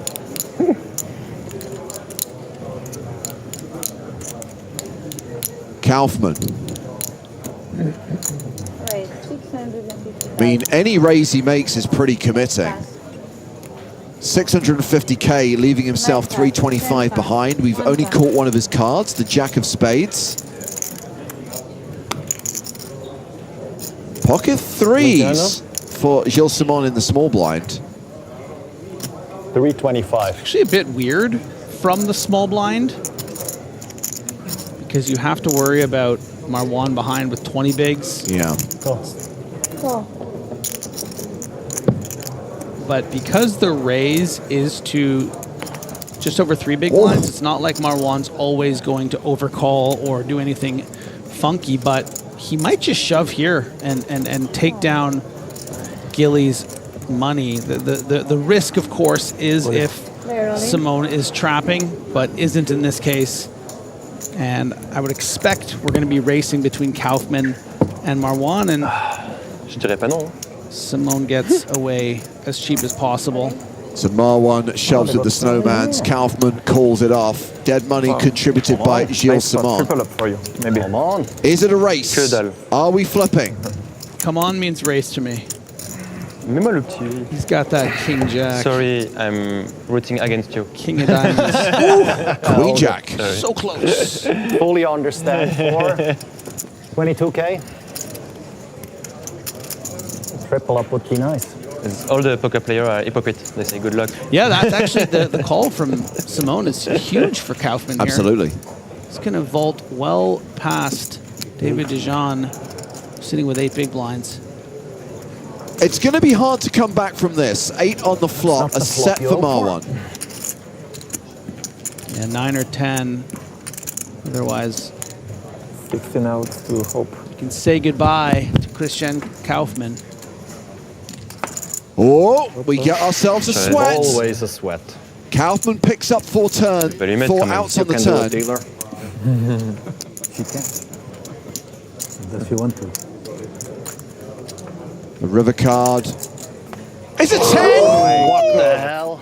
Running cards to make a straight, and Kaufman survives. Wow.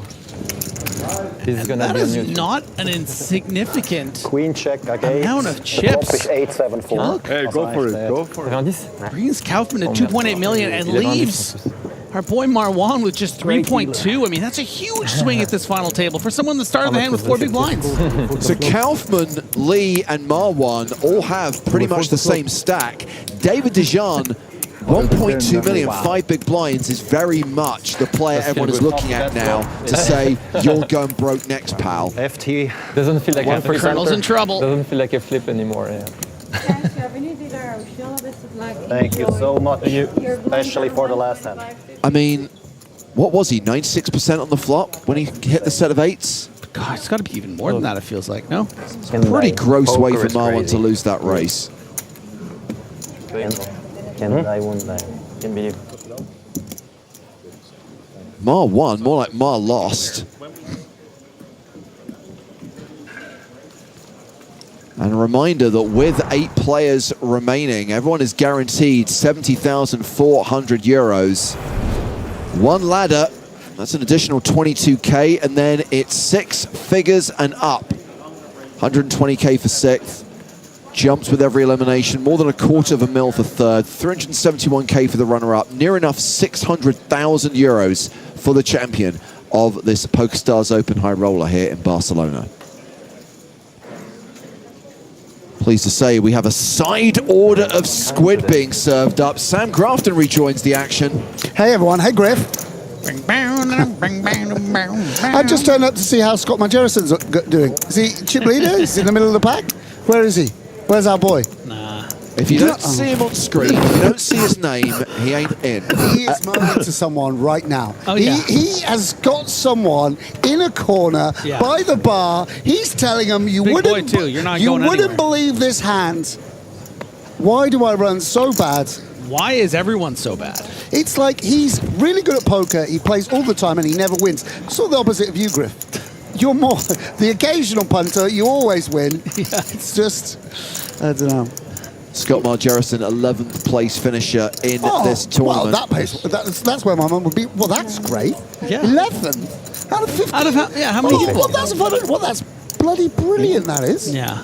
Go on, Lee, with the aces. I always said my 1% son. Top 1%. Scott Margerison, you'll always be top 1% in that heart. yeah. If you're listening, he's never listening, by the way. Oh! No, oh my days. David Dijon thinks he's found a spot. He has run ace-king into aces. And you've got a feel for him. You could wager a lot more big blinds than this with ace-king, that's for sure. J'ai 9 et 3 depuis la matinée de ce matin.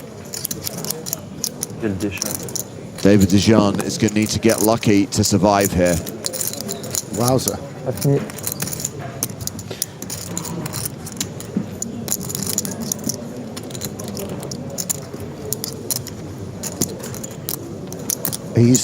He's had a word with the big man. He's saying, listen, get me out of it.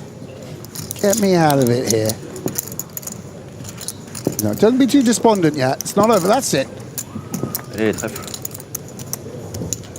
That's not a good start. Oh. Top two. Anytime you flop top two and have less than 1% equity. What do you mean? King. Dead. Yeah, not running dead actually. It's pretty miserable though. You only need 2 kings. Top 2 and less than 1%. Gross.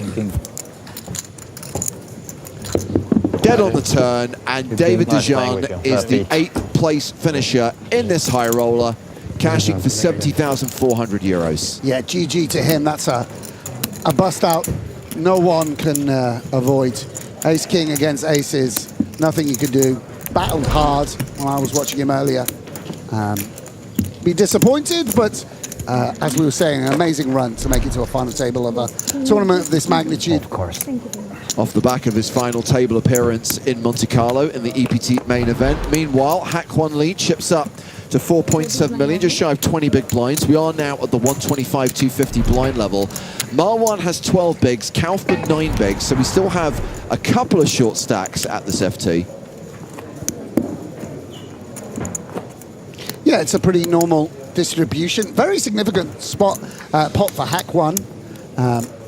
Pulling him up the charts, separating him from those 2 extreme short stacks, Waleed and Christian. How's Thomas playing, Griff? I mean, great. Yeah. Perfectly, to be honest.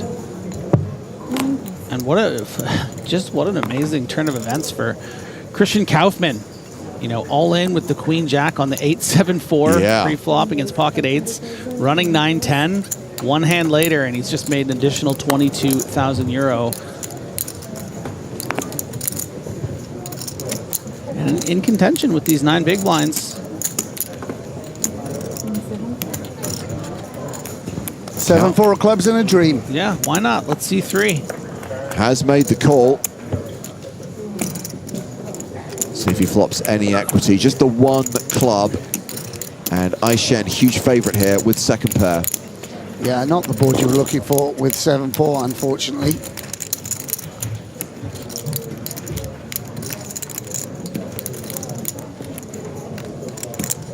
Aishen continues, and Kaufman is going to be forced to fold.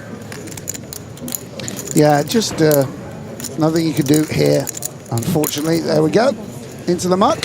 So Kaufman remains the short stack with 7 players remaining at the final table of the PokerStars Open High Roller here in Barcelona.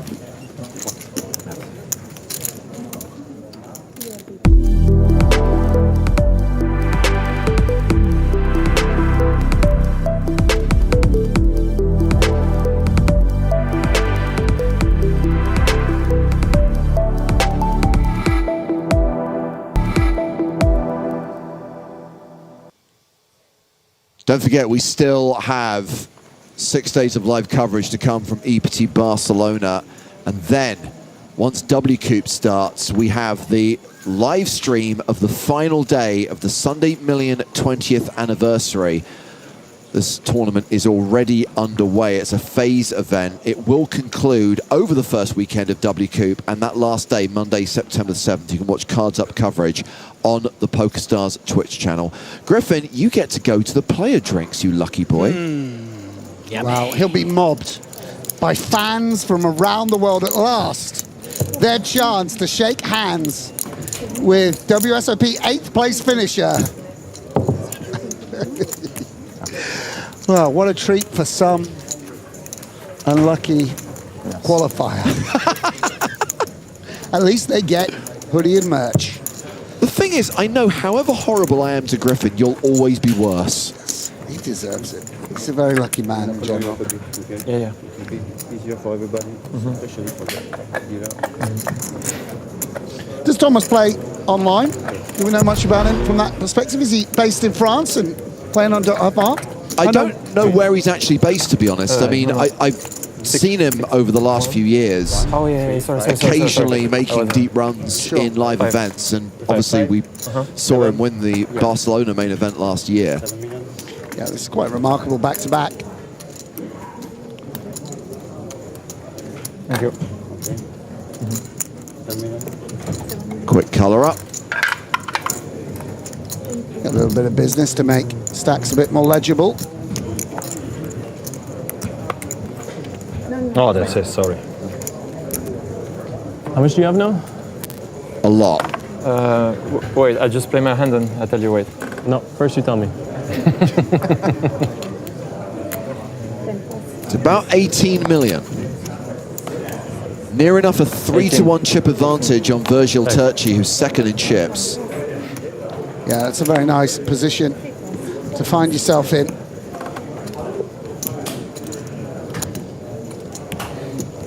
And obviously with that experience from last year and various other tournaments, of course you're just going to play it very well, I'm certain. While we're 7, 8-handed, 7-handed. Just let things play out. Don't have to play every hand. Just take the spots as and when they come up. 75. And Turchi will come in for a raise. Okay. Pressurizing Lee, who is somewhat of a middle stack. Yeah. And forcing out the better holding. See if you can make a suited queen fold. It's a very powerful play. When he watches the VOD, he's going to feel disrespected, Sam. It is a little bit disrespectful. Should have windmilled it in his face. She said, ha ha. That's gone very out of fashion, hasn't it? Need to bring it back. You don't see much windmilling anymore. I'm a great believer that everything in poker is cyclical, yeah, and that certain trends will return. Yeah, we're going to call it a run again very soon. You're committing to the bit. I like it.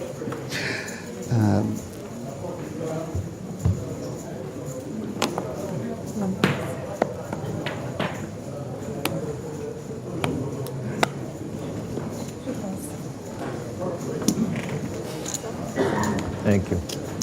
I'll pay for everything. I always like players who are wearing the local merch. I think that's nice as well. I have to say, I'm a fan of that hat. I need to speak to my buddy who has connections to the PokerStars store to see if I can nab me one of those. Thanks. Sure.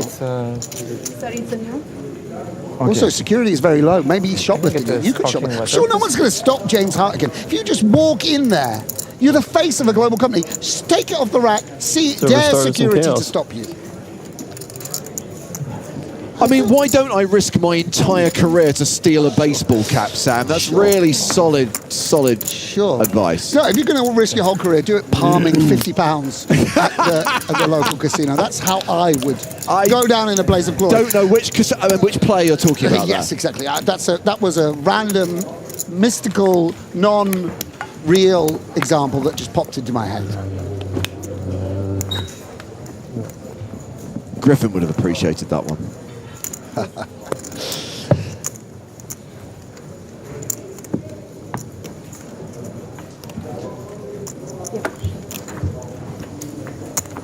you don't mind, can you put the timeframes more visible, please? Yes. Thank you very much. Ben? Miro asks, this is the main event, right? No, the EPT main event is running right now. We're going to pick up the action on day 2. This is the high roller, which is actually part of the PokerStars Open. This is what is sometimes informally referred to as the cheap week leading into the main EPT Barcelona Festival, where you have the Open, which is a 1650, and then a high roller attached to it, which is a 2,700 euro event. But of course, Sam, there are so many pros who are here for the entire festival, so you're going to get maybe some less experienced players who play the Opens, but also a lot of the pros who are here to play the EPT Main are going to play this as well. Of course. I mean, this is a brilliant tournament to play. Not only that huge prize up top, but, you know, big field. And obviously, I mean, I actually only arrived here to do the commentary. As soon as I touched down, I thought, why wasn't I here all week? This is such a great city to spend time in, whether that's to play or enjoy. So, yeah, of course. I mean, we see that with Thomas and Sid Simon as well. You know, really, really strong pros in this tournament as well. We might have a little bit of a confrontation here. Yeah, and... Do you know what we're going to see? We're going to see a tungle-tangle. Yes. And he's almost trying to slightly over-rep the pocket sevens by 3-betting rather than going all in. Maybe he's sort of trying to suggest his hand is stronger than it actually is. And ace-jack, with a bit of a decision, does fold. Tungle maybe been on the solid side thus far. I think it's understandable with ace-jack off. Obviously, we can see it was a flip, but that's not the only outcome. Whilst Tungle officially third in chips with just shy of 30 bigs. Yeah, and it was Tom Fuchs who won the 100K yesterday as well, which was delightful. He's a lovely, lovely gentleman. Real pleasure to play at the table. Very, very strong poker player as well. And Jason Wheeler, who won the PokerStars Open, outlasting 4,332 opponents. One for the old school, pre-Black Friday screen names. Yeah. Also preventing Kyan Mokri winning a title. I want to see him with another trophy. There's far too much of that. All I ever seem to see since I stopped playing a year ago was Kyan hoisting another trophy above his head. I think Kyan's won 2 super high roller titles in Barcelona, so yesterday would have been his third. Yes, I mean, I think the last time I played here 2 years ago, I got 4th and he was victorious. He reminds me about it whenever I see him. It's a good job we make the trophy so heavy, otherwise Kyan would carry them around with him and bash people over the head with them. And here we go. The rare 3-way flop, potentially. Oh, and Simon as well. Looking very 4-way. Let's do 4-way. Yeah, I mean, Jack 10 can be a little dominated here. Yes, and for that reason, you know, look, sensing their King 10s and Ace 10s that people might have. Very interesting. I think that's quite a sharp fold off of 20 big blinds. The shark. Ace 5-5 on the flop, advantage Turchi. Yes, nice flop for Turchi.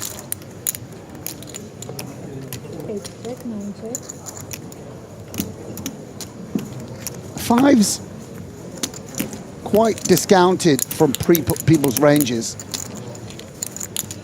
Very likely even Thomas on the button would have a 5x and will take a free card.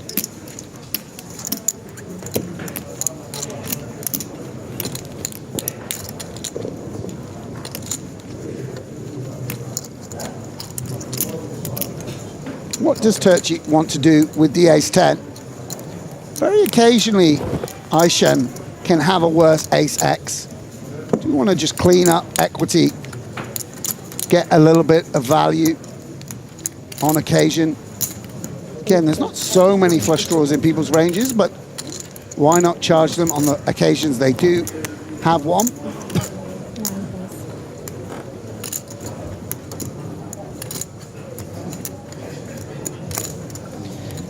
Lee, by the way, could have gone a different way there with 14 bigs. I think some people might have shoved the 9s. Guess it is quite close. Decided to flat. Folds. Does Thomas have designs on this flop? On this turn, rather. Does he ever want to bluff? Does call.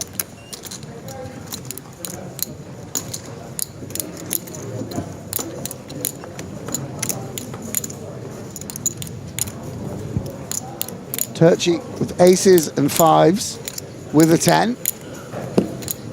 We presume we would have heard from ace-queen pre-flop in this formation. Ace-jack may bet the flop on occasion and also sometimes squeeze. So ace-10, is it a candidate to value bet? Will check. Check. And check, check.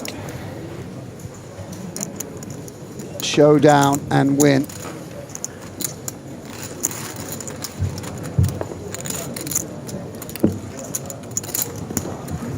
Optimistic call on the turn. J'étais à 2 doigts de folder à la turn et j'ai changé d'avis. Turchi, 9.5 million. Second in chips. Thomas Eischen still leads with 17 million. Yeah, this kid seems like he knows what he's doing. Not someone I'm familiar with, but seems to be playing pretty well, sizing well. Oh, really? Thank you. Also just got a swaggy hoodie, which makes me suspect that he's someone who takes his poker seriously. Don't worry. Okay. Still. I'm going to fold my next time. I'm not. He said he's going to fold to you next time.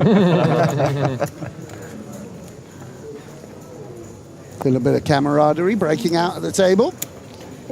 See you start to be friendly with your competitors. Long days at the table. Yeah. Aishan will relinquish the 10-7. And Tungleman from the button. Tungleman. Nice. The Tungleman. Let's get him in a costume.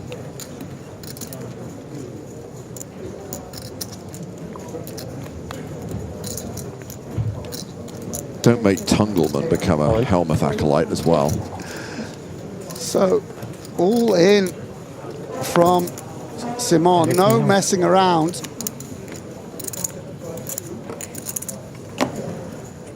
$20 big blinds. More than good enough. And I'm not. Tungle You're not. releases. Quoi, les 8? De blindes au début du Yeah. Not anymore. I made you stick to your word. Yeah.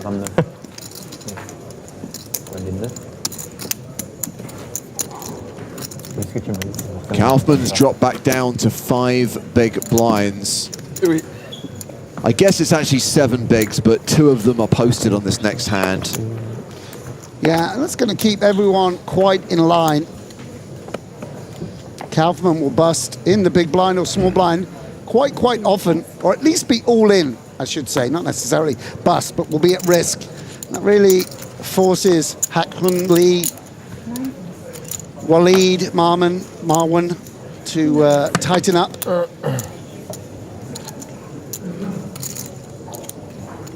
Lars Tungle raising. Here he goes again. I think he announced 550. He's got queens again. It's the 3rd time we've seen Tungle with queens in about 2 orbits. What a life. Yeah, and he's quite... Oh, an ace-10. Good enough for Kaufman. Yeah, he is all in and at risk. He's going to tangle with Tungle. See the second one. Could have woken up with 9s or so. Yeah, it could be worse. Ace is live. I don't think we saw anyone fold an ace. Don't make the ladies expensive. But they used to. I mean, Kaufman was down, when I left, with 11 left, he was down to two big blinds. So, quite a spin. Kaufman looking to hit, but that is a queen on the front. Oh, wow! The queen in the window, and then the jack and the king to give Kaufman Broadway, but has to fade kings and jacks. Yeah, 30% equity for Tungle. Be specific. Can be 2-2. Yes. Be specific. Okay. Kings, jacks, and 5s are cards that Kaufman needs to fade for this straight to hold. River is a 9. That's a super straight. Lucky bust. The run. The super run. Yes, and very unlucky for Tungle, and reprieve for Christian Kaufman, who ascends to the lofty heights of 14 big blinds. No longer the short stack, and quite some maneuverability with a stack like that. Tungle drops down to 18 big. So Tungle's got 18, Hakwunli 14 big, same stack as Kaufman, and then we've got Walid Marwan, who now becomes the low man at the table with 8 big blinds. Yeah, very significant pot there. Obviously would have been a significant pay jump for everyone. Instead, sort of distribution from 8 big blinds to 18 big blinds for the bottom 4. Jockeying to survive. Do you think Hak-Wan Lee phoned ahead to find out what the color scheme was of today's casino bracelet before he chose that shirt? I don't know, but it is actually, it looks like, I don't know, my grand's wallpaper. That sounds like very mean, but I don't mean it quite as, it's just a very, looks like Laura Ashley designed the shirt. You know, my gran would, you know, love that on the conservatory walls. And Simon will use the king-queen off to 3-bet bluff the chip leader. And it's quite interesting to have 2s here. Not very good blocking properties. On the other hand, we do have to stick up for our raises a lot. Yeah. Ooh. Wow. Yeah. I think that's understandable. Maybe could have called off against Marwan's. The randomizer over there? 8 big blinds. Close. Not so close.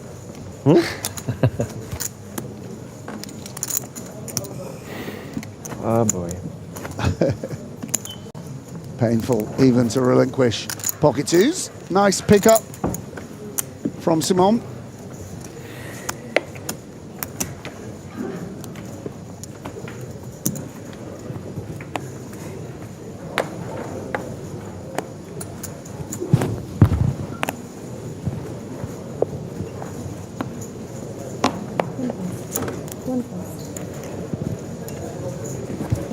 Pocket 7s. Yeah, this is a nice hand to find on the hijack. Very playable. 500. Still playing 125, 250, so the raise is to 500,000, and it's round 2. Hak-Wan Lee in the big blind, 10-4 off, he folds. Had a nice, quite random interaction at the airport. Got a text from the legend himself, Max Silva. Oh, yeah. And we're just on a bit of business. I asked him what he was up to, and the night before he'd been out with former EPT winners, Rupert Elder, David Van Paloo. Wow. There's a little photo of him and John Spinks. I don't know whether you remember him. I remember John Spinks. Yeah, of course, a whole group of really top lads. Yeah, it was nice to see them. They were looking a little bit of salt and pepper in the hair, but apart from that, absolutely looking tip-top, those boys. What was it, like a UK IPT Luton reunion? Yes, exactly. You know, there was a sort of whole group of people that played the UK IPTs that then went on to become incredibly successful, Max Silver amongst them. Obviously, Rupert, EPT San Remo winner, I believe. Yes. And Van Paloo, I think the first ever EPT that I played, EPT London. Yeah. Beating Sean Jawanda. He beat Jawanda heads up, correct. Yeah, what a legend. So yeah, nice to see them. And so nice that they all stay in touch. A lot of them have exited from poker into various other things, but it's the friends we make along the way. As we find Turchi with pocket queens, the same confrontation as we had a moment ago. And it's going to be interesting to see how Kaufman values ace-10. Although, oh, and here we go. Ace-king of clubs will shove, making Kaufman's decision easy. And Turchi calls with queens, so it is Hak-Wan Lee who's at risk here with the ace-king, racing against Virgil Turchi's queens. Yeah, the most classic-ist of coin flips. Very clean with 2 live suits for the pocket queens. 58% actually to win. A little closer to 3-2. Yeah, we saw that ace folded by Christian Kaufmann as we go to the flop, which is 10-7-7. And now Turchi becomes a 3-1 favorite. Lee needs an ace or a king to survive.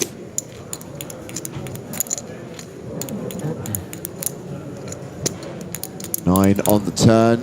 It's kind of juicy, producing the flush draw for Lee. Indeed, the 9 of clubs. So 10 outs now for Lee.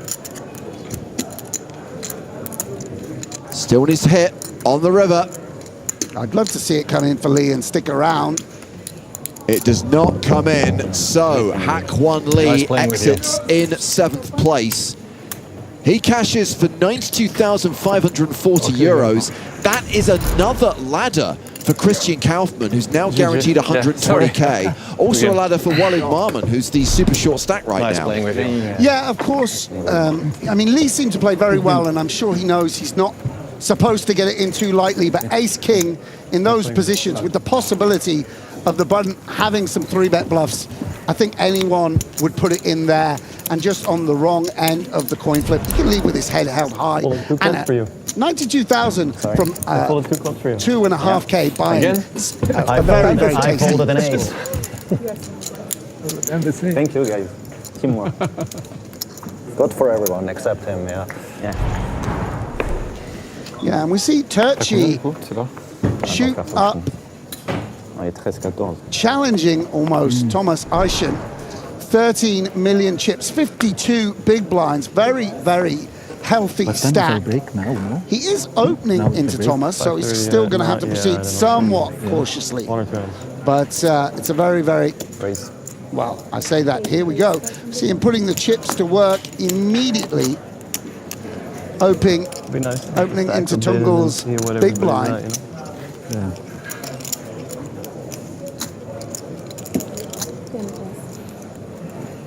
I think it's kind of understandable from the button. Thank you, Virgil. Thank you. For the ladder. Okay, Tungle, for everyone except let's the one tangle. that busts. 6, 5, 4, 2 clubs. Ace high still good, plus he has a straight draw. Yeah, I mean, this is a board that does tend to favor the big blind, but he's looking at his chips, almost trying to bite the free card, and I wonder how Turchi will respond to that. It does seem that this hand specifically, with the jack of clubs, might be nice to bet. Heart and club is kind of tasty. Of course, it's a problem if we get check raised, but how often does that happen?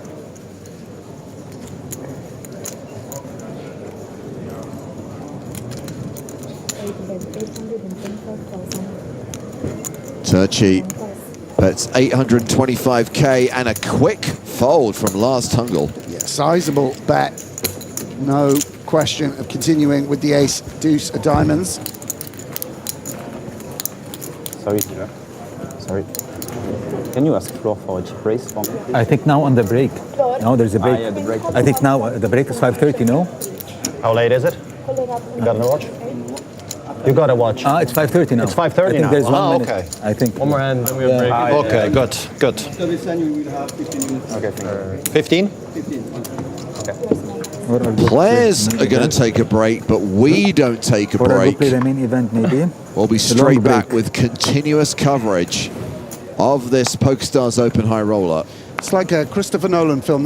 There's parallel time continuums going on. Yes. Sadly, there's only 3 places in the world you can see the EPT in IMAX.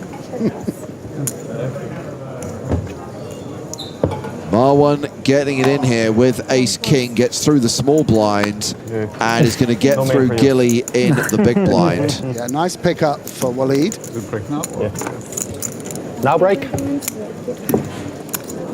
Still 10 hands to play at this blind level.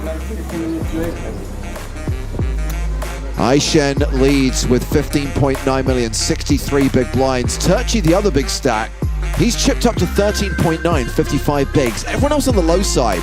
Gilly playing around 30 bigs, Tungle 15, Kaufman 12, and Walid Marwan, the player at immediate risk of elimination with just 10 big blinds.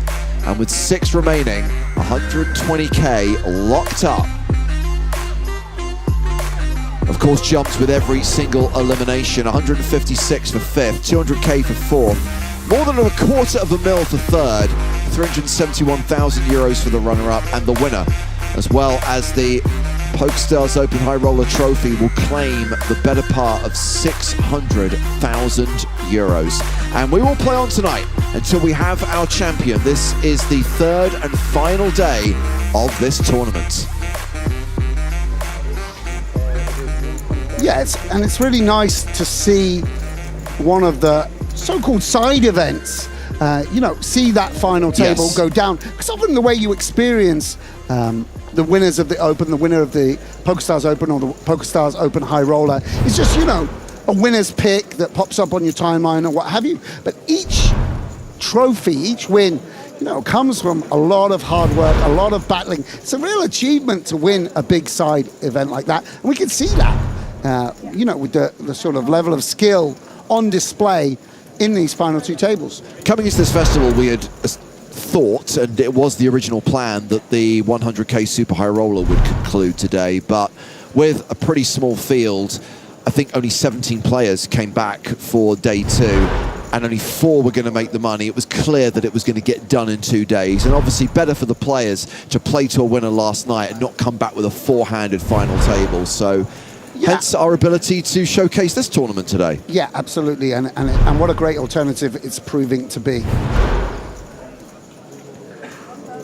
And there's the man in second in chips, Virgil Turchi. Nice. Not against me. Couple of orbits for him. Yeah, the final 6 from a starting field of 1,551. And you know me, James, I played a lot with the high roller guys. I'm friendly with a lot of them. But this is the real poker. Beating 1,500 people, for a big, big payday. That's really sort of remains what makes poker so exciting. As I say, I've been lucky enough to win some fields which are 30 runners or 70 runners, and of course it's absolutely delightful when you do that, but this, can really change the direction. I don't know about people's lives, but the course of their careers, the course of the next few years for them, it's really, really nice. What's the closest you've come in a big field event? Well, EPT Barcelona a few years ago, you had a relatively deep run, right? I punted off in 13th or 14th in EPT Prague. Okay. When I didn't have much money either, I was 3-bet, 5-bet, ace-7 off. It wasn't the greatest moment of all time, but there you go. Whatever. I was young and reckless. Luckily for you, we named that hand after Spraggy. Yes, yes, indeed. Joe Chung also punted off with it first. 3 left in the main as well. So it's due a win. But the odds would say eventually someone has to punt and get that. I think over the last 2 decades we've established it's a cursed hand. Yeah, and Marwan leading out here from the big blind. Is that correct? Or was it? Yeah. Very nice. And oh no, sorry, it was a c-bet from Tungle. It was. Marwan checked. Tungle continued. Marwan I was lost in the memory of my former stupidity. Also, I think you were kind of manifest. You want to see people doing mixing it up a little bit. Exactly. Go on, lead here. Don't just check. Don't play him flow. Exactly. Put him to a test. Put him to a decision. Stick it in his ear. I have also, the big 10K here. I got a 10th in that. Also, when I was sort of coming up, and it would have been really big for me, when it was like 1.3 for the win or like some huge score. Yeah. I also did something very silly in that tournament. Thankfully, it wasn't recorded for posterity. Most of these exits were. Turchi with the ace-king of hearts under the gun. Considering his options with 6-5 diamonds, will release. But matched up nicely there. Would have been an interesting confrontation. Now Simon taking an interest. Perhaps sensing that Turchi is opening up a little bit. And Will flat in position. This could be all manner of holdings. Ace jacks, queen jack suited. Obviously some pocket pairs in there. Yeah, we might imagine a queen jack of clubs or a king queen of clubs. Very likely something of the suited variety. And Kaufman here, The camera? 9 big blinds. It's a little worse. Well, ace queen, yep, makes sense. We have a flop, right? Yep, 7-8-3. So ace king's still ahead. Yeah, everyone missing. Turchi checking over to Simon. And he definitely has the strongest range here, you'd imagine.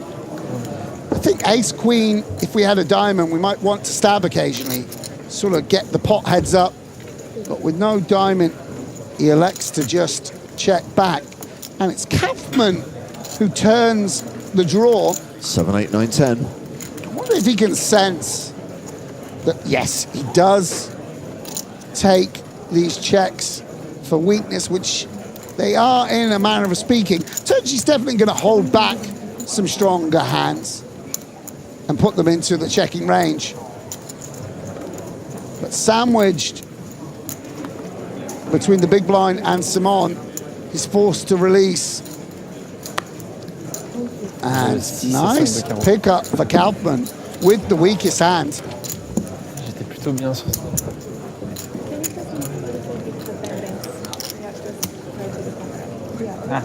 You know, they. Kaufman, 16 big blinds. Walid Marwan still playing 6 bigs. And blinds going up in 8 hands time. Yeah, just going to be looking for a spot to get these chips in. I mean, actually quite advantageous. You know, there's 2.5 big blinds out there each time. Shove 6. You're getting a big percentage of your stack if you ever get it through. Just needs to find some Broadway holdings. And Simon with ace-10 on the cutoff. Going to be more than good enough to come in for a raise. Going a little bit bigger with the open because it's Turchi's big blind. Wants to disincentivize calls, but obviously 5's going to certainly make the cut in some manner.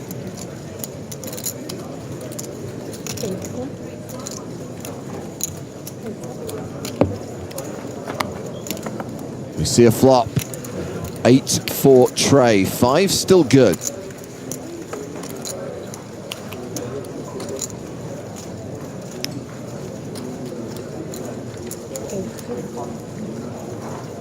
Yeah, and Simon just going to consider whether he continuation bets his entire range here. See, we're quite a weird hand where nothing better really folds. On the other hand,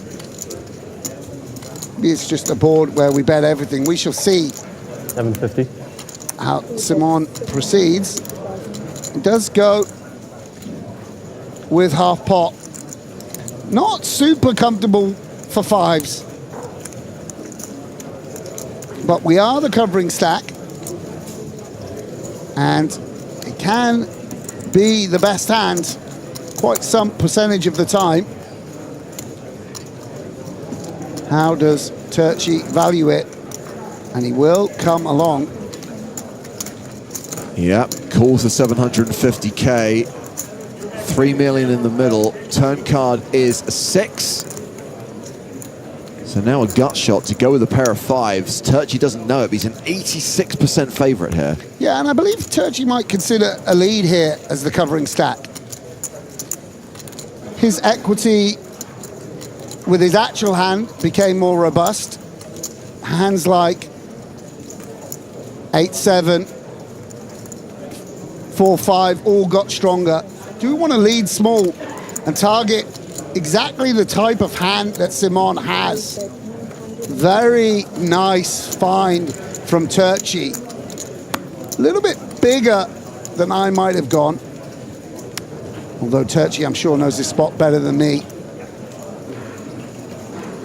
And look how difficult we make life for ace-10. Seems a bit weird to bluff raise. Seems not much fun to call. And for that reason, will release. Nicely played hand from Turchi. And it's almost tied at the top now, Sam. After winning that hand, Virgil Turchi has close to 15 million. He is not that far behind Thomas Aishan. Yeah, he's in a very good position on this table. Seems to be playing with a lot of confidence and quite some technical ability as well. The two Frenchmen, king of the castle. I mean, they've got all the chips. It's a case of the haves and the have-nots. Everyone else is a below-average stack. I mean, Gilles Simon's playing 20 bigs. Lars Tungle, not a dissimilar size. 16 for Kaufman, 6 for Marwan. Yeah, and I think that's why the lead was particularly good. You know, being in third, but so much lower in chips than your opponent means you really can't afford any missteps. You can't afford to be heroic and get it wrong. So we continue six-handed action at this final table. The PokerStars Open High Roller.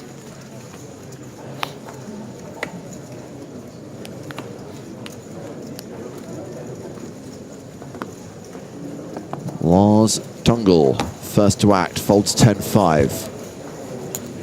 Gilles Simon, ace-8. Gilly, a former EPT champion, won Cyprus in 2023. All in from the short stack. Walid Marwan gets it in with ace-5. Yeah, I think this does make the cut. 1.7. No, yeah, 1.7. Round to Thomas Aishan, who's got king deuce in the big. Yeah, and he would be calling very wide, but I don't think king deuce gonna be good enough. 2.5 big blinds, 625K. Almost a third of his stack picked up there. Very, very nice. Marwan now hovering around the 10 big blind mark.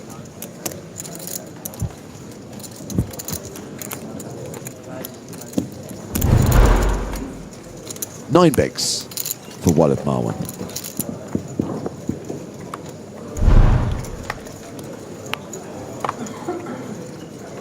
Yeah, it's a real battle, grinding a short stack under the lights.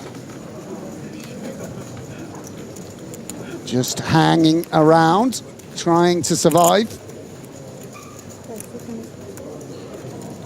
Sevens for Gilly. Yeah.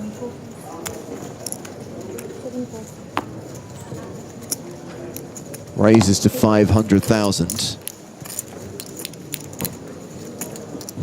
Aishan 9-8 suited in the small blind.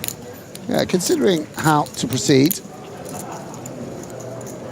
To call. Lars Tungle has 4 deuce of diamonds. He's going to call from the big blind, and we're going to go 3 ways to the flop. Why wouldn't we go 3-way? Loving that. If we've got 4 deuce of diamonds, let's see a flop. Let's make a wheel. Or flop a flush draw. There we go. It's a double gut shot as well for Aishan.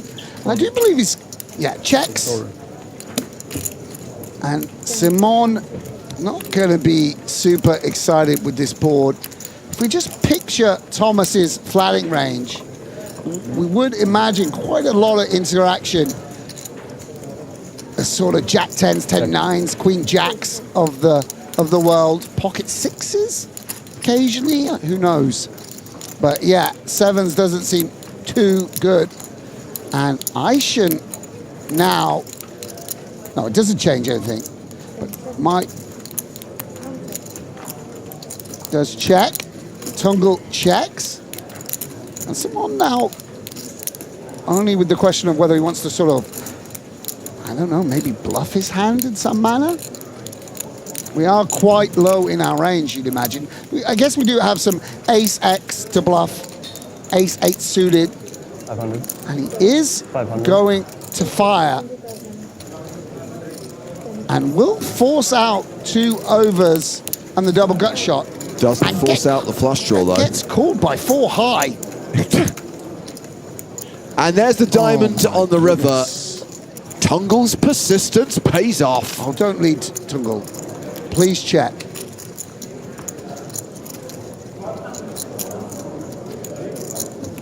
because I think Simon would have been tempted to bluff this card. Leads out, and a resigned look from Gil. 1.35 million is the bet. And a quick, relatively quick fold there from Gilly. Yeah.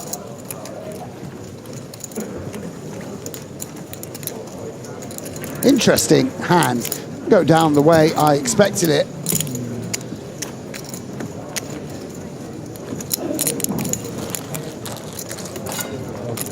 On a le même stack.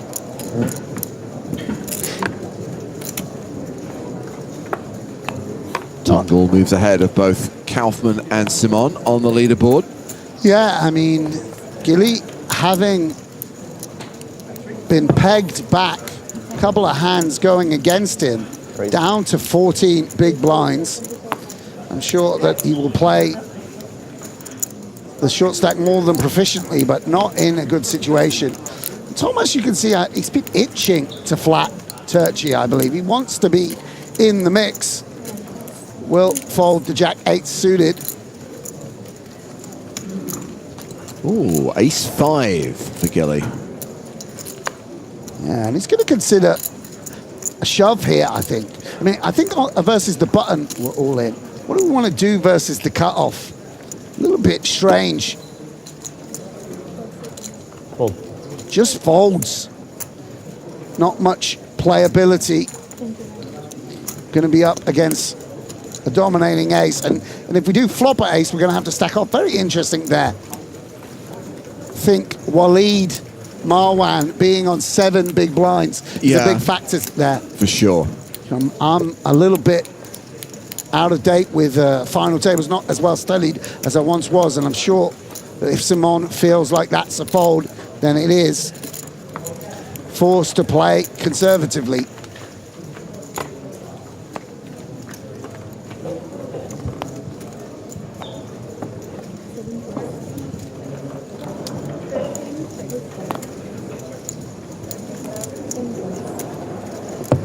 Action folded to Tungle on the button. Jack-7 of diamonds. Nope. Gilles Simon in the small. King Deuce. There's a hand he wants to shove on Marwan with. Yeah, I think maybe just the king is good enough versus 7 big blinds. You're not excited, by the way. Oh, and a quick call from King-10 suited. Wow, and Simon's day goes from bad to worse. This is a very good spot for Waleed. He's been very patient, gets it in as a dominating favorite. This is essentially to flip-flop positions in the tournament.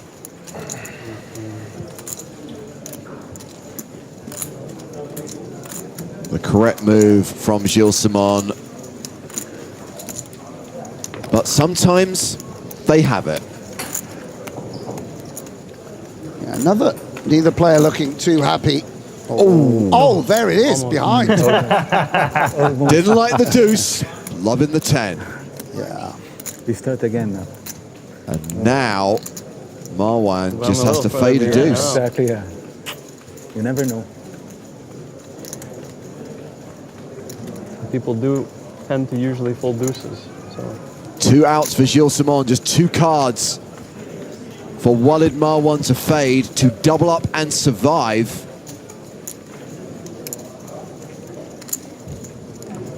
And that is going to be a double up. And that is going to leave Gilles Simon with just 6 big blinds. As you highlighted, Sam, they flip reverse it, Blazing Squad style. Marwan now with 17 bigs, Simon now with 6. Yeah, I mean, I feel for Simon a lot. Played very well, but the cards have gone against him. Waleed been very patient, as I said, snug and rewarded. 17 big blinds to him right now. It's going to feel like a very healthy stack. 4.4 million. Snug as a bug in a rug. Indeed. Exactement 300 15, 3,75. Ah, si tu voles les blindes, t'as 54 plus que moi. Vas-y, open.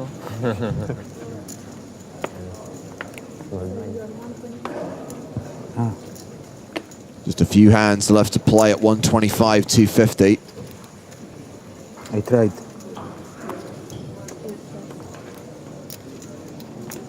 Queen Deuce of Hearts for chip leader Thomas Eichen. Oh, I say that. Eichen has actually slipped from the chip lead. Turchi's moved ahead of him. Yeah. Really, the last hour, everything's gone Turchi's way. Obviously, that big flip. Queens holding against Ace-King. Very, very significant. Jack 6 of Hearts for Christian Kaufmann, who defends. And we'll see a flop. That flop is King 5-4 with 1 heart. Queen high still ahead. Yeah, and it's sort of the chip leader's prerogative when neither of you flop a pair. Often he's going to be the one that comes out on top. Very hard to combat raise and c-bet, even for this tiny size. 250k, a min bet, which gets a fold from Kaufmann. And by winning what is not a particularly huge pot, Thomas Eichen takes the #1 spot again, but it is very close at the top. Even Steven, one might say. Almost even Stevens. Eichen playing 15.8 million, more than 60 big blinds. And of course, it was here in Barcelona 1 year ago that we watched him go deep in the European Poker Tour main event.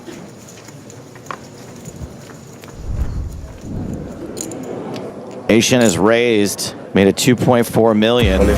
He needs his shoves. Aishen makes the call. Anything but a 6 on this river, and it is over. River's a king. That's top pair for Aishen. He is our 2025 EPT Barcelona champion. More than €1 million and the trophy, a place in poker history, and now looking to win his 2nd title in this venue. Yeah, never get tired of seeing those winning moments. So pleasurable to see someone surrounded by friends or family holding that trophy aloft. Very, very cool to see. And you can see why. Playing very well from what I've seen in these final 2 tables. Seems very cool and collected. So Aishen opened under the gun here, got called by Turchi in the big blind. Aishen still ahead on a 10-10 deuce flop with 7s. Yeah, and I wonder, interesting. King Jack, is it good enough to continue in some manner? Nope, says Turchi.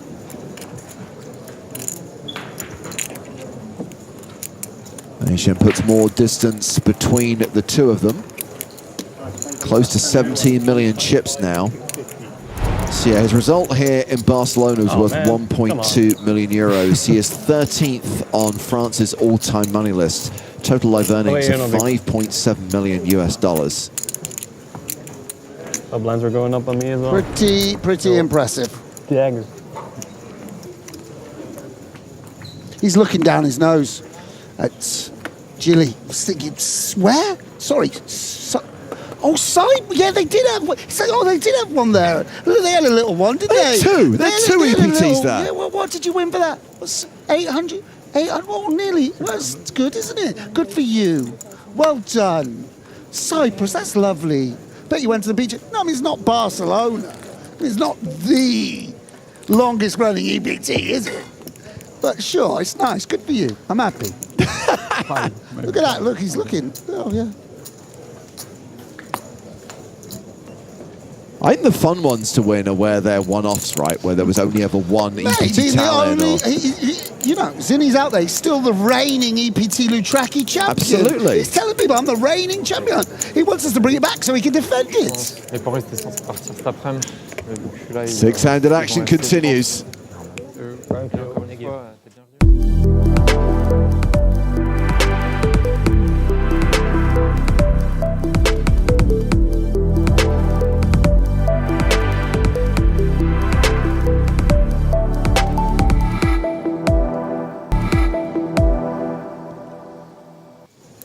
Blinds are up at the final table of this PokerStars Open High Roller. We're now playing 150,000, 300,000 with a 300k big blind ante. Horrific news for Gilles Simon. Gilly now with 5 big blinds. But the good news for Gilly is he has ace-king, which is more than good enough to wager 5-hole big blinds. Even my mum knows to go all in with ace-king with 5 big blinds. Yeah, I stacked Oh, it sucks though when someone has queens. I mean, yes. I stacked it in big blinds. I mean, Turkey also a little unfortunate. You might imagine that you have your opponent dominated in some manner when they're all in for 5 big blinds and you have queens. So neither player going to be excited to flip here. It's obviously going to be much more meaningful for Gilly, who, as we've already alluded to, an EPT champion in his own right. The short stacks will be rooting for Turkey. See whether any other takers. Aishen exits. As does Tungle. I hope. No. Thought he was ahead, but is not. Wow. I deserve this one for saying I'm ahead.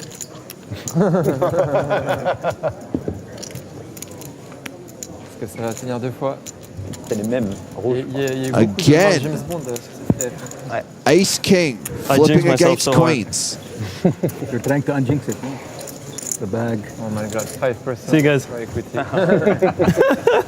Additional equity. Pick up the hoodie, put the bag over your shoulder, stand up, say goodbye, walk away from the table. He's actually more like 58% now. Yeah, the man's a professional. But queen still ahead, and ace or a king needed for Gilles Simon to survive. Yeah, Turkey already eliminated one player queens against ace-king. Can he eliminate another? Big old brick. Only an ace or a king on the river saves the EPT Cyprus 2023 champ.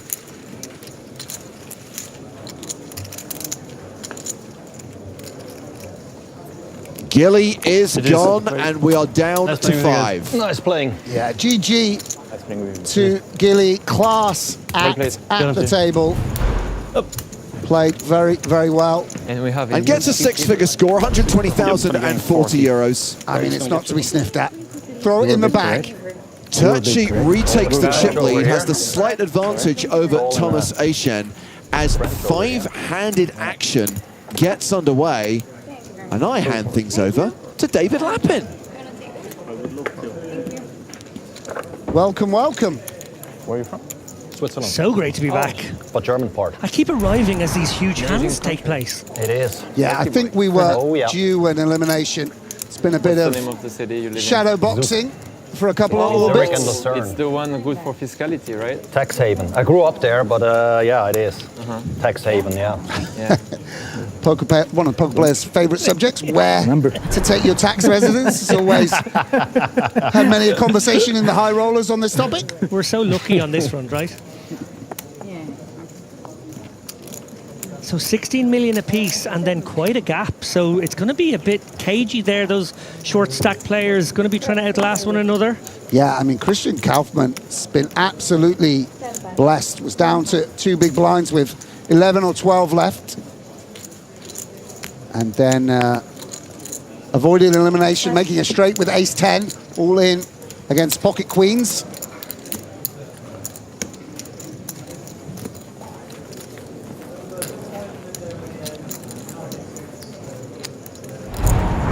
A quick reminder there, we are all guaranteed now 156k. Almost 600 bags up top though. That's pretty nice. Yeah, that's beautiful. I mean, I was saying this is real poker. Of course, would have been nice to see the 100k, but it's great to see people turning 2.5k into these huge, huge scores that, yeah, can really impact people's careers, impact people's lives. Really, really good to see. a nice appetizer for the main event. Okay, I have a question for you, Sam. Lars Tungel, 6 million, sitting in a very, very precarious seat right now. Those guys can really pound on him. He wants to outlast these 2 10 big blind stacks. Yeah, I mean, thankfully he's acting after the 2 big stacks though, so that's some advantage. Kaufman, I mean, we've seen him defend this big blind and so many times. Is he gonna just fold? Oh, let's see. Is he gonna shove? What's he considering? His options. Yeah, it's a tricky one because if you do just call, you sort of feel obliged to just stack off then on the ace-high board. Yeah, I mean, it's tough. I think the problem is you can only flop 1 top pair. I think that's the downside to it. Why you might want to just use the ace in some manner of going all in pre or fold, but we shall see. Well, he has been outflopped here on Jack 9-4 HN with bottom pair. Yeah, I mean, it seems obviously when you're short stack you can realize that equity a bit more easily, but there's also not that much maneuverability post flop. Would you prefer to see shove rather, or fold indeed, rather than call? Is that sort of falling in between stools? Yeah, I think that might be the way to go. I'm not so polished in these spots any longer, but you know, I understand. You know, you might think it's playing cautiously by just calling, but sometimes that's actually the higher variance route is to call rather than going all in. So HN looking not to protect or equity deny with his bottom pair here. Happy to let one peel off. I guess the Jack 9 texture lends itself to the kinds of hands Kaufman may have more readily gone with the flat, the kind of the Queen 10s, the Queen Jacks, things of that nature. Yeah, and actually is going to take a stab here. A little bit unconventional, I would say, to bluff with an ace high. And Asian, by checking back, presuming that he gets it to showdown, which is certainly not guaranteed, but if he does call here, he's earned himself 650k, which, you know, if I might just have bet the flop and garner the fold, we imagine that he might want to call here. Yeah, as played here, does feel like he induced this bet at some level. I mean, Kaufman has played kind of honestly. Okay. He's a little concerned. We shall see.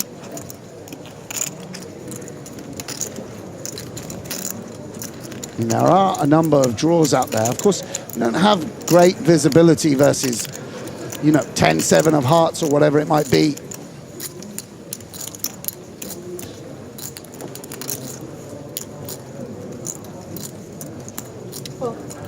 Does feel like real consideration there. That wasn't posturing. Yeah. I think that was real formation. Oh, well, that's a happy development for bottom pair. Yeah, and Kaufman actually now with ace high, I think it's not a hand that we can bluff. I mean, we're really trying to fold something quite good. Yeah, and then ace high could just be good here. Maybe his opponent has king queen, something of that nature. No, has he gone all in? Oh my gosh. Check. Well, HN never going to fold a boat, even if it is bottom boat here. Makes the call. That is going to be the end of Kaufman in 5th place for 156k. Good luck, guys. Kind of a funkily played hand in the end. He had ace high, he had showdown actually. It was a strange way to go. Hey, good luck. I think Christian has played very well. He's battled hard and drunk at the main sort event. of survived. And I feel like he was sort of comfortable with 5th place. And now he's like, okay, now's my time. I'm going for it. I played snug. I played tight long enough. And he's just like, all right, this is me making my stand. But a little, a little unconventional. I mean, Black River, same bet. Would have been a proper decision for HN there. Yeah, absolutely. HN now up to almost 20 million here. Turchi just behind 17.5. And as we mentioned before, 2 shorter stacks here. 20 bigs Tungel. Marwan, just 10 bigs. Yeah, very nice for the lead.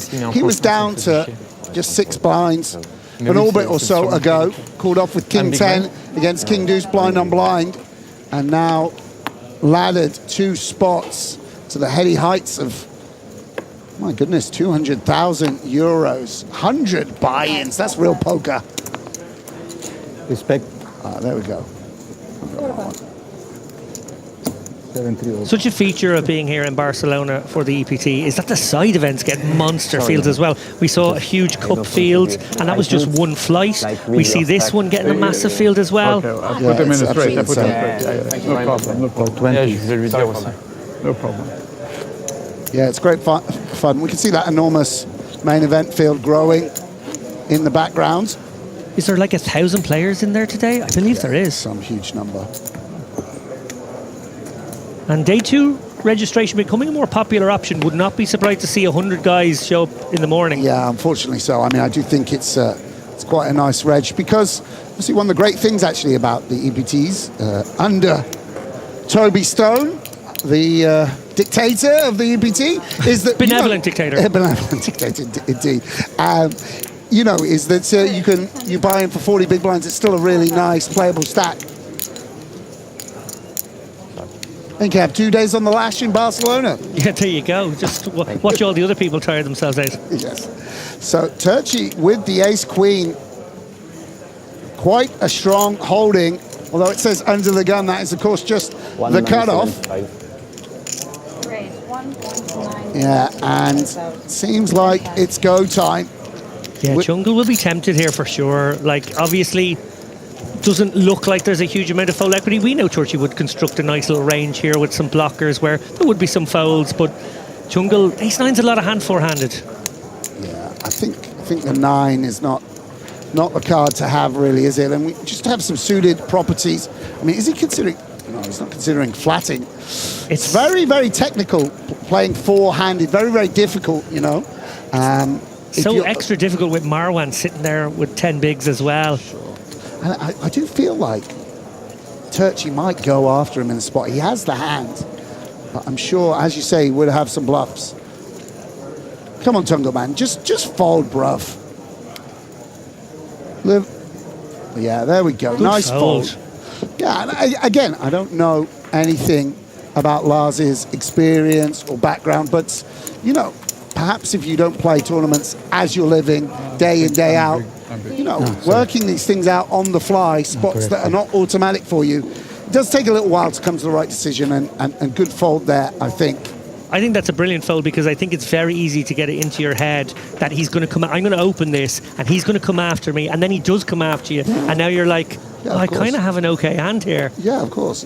What's the chances of this Frenchman in his funky hoodie actually finding a premium holding? Well, straight back on the horse here. Turchi, another ace, is to open up on the button. More or less sharing the chip lead now with Echan. Tungle. It's a sort of a cuspy one. You'd want to maybe shave off some of the bottom of your defending range here when you're in this ICM conundrum. He's going to flick it in here. Yeah, it's not exciting, is it? Does flop best here, 10 deuce, deuce, Jungle into a big lead here. Turchi may look to just take a small stab. Yeah, I think probably want to. It's basically like one card flopped, isn't it? That's how I look at it. We just ignore the deuces. There's just 1 10 out there, and if you don't have it, then I'm going to win the pot. So I think it makes sense to just bet your whole range. But Tungle will come along, understandably so. Is he going for raise? Does look like a raise. It looks like a kind of clicky one. I think this is quite nice, to be honest. Just a little bit of protection slash inducement. Yeah, or even go a little bit smaller, yeah. I mean, quite a difficult spot for Turchi. I do believe this is, I don't think Tungle's taken too many spots for check raising, but ace-7, kind of hard to fold. You also, the last hand sort of creeps into your mind. Is he a bit annoyed at me 3-betting him? No, and that's a good fold from Turchi. I think that's a very opponent-related fold. Yeah. Maybe sensing this is a guy who's not messing me around.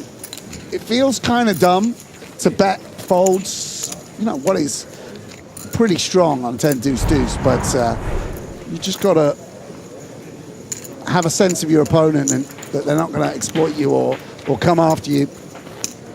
Yeah, because the light raises are going to come from cards wrapped around the 10, maybe with a little bit of backdoor flush potential, right? Yeah, of course, but again, it's just, is my opponent going to go for it, you know? Yeah, it does seem like they maybe both have a handle on dynamics here. 8 pass. Sorry, sir. Thank you. HN wondering if he just has like kind of clunky shoves now, right? Yeah, that's what he's thinking about, I'm sure. I think 21 is a little bit prohibitive. Again, just also, is your opponent going to rejam enough to make, I mean, wow. And Tungle flatting deuces out of the small blind. He's here to play. This is a dangerous situation if ever there was one. And HN flopping open-ender here on Jack 9-5 Rainbow. Feels like a very natural c-bet here with just 10 high, but obviously a lot going on. Yeah, I guess you just worry a bit that this board hits your opponent. I think if I had to imagine a hand, I wouldn't necessarily, I would imagine Queen Jack or King Jack would be the hands. And so for that reasoning, we'll just sort of take his equity. Always has the option to bluff on a later street. And the ace of clubs, the kind of card that maybe Tungle is going to consider repping. I don't know. I think if he checks this one, HN finds a way. Even in the high ICM environment, am I right in thinking maybe the deuces should just go with their hand or even fold? Again, it's just very hard to play a hand like that. Yeah, of course. I mean, I think you just shove on the button open with the deuces if you play them. But Tungle going his own way. Nation again will check back and delay. A little bit pesky now for him that the ace is paired in a way, just combinatorically. He'll be aware that it's less likely he has that. And is this a blocker from Jungle? Wow. Well, that's inventive. What do we know? That's inventive. Very nice pickup from Tungle Man. Playing the image, I think, in a way, these last couple of hands. Maybe has a sense that his opponent's giving him credit, thought, I'm going to get away with one now. Yeah. Yeah, it's a little, very unconventional hand, but a sense to 26 big blinds, separating himself from Waleed. And also, the more you get up towards that 25, 30 big blinds, they have to play a bit more cautiously versus you. As we saw, like, can't play as many shoves. You know, it's more consequential if they double you and become the short stack themselves, or the third biggest stack. Asian. Getting after it now, 10-5 of hearts. 1 pass. 4 pass.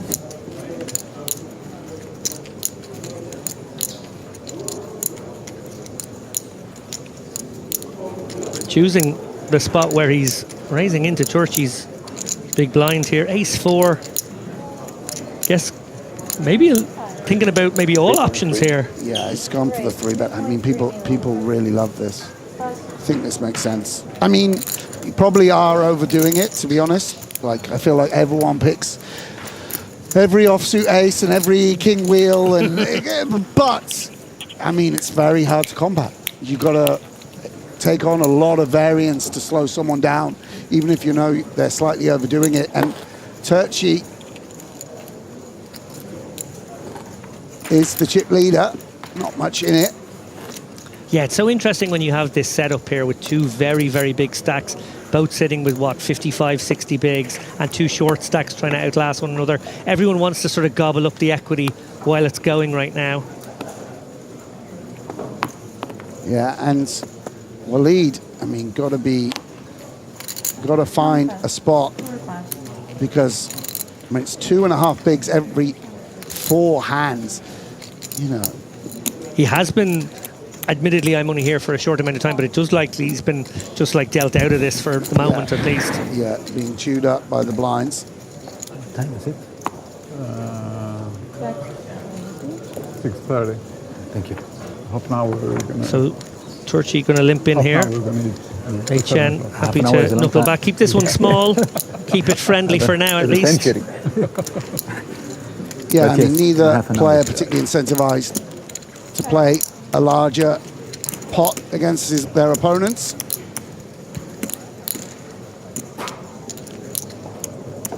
Both players with enough showdown maybe for now at least. Again, doesn't feel like a situation where either has a huge amount of reason to bet. I mean, I guess in position, King 3 could be a candidate because you don't really want to bluff a queen or a jack or a 7.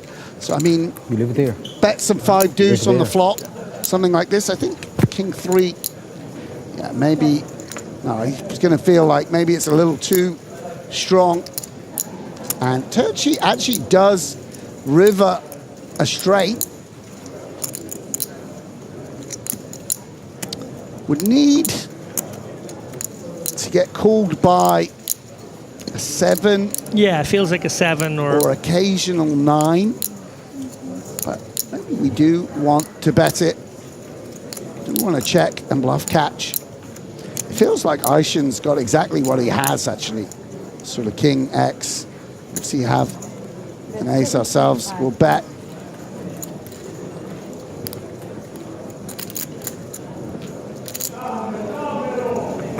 And with that, Turchi up to 19 million there, just putting the tiniest bit of daylight between himself and HN.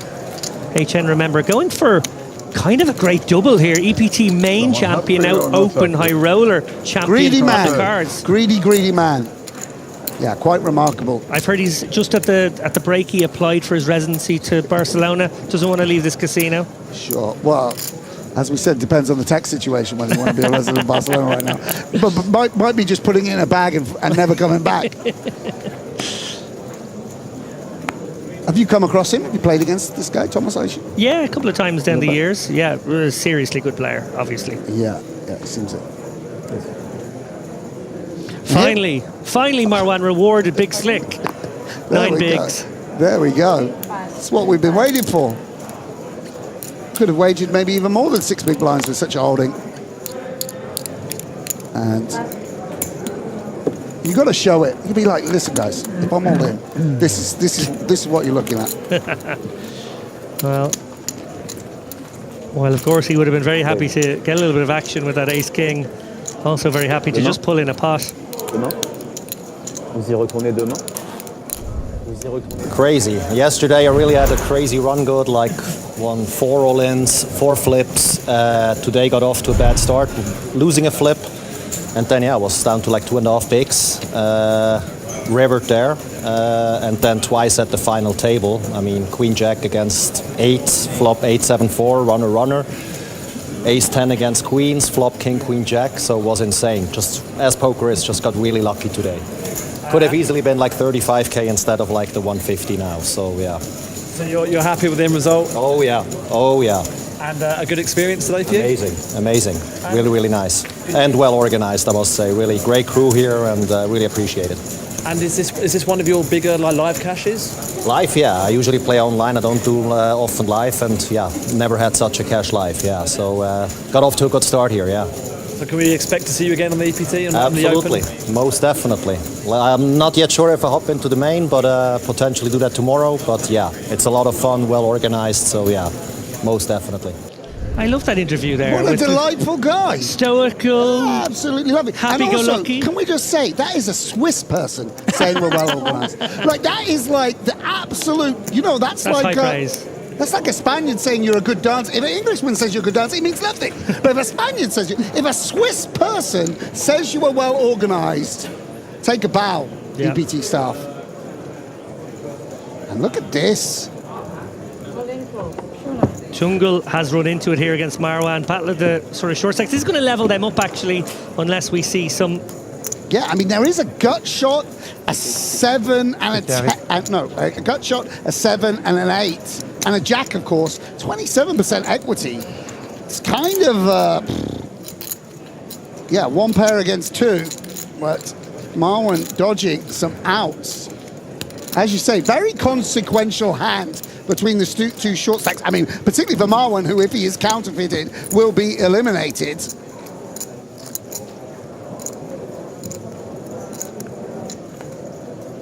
No, We're going to have a double up here. Marwan lives on. Both players now sort of in, well, sorry, Jungle has actually been dropped back to 4 million. It is so consequential. I thought it leveled them up. No, it hasn't. Actually, it's thrown Marwan into quite a nice lead. Yeah. 22 big blinds. And I tell you what, you won't get those blinds off this guy easily. He's not been splashing around. And for the first time, I think this final table, Tungleman, the short stack. I mean, if you're going to become the short stack, it's nice to be four-handed by the time it happens. It's like getting heads up. If you're a short stacking heads up, that's okay. But we'll see how he navigates the 13 big blinds. Certainly showed an appetite for the battle over the last couple of orbits with the pocket twos. Yeah, just when I was getting some Tungle fever. Yes. I was going to sing it then. You know the song from the Spike Lee film, You've Got Tungle Fever. But anyway, I will spare the viewers. Don't let me stop you. I will spare the viewers. What is the equivalent if an Englishman tells you something that it is that level of hype rate? I've been trying to figure it out since you said that. Sure, yeah, like a good cuppa. Oh, yeah. Good cup of tea.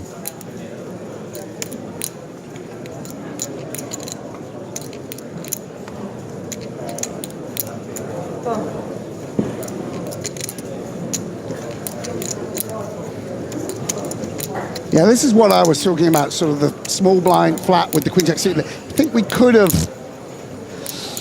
you know, it seems a lot, but maybe this is a time, I might have liked a more aggressive approach with the queen jack suited. But here we go, we are three-way. Yeah, I just feel as though his range is a bit face up when he flats there, right? Well, it's pocket twos as well. Of course, pocket twos. Yeah, and there we go. And I think also if you're going to flat, maybe you need to even incorporate a few leads here. Just because you want to punish the big blind for coming along too liberally.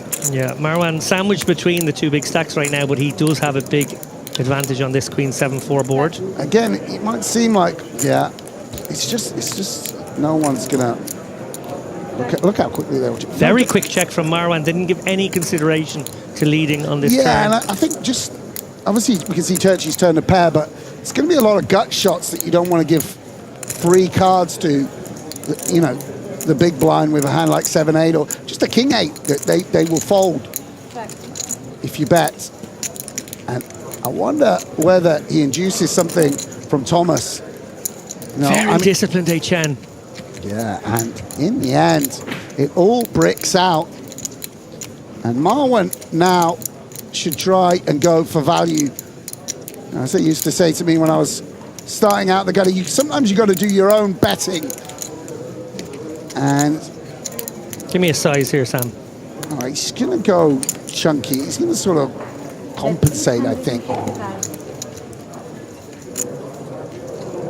850. Oh, that's okay. That's not so big. I mean, the funny...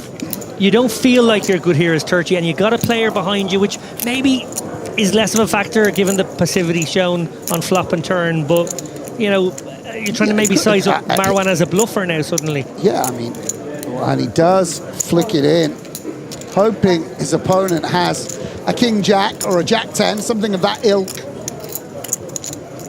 I think because it is such a dynamic board, and, you know, with a flush draw and so many straight draws, he feels like if he had a queen, which is what he's saying he's got, or if he had pocket nines, he would have bet it earlier, or even a set, he would have bet it earlier for fear of a card. And so, because, again, I don't want to say misplayed, but because he's played it a little bit trickily, yeah, maybe he deserves the 850.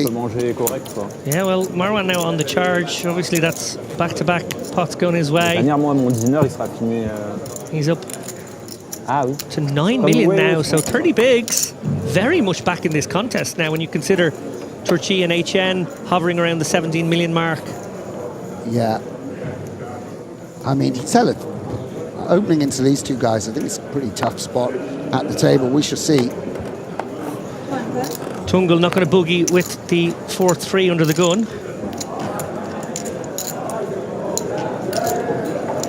Marwan now with raising chips.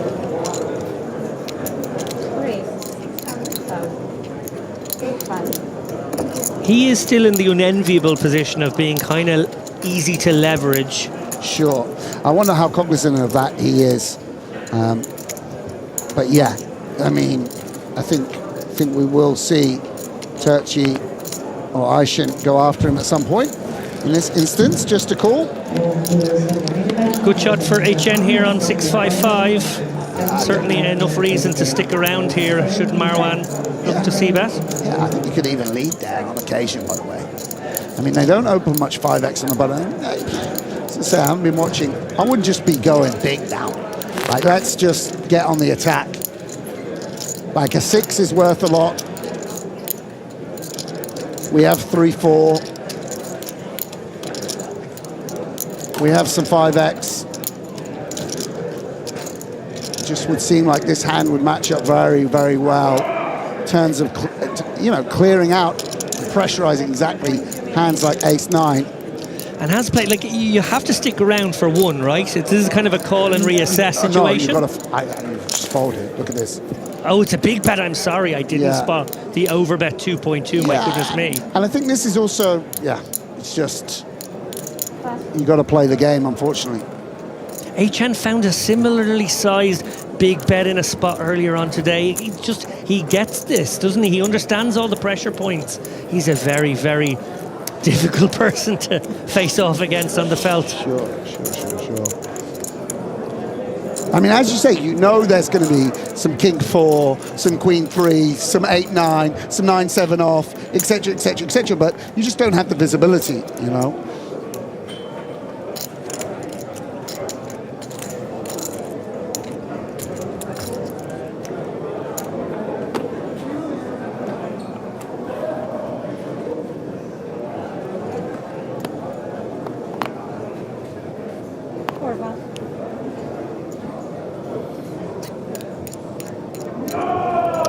Turchi with ace-king here, going to take us north.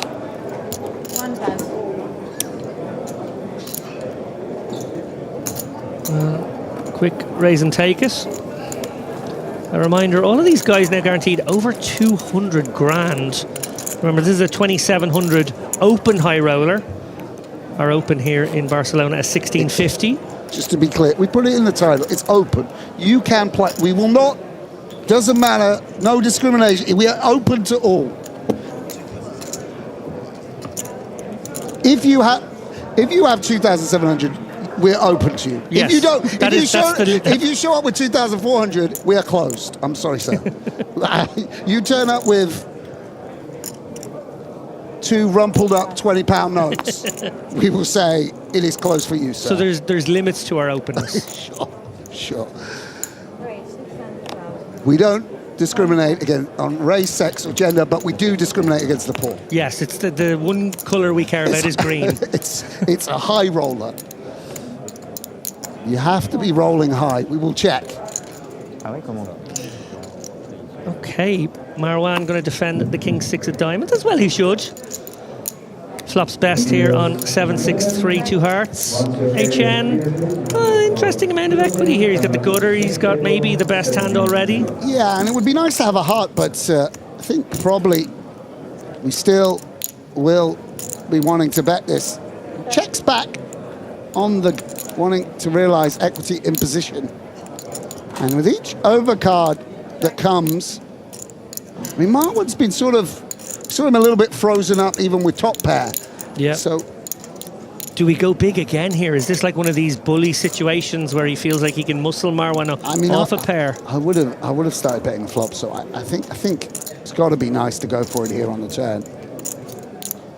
Let him make a decision. Our king can be good. You can see that it isn't and goes for 1.2. And quick call. Marwan will get sticky. Big river coming up here. Deuce of spades. Feels kind of bricky. A lot of the deuce X's won't be in there from Marwan's point of view pre. So HN with a very simple decision of do I bluff or do I not? How likely is it that he has a queen here and will call, or can I muscle him off a 6 or a 3?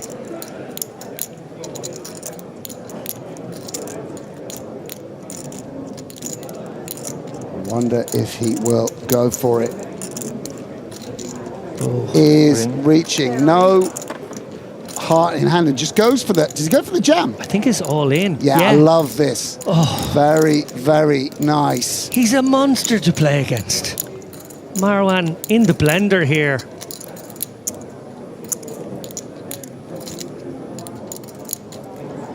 Yeah, and I mean, when they're repping a strong queen, it's a 6 doesn't do that much good for you.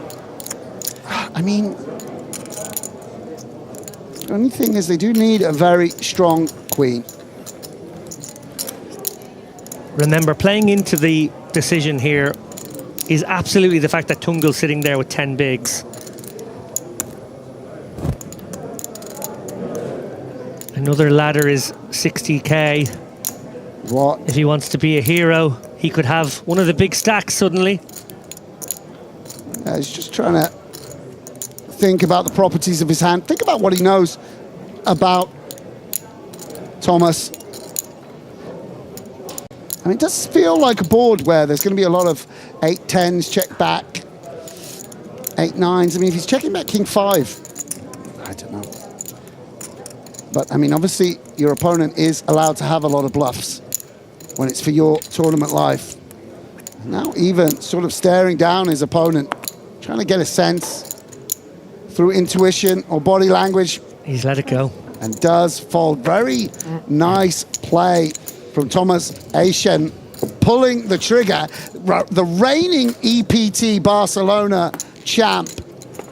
What a showing savage. what he's made of. And Walid left a little bit perturbed. Yeah, the good news from Walid is he does have 20 bigs to fight another day with, but HN just continues to impress.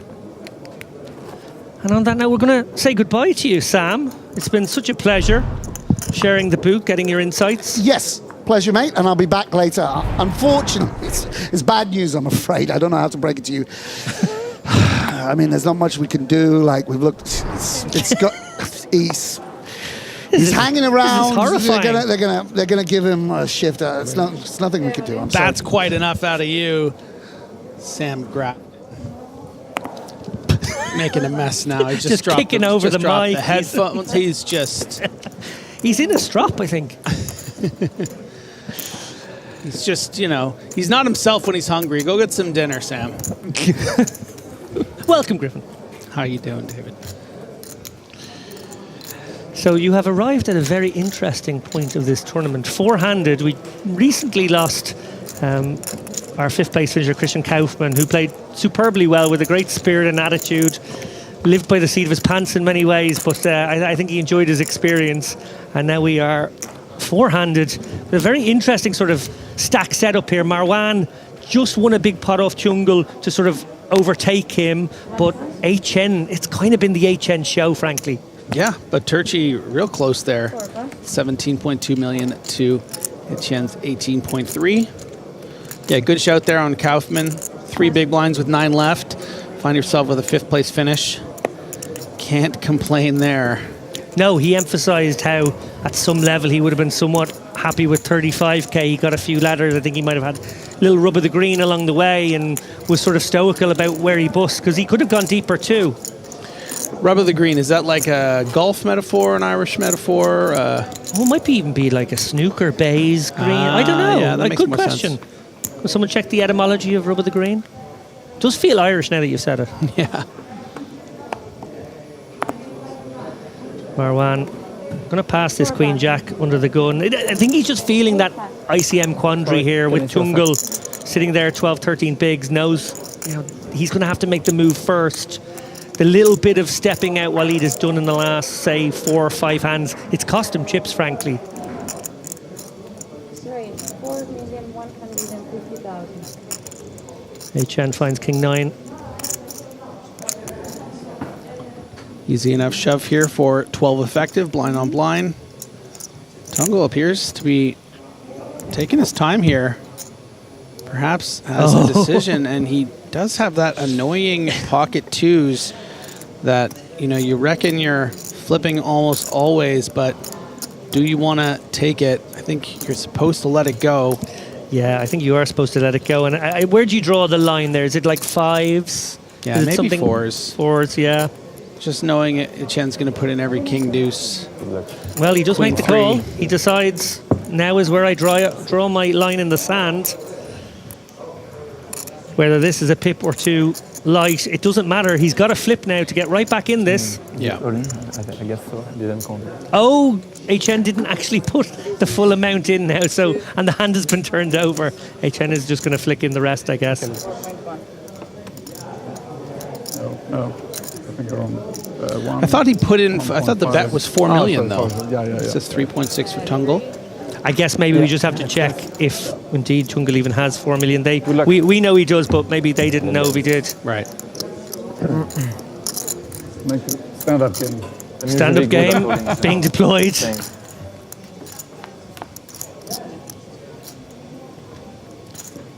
Well, so far so good. 10. But it's never easy. King 9. Still with 9 outs here. Tungle hanging on grimly for now. This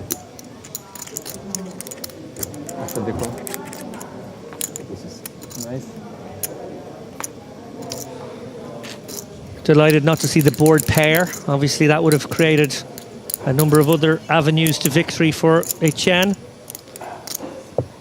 Yeah, wouldn't this be nice for Tungle?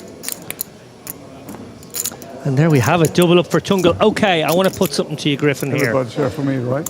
You said the line was 4s. I was, I'm a big nit, so I was saying maybe even 5s. But if you're Tungle and you're up against someone of the caliber of HN, and you're at this kind of table, Turchi's obviously looked like he's a proper beast as well. Do you maybe say, actually, I'll just take this spot now? I'm the short stack. Maybe this is my best chance against these guys. Even if I'm giving up a tiny bit here, I could be giving up more in other situations.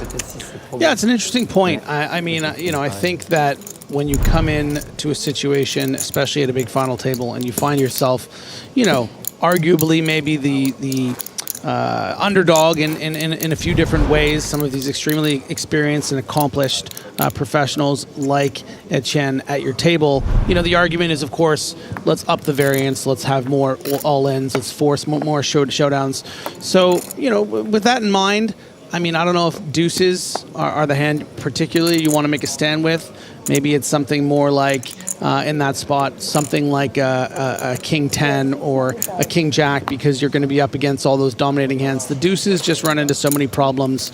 If you're getting shoved by 10-6 suited and you're flipping, it's not really, where you want to find yourself. I really like that analysis, and thank you for it, Griffin. So we see now Turchi opening things up with the aces. Is he not going to get any action off these aces? It doesn't look like it. HN had the ace-8, was clearly tempted for a moment at least.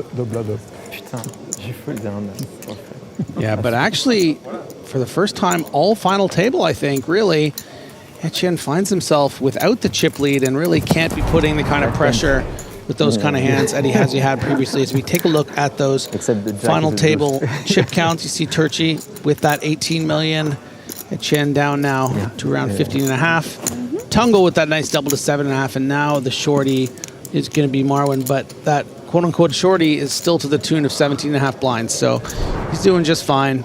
A lot of play now. Yeah, half an hour ago, this one looked like the two short stacks were in danger of getting kind of forced into a race for third. And actually now with a little bit of fight back, they're right back in it.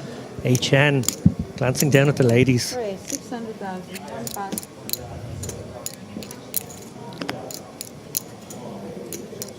Uh-oh. Marwan just going to flat here. Felt like a very natural rejam. Decides, actually, I'm going to proceed more cautiously. I'm going to maybe try to outflop my opponent, out of position, figure out another way to win. Turchi being offered a price now to join the party. Yeah, I mean, this is objectively not really what you should be doing here with ace-jack. This is a pretty clean shove at 18 big blinds. I'm very, very surprised to see this. But, sometimes it's, it's just, you got to be results-oriented. And this is, you would have dodged a bullet. Should have been the fourth-place finisher in this hand with this queen 9-3 board. Yeah, Queen 9-3, top set for HN. Almost too much hand to bet it. He does decide to check back, try and let his opponent catch up, which is what Marwan has done. It's not a catch up in a way that he could ever overtake, but he will feel really good about that ace right now. Yeah, and let's just consider the hand that occurred about 3 or 4 hands ago. Etienne putting Marwan all in for over pot.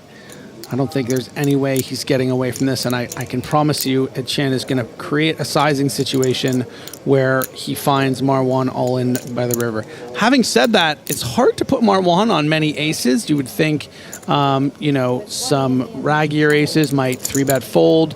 Hands like ace-jack, ace-10 would find shoves pre. He is still going to bet big because it's just one of those situations where you just got to hope your opponent somehow has an ace. I mean, Turchi in the big blind could certainly have something like ace-5 off. So does go with the big sizing, recognizing that, you know, 2 draws out there as well between the hearts and the clubs. Wants to get action there. Let's just say Marwan is sitting on something like king-10 of hearts. So I really like this large size here from the Frenchman. Yeah, really nice bet here. Just sort of ignoring the fact that maybe there's not a huge amount of hands to target, but whatever's out there is going to pay this amount. Hey, Pascal, show them please. And here we go. Actually, Marwan just sent it in and he's drawing absolutely dead. That is GG. River is irrelevant right now. He will finish our 4th place finisher. 204K. Not too shabby. Yeah, great score. And, you know, almost found a way to get away by playing that as a flat, but the turn just coolered him. Nothing he could have done in that situation. So I hope Marwan doesn't have any regrets in that hand. I don't think he possibly could.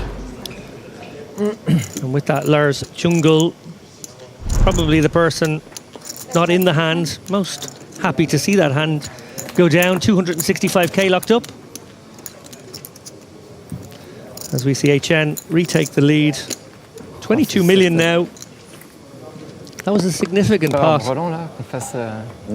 Ça aurait été ouf. One time que t'es genre un brelan. Jungle now finding himself in a French sandwich, a baguette. Here's one blind, here. Tungle with just 386,000 in total live tournament scores. So this 3rd place finish is going to just about double his career earnings. But of course is hoping to find his way all the way to the top and that incredible 1st place prize. 600,000 or so euros. But he's up against 2 incredibly tough opponents.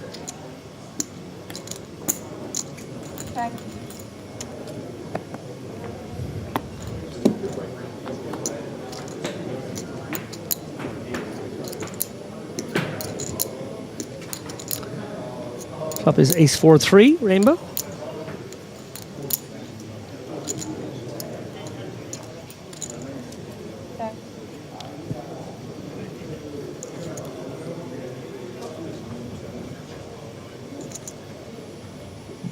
Little dance here between the 2 big stacks.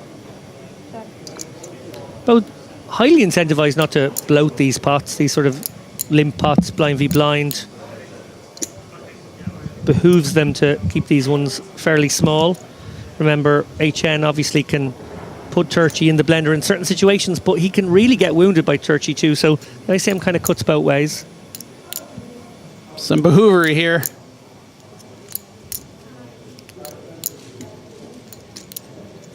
Bit of a mystery hand for us here. That's 675,000. See if it develops. I'm gonna ask for a second to show your cards because the leader didn't read your cards, both of you. What? Oh. Okay. Dealer Alex cracking the whip there. Get those cards into the box, boys. Oh, again? Try to feed it in this camera. Ah, you have to do this? I thought it was ref ID. It is that, but at the moment it didn't work, so... Okay. Thank you very much, guys. Good? That's why you ask us to look at our card. For my money, the best dealer on the circuit, Alex. Oh, yeah? There are a lot of good ones out there, don't get me wrong, but I've just always been so impressed. So you'd like us to show the cards to... We are spoiled here with the floor staff and Gonna see as well, but it's nice. just all the innovations that are constantly being Because I made. looked at Obviously, them, TDA yeah. had their meeting there just a few months ago, updated a few rules. I know we don't copy them all, but we're bringing in some of them that I really like now, that you have to put all your chips forward. That's sort of like put in a bit of your stack and say all in, no longer a thing. You actually physically have to put them in unless you have a monstrous amount and there's a big declaration and the triangle is brought out. I like that. I like that. Yeah. A lot of players listen to headphones, not maybe following the action as well as they should. Sort of protects them a little bit too. Could be an interesting spot here for Ed Chen with the ace-8 off. Now has that chip lead back, and you can see how the strategy evolves. We saw four-handed Ed Chen electing to fold the ace-8 to the Turchi open when he had a deficit in chips. Now has the lead, is finding the 3-bet, and a weird spot now for Turchi. Super hard, this one. Like, is it one of these spots where you use your ace-queen for its blockers and you go for the click 4-bet fold somehow? It's too strong. You can't fold. We're playing three-handed poker and it's Thomas H. Chen. He's capable, right? So it's almost like you're re-inducing it, or, and this is probably the big one, are you flatting it and proceeding? Yeah, I think a little bit of care being taken on this one. I actually think the worst thing you can do is 4-bet fold. And I understand sometimes you want to take those blocker properties when you're not prepared to go all in and find some extra bets pre-flop and fold at big stack depths, but King 5 here. Neither player connecting. Turchi with the nut no pair, and every reason to continue in the face of action. Obviously, you would expect quite a small bet in this situation, right? No one's going to be betting big here. Yeah, Turchi's range certainly, I would say, significantly strengthened by the decision to flat pre-flop, and I think that Chen's going to be hyper aware of that. You know, we're not talking about someone who's just going to quickly call Queen 9 suited to a 5x 3-bet, right? But Chen goes big. I did not expect this. This is immediately uncomfortable now. This is very, very strange and unconventional, but it puts incredible pressure on hands like Ace-Queen. Whereas if we'd seen a more standard bet in the amounts of, you know, 2.5 million, whatever, or even less, I think we would have seen a float every time with Ace-Queen. Right, so are we to assume, because obviously Thomas H. Chen understands that that's sort of the more standard way to go about things, is that deviation, that exploitation, purely designed to leverage all the pressure back on the guy who is in second place right now, very comfortably in second place, and just immediately say, do you know what, there's a lot of your hands that are going to call me here if I bet the usual, I don't know, 20%er, but are they going to call 50%? Yeah, I mean, I think it's interesting because I think that the hands that Thomas is targeting, it's especially interesting because he kind of blocks it. Like, I think he is targeting something like an ace-10 suited, ace-jack suited, ace-queen off, maybe an ace-jack off that, you know, he has an ace in his hand, so it makes it a bit less likely. But even hands like, let's say, queen-jack suited, it might call for 20-25% on the flop, and you just have no, like, maneuverability with a hand like ace-8, because you also have to be concerned with hands like pocket 8s and pocket 9s and what have you that are difficult to play against that would call a bet on the flop. Yeah, I'm always so fascinated when you see such an obvious deviation from the quote-unquote norm, and then to just sort of deconstruct the hand, do the post-mortem, figure out why he chose that line. I like the logic of what you said there, Griff. As we see now, next hand, Turchi versus Chungal. Chungal going to take a stab here with 5 high and get the job done. Nice little pickup for him.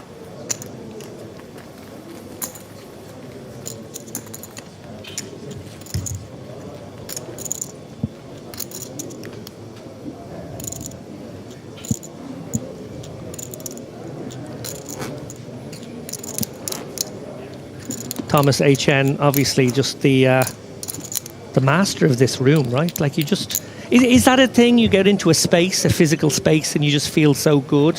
Whether that's the country, whether that's the city, whether that's, you know, this final table. He's just been in this arena now, back-to-back years, making life look very easy. Yeah, I mean, I think it's a phenomenon we've come to sort of see a lot of at the European Poker Tour, players that have great success in certain destinations. I mean, it just becomes, there's just an association with the location of success and bringing out the best in yourself, and the familiarity of being on this feature table in this room, the cameras in your face. And, you know, it's very evident to me that Etienne's a master of his craft, and this feels, I think, like home soil for him. As we see Etienne try to nick another one. This is the last hand of this level. We are about to send the blinds northward to 200k, 400k.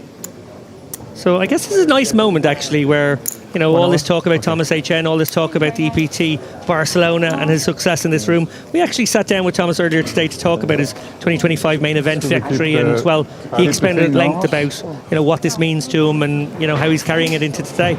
River's a king. That's top pair for Etienne, 2025 EPT Barcelona champion.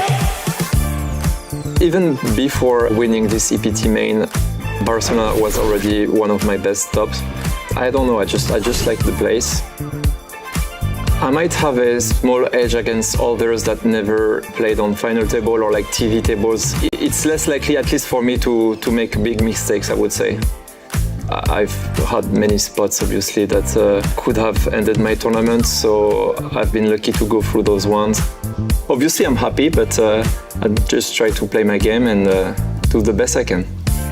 I won only one tournament in my whole live career, which was the main, so I can't wait to add another one.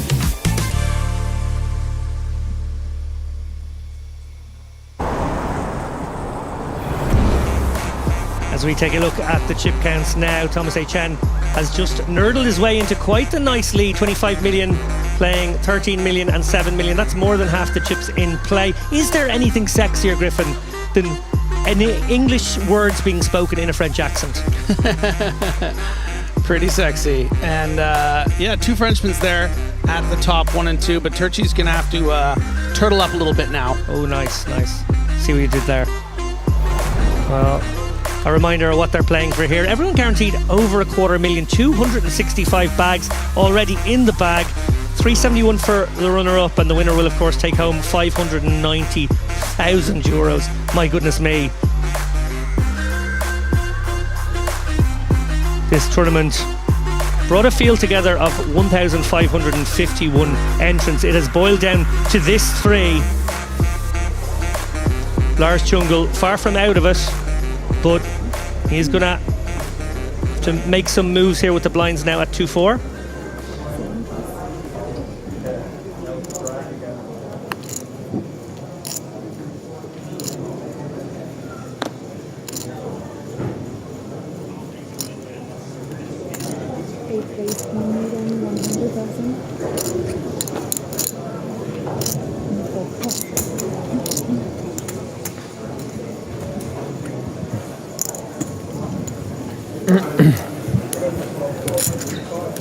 In your own career, Griffin, how good are you, or how good have you been at sort of immediately, I guess psychologically, locking up this 265k and just thinking to yourself, I'm in a three-handed contest with this jump and this jump, and sort of not thinking about, you know, it being a good day already, and thinking, no, I'm in a battle for quite a lot of money right now. This is where a lot of the money in poker is won, right? Like, these guys have had a great day of poker. They've put a lot of money in the bank.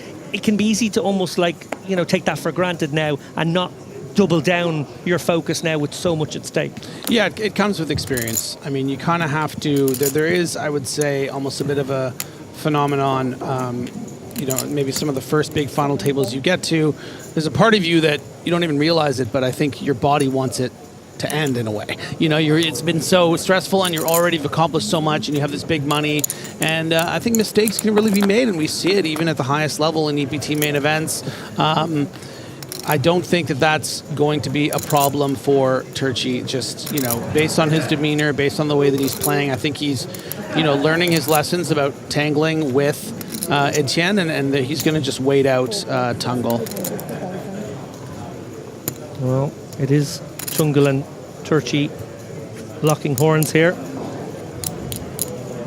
Yeah, And Tungle again, fearlessly stabbing on this Broadway board with this 7-6. I guess it's going to work sometimes. Not this time, though. Turchi has a lot of hand here, top pair, open-ender. Yeah, Tungle's horns shaved down quite a bit with this 7-6.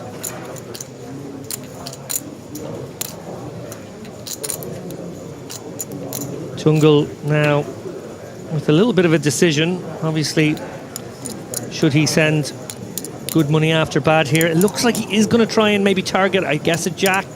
I guess maybe it's only a jack, really, that this will get the job done against.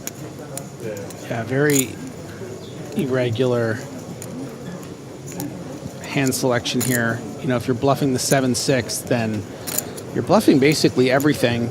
Be nice to have, you know, something like at least a 10 in your hand. A couple of cheeky diamonds, maybe. Yeah, cheeky diamonds. Having said that, his body language is so blasé right now. As you know, Turchi, I would be a little bit concerned. Obviously, the hand is just way too strong. But Tungle doesn't look like a man who's sitting there with 7 high right now. Okay. Oh no. I glanced to the chips. It's going to be a bit weird, actually, for Turchi if he does face a shove here. He has a 10, which blocks some of the draws Tungle could have. You know, no diamonds in hand. Also, Tungle just really hasn't got out of line. But he might make the mistake of just betting something like 2 million instead of shoving. And that can just get easily snap called. I fear that might be the bet that just got made. You're right, Griffin. No harm for Turchi to, I know, take a time bank even here and just do a little bit of analysis of your opponent's body language and everything else. It feels like a very natural game theory call, but it's also not a very comfortable spot against this particular villain. I mean, never underestimate the rogue bluff. You are so high up in your range here.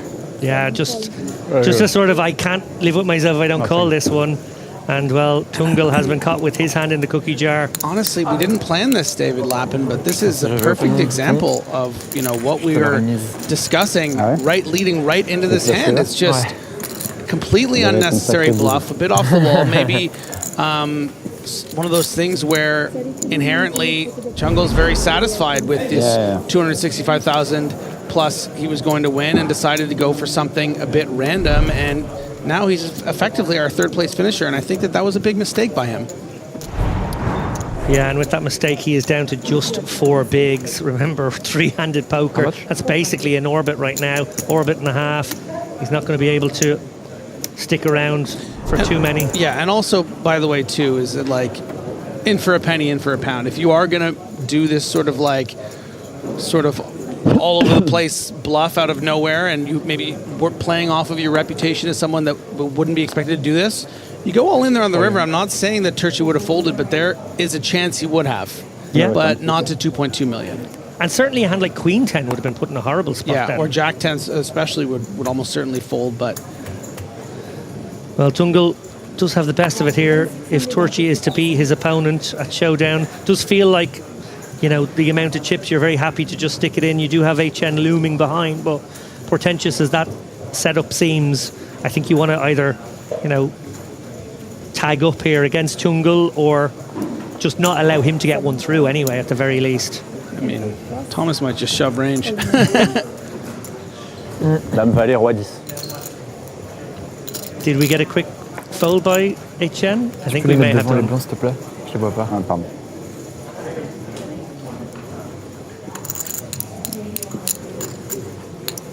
Yeah, to the race we go. And it is a race of sorts. Queen Jack, obviously, in pretty good shape here. 40%. Tungle, can he get back into this somewhat? It is quite the mountain to climb right now. Well, King of Diamonds is in Tungle's hands, so this board, no disaster. Far from it, still just a Jack or Queen. Send him to the rail.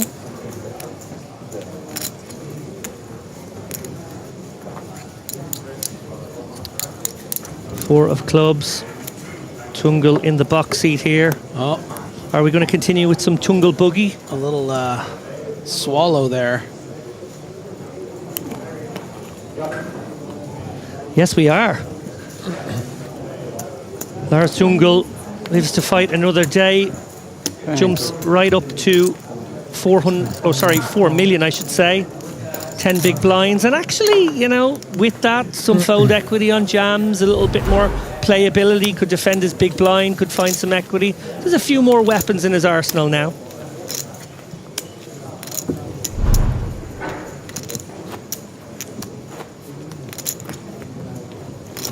A little pesky for Torchy there. Would have loved to see his opponent bow out and just get heads up with this monster that is Thomas H.N.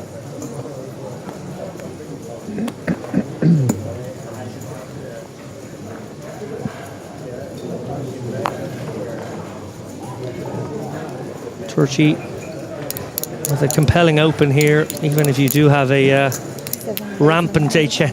right behind you.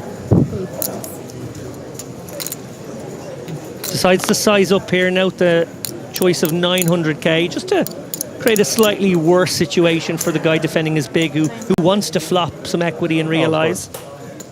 Yeah, I don't think it's going to be, as far as that particular strategy is concerned, maybe something more like 1 million plus, 900, a little too close to the min. Well, nothing but a few backdoors for Tungle here. Don't see him losing any more chips in this hand. Torchy top pair.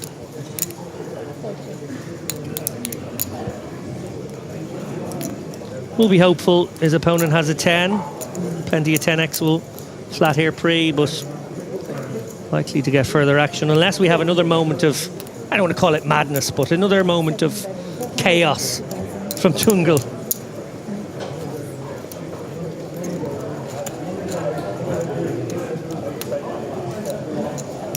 Into the muck, the Queen 5 goes. And with that, you know, a whole million gone from Tungle's 4.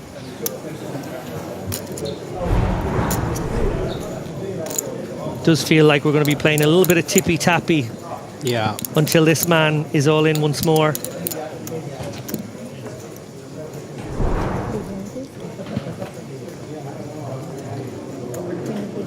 Yeah, my bad.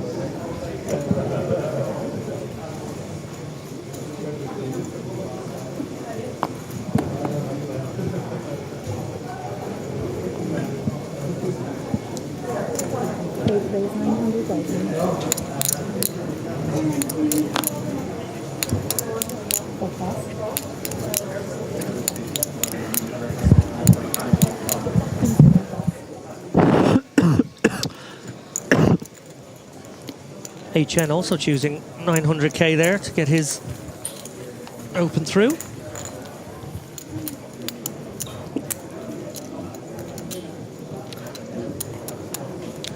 And obviously a lot of you guys watching this one, enjoying the festivities here at Barcelona, maybe playing an online session at the same time, always fun. A reminder to you guys, September 6th through 30th, 350 tournaments, including 10 World Championships, will be streamed live, I should say, on Twitch. It's part of our W Coupe 2026, always a highlight of the online schedule, my goodness me. Any W Coupe titles, Griff? No, never got my W Coupe title. You? No. Also, should really Scoopy, nothing? should really have checked with both of us before I even asked, so we didn't have to feel bad about ourselves there. It's okay, I have a EPT high roller. Nice. Way more prestigious. Irish Open. That's the one I care about. That's the top one. That's the yeah, one you're I right. care about the most. That's the one I should have said. Okay, well, I am fortunately going to have to leave the booth here, but I'm going to be watching this because I am absolutely engrossed by what is taking place. Taking my seat is my esteemed colleague, James Hartigan.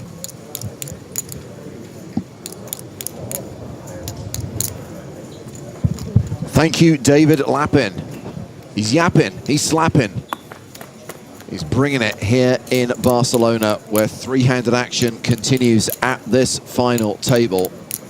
What up, Hartigan? Did you get a little dinner, get a little welcome drink? Partigan did get to enjoy a whole 45 minutes of the welcome drinks, Griffin. Hey. Enough time to squeeze in some kebab. Nice. And a couple of glasses of bubbly. Good for you. Oh, flush draw now for Aishan, who already had the best hand with King High.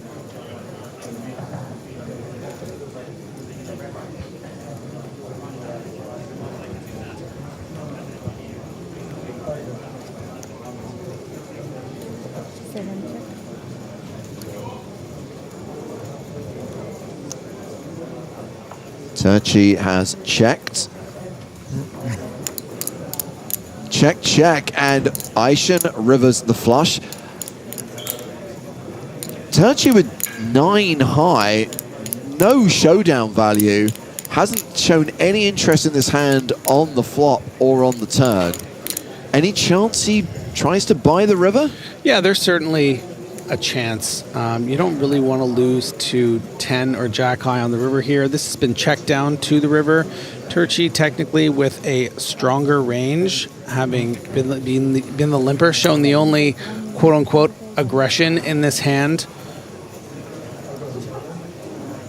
And it's going to go for full pot. But the price of poker is going up with that nut flush.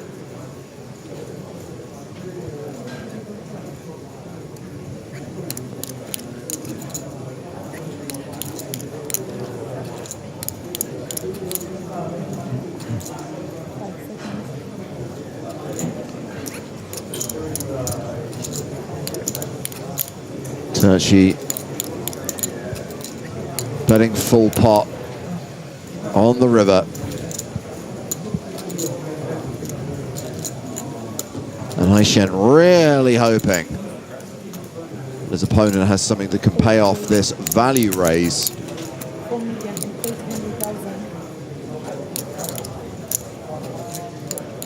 4.8 million.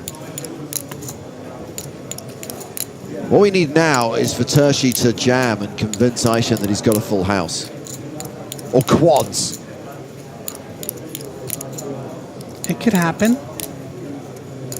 Just because it's possible doesn't mean it's probable. There is the fold. As Aishan increases his chip lead, 27.8 million. Nearly 70 big blinds, Turchi playing 40 bigs, and Lars Tungle clinging on with fewer than 5 big blinds. Yeah, unfortunately, for Sean Tungle, bit of his own making with that ill-advised triple barrel bluff.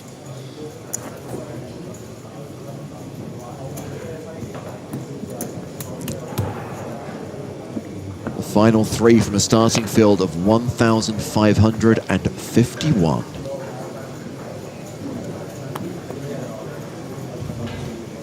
Still 18 hands to play at this blind level. 200,000, 400,000 with a 400k big blind ante.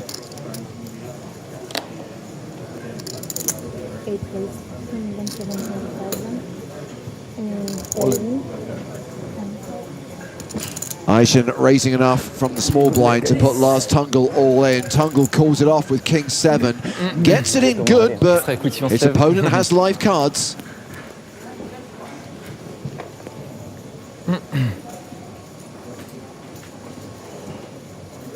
Queen 3 I have against King 7. Good luck. Thank you.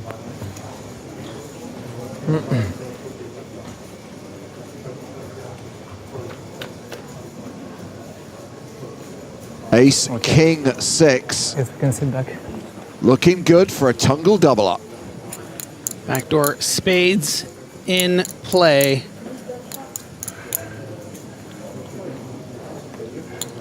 Oh. No backdoors. Spicy. Oh, Jack. well. Oh. The backdoor straight draw, not the backdoor flush draw. T'avais un valet? Semantic Sunday. And Tungle holds. So he doubles up through the chip leader and will now be playing 12 big blinds. Welcome to the Tungle.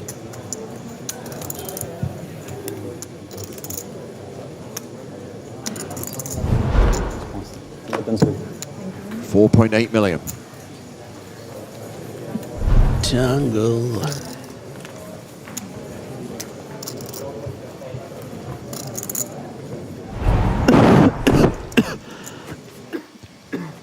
Oh dear. Turchi's got the lurgies. And that trophy could do with a little bit of a polish.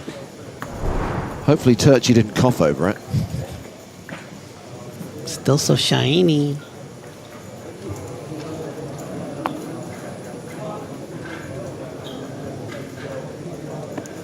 Ooh, speaking of shiny, how about Ace King of Diamonds? Oh yeah.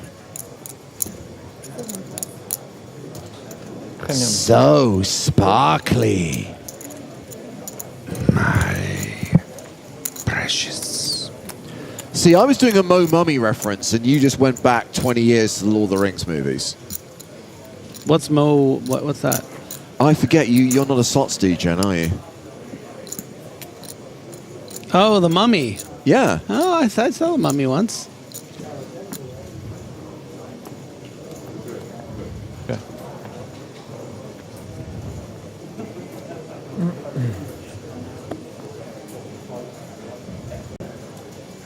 As part of the Spooky Link universe, Mo Mummy has been joined by Yo Yeti and Go Ghost.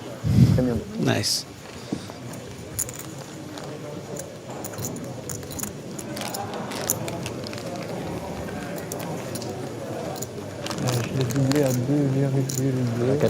When you cash out from Yo Yeti, he says, "Please come back soon. No, seriously, I have no friends." Aww. There's a reason he has no friends, because he takes all your money. Non, 4 millions 4 après l'entrée. 4 millions 2 après l'entrée. C'était 2 millions 2 son tapis. Donc ça fait 4 millions 4. Well, that's what say you, phantom flan flinger. 2 millions 2. Oh yeah. Rude.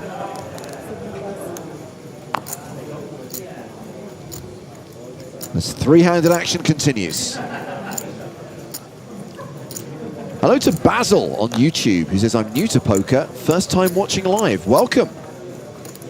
Hope you're enjoying the action. We are here for 7 consecutive days from Barcelona. EPT main event from tomorrow.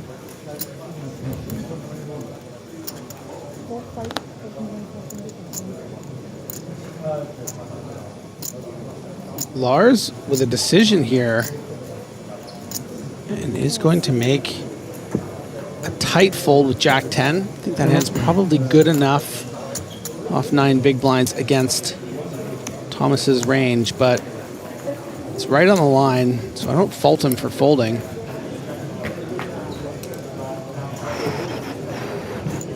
As ever, we highlight the difference in prize money between third, second, and first. 265k for the next player eliminated, 371k if you can ladder to second. That's right, a difference of more than 100 grand, and near enough 600k for the champion.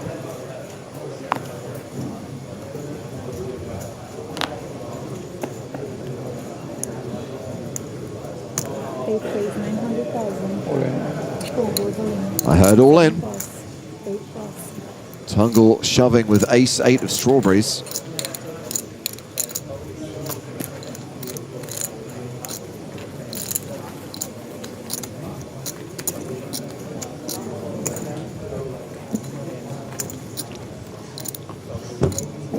I didn't hear no bell. Tungle staying alive. 5.5 million equates to 13 big blinds.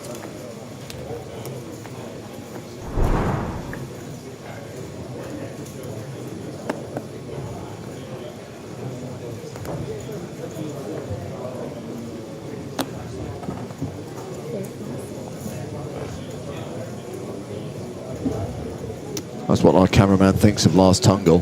Nah. Virgil Turchi has the spraggy, completes in the small. HN checks his option with ace-6 suited. Yeah, both deciding to disguise these aces.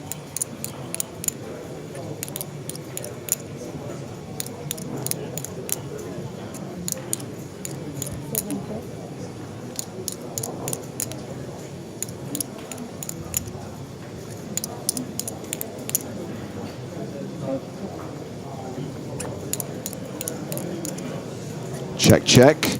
Deuce of spades on the turn. Haitian with the nut flush draw now.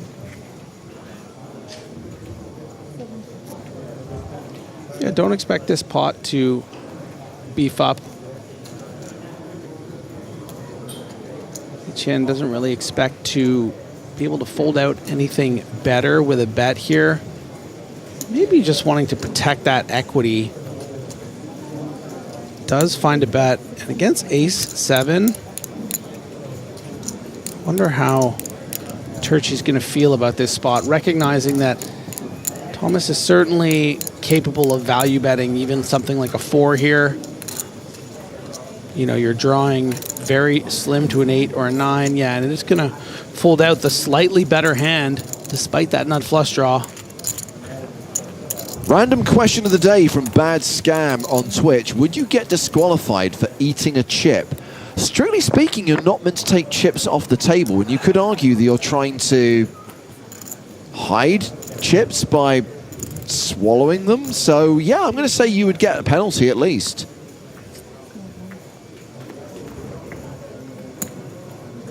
That's also going to smart on the way out.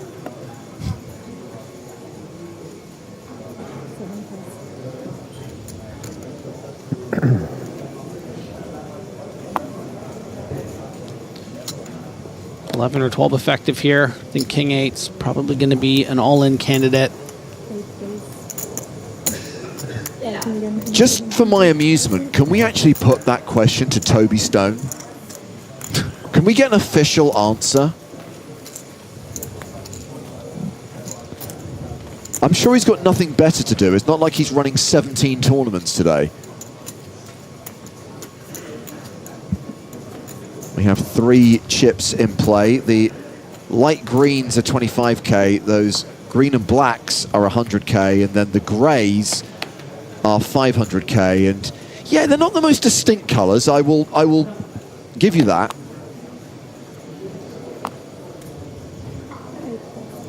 All in. Tungle, shoving small to big.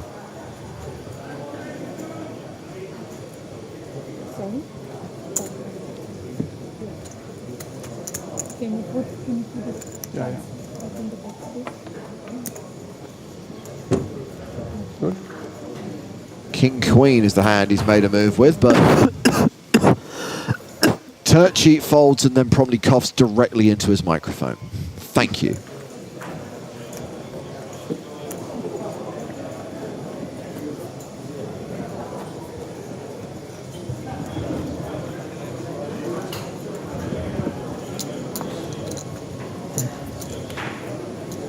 Mike is very interested in obtaining the shirt that Lars Tungle is wearing. Just to be clear, I think he means that brand and model of shirt, not necessarily the exact shirt that Lars has on. It's a good shirt. As I said before, I like the shirt, I like the glasses, I like the vibe, I like his name.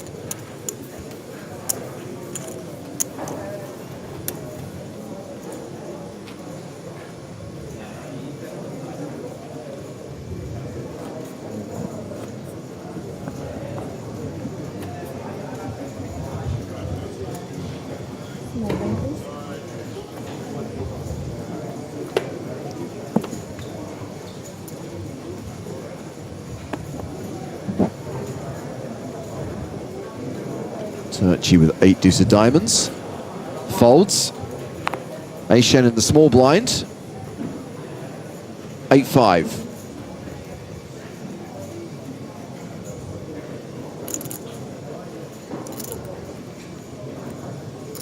Yeah, not the hand you really want to shove blind on blind, but yeah, it is going to get shoved on. Nice little takedown for Tungle with the ace-6.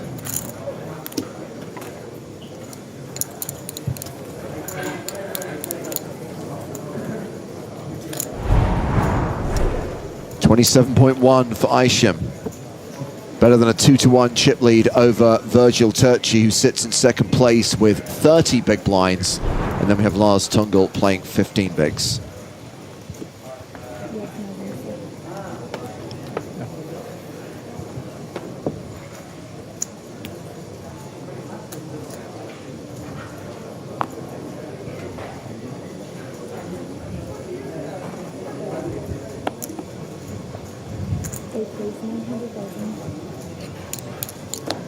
All in.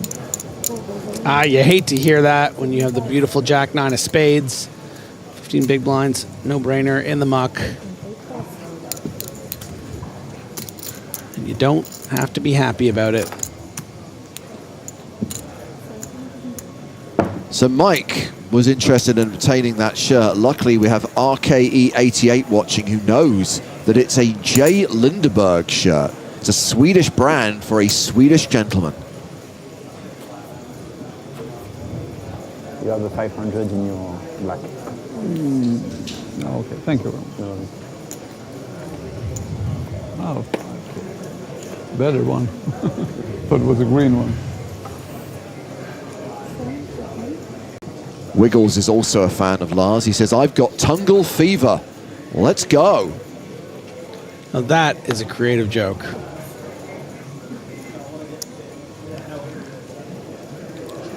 We did put that question to Toby Stone, by the way, and I have the official response. That's not the real answer. There's no way he said that. Okay, well, you have that in writing. Toby Stone's official answer is we would pause the tournament until we get the chip back. Well, the quickest solution is for them to put their fingers down their throat, and that's just really unpleasant. Sort of a Circe in the Odyssey situation.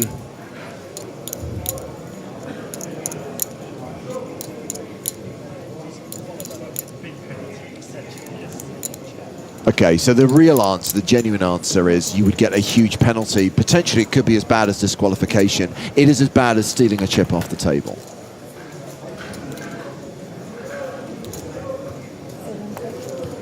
So we've seen some really nice aggression from Tomas in situations like this, blind on blind, really putting great pressure on Turchi. In this case, does it with the 10 deuce suited, is called by the dominating Jack 10 off, but with the betting lead and a texture that shouldn't really hit either of their range that much, but shouldn't really hit Turchi's at all. And you have the lead, does bet 2 million again, takes it down, extends that lead quite significantly now. Etienne up to 27 million, Turchi with just 11, and Tungle now knocking at Turchi's door, over 8 million chips. So it's the remarkable thing about tournament poker in particular, even when it looks like you've packed your bags, the car's started, you're rolling your suitcase out the door, you know, a little good fortune, some shove throughs after that. Suddenly Lars Tungle has a very good chance of finishing top 2 in this tournament. Oh my, follow-up question from Peapod. Would the penalty be different if it was accidental instead of intentional? How do you accidentally swallow a chip? I'm going to say if you put it in your mouth, there is the risk, there is the danger it gets swallowed. So as far as I'm concerned, the act of putting it anywhere near your mouth is intentional swallowing. I don't mean to be rude, James, but I'm pretty sure he was asking Toby Stone. We're going to need a follow-up. Again, I would highlight the guy's running 17 tournaments a day. I don't want to keep bothering him with hypotheticals. 7-5 versus 7-4, and a pair of 4s on the flop for Tungle.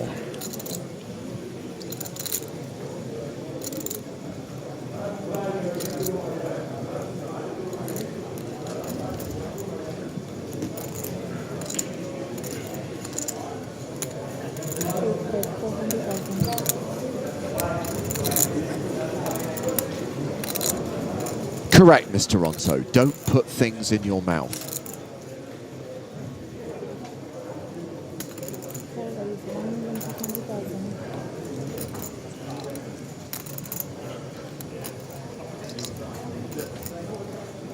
Look at this. Aishen betting 400,000 and Tungle raising to 1.2 million. The old see where I'm at raise.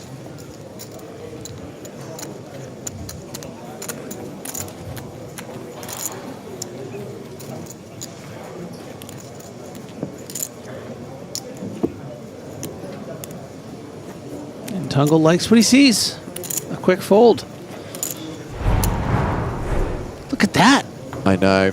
66 bigs, 25 bigs, 21 bigs. Not much distance between Turchi and Tungle now, but a lot of distance between those guys and chip leader Thomas Achen. Ed making a very good point, by the way. Anyone putting any poker chips in their mouth better be well vaccinated and have antibiotics on hand. I genuinely remember after the pandemic, Griffin, when there was this big thing about how we're going to make sure that these chips are cleaned every single day. We're going to put them in like some infrared thing where we're going to zap all the bacteria. Every casino forgot about that after 6 months. Anyone who's played with poker chips in the last 6 months will know they are dirty AF. When is the last time you think our chips have been washed? I don't know because I don't get to play with these chips. I'm talking about your average casino. I'm talking about like in Vegas this summer. I had chips which would stick together. They were so grimy. Yeah, that's grime.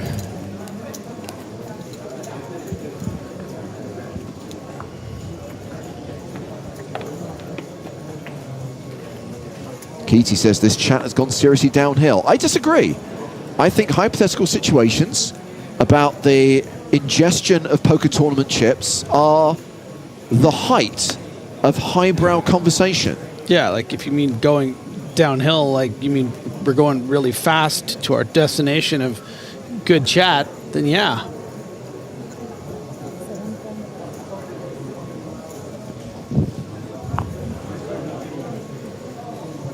Turchi might have designs to limp raise here, all in for 25 blinds, but isn't going to get the opportunity. And Chen recognizing this, the playability of this 10-6 suited, I think would way rather raise something like a 10-6 off.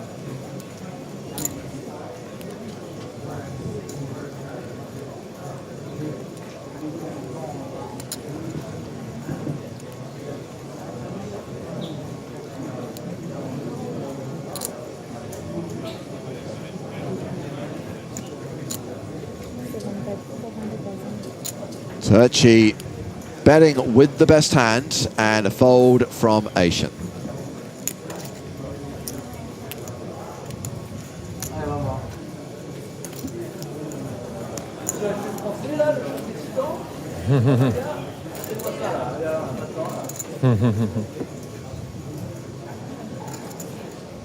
A cheeky chuckle.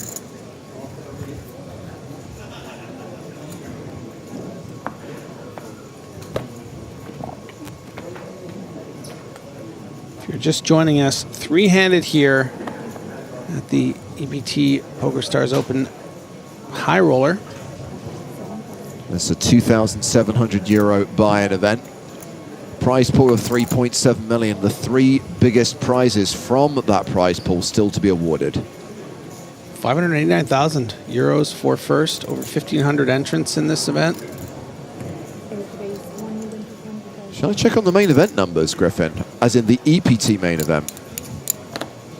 So I think there were 600 entries on day 1A. We're looking at 1,000 so far on day 1B. And then, of course, we have late entries on day 2.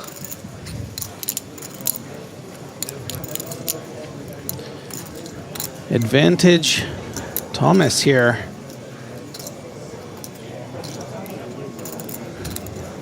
Raised pot.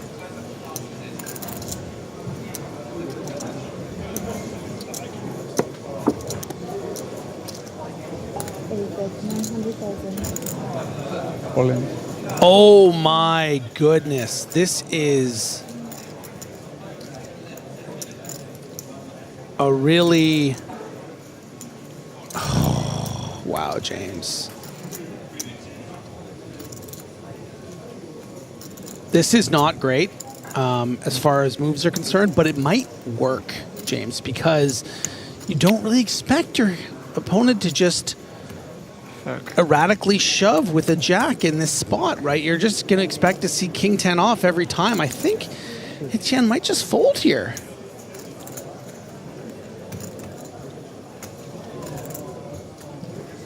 What we're basically saying is that Tungle's made an accidental bluff, which is possibly going to get through. Yeah.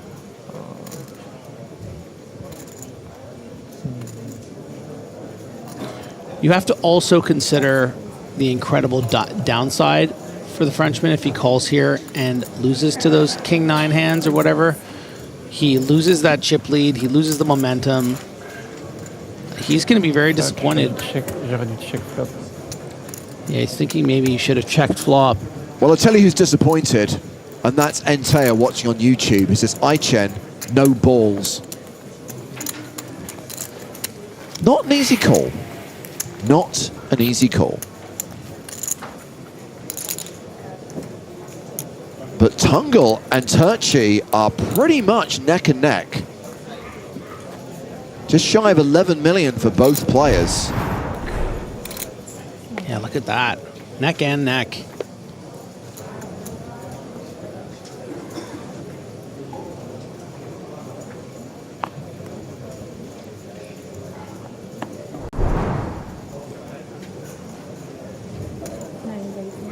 I completely understand why you'd credit Tungle for King X there.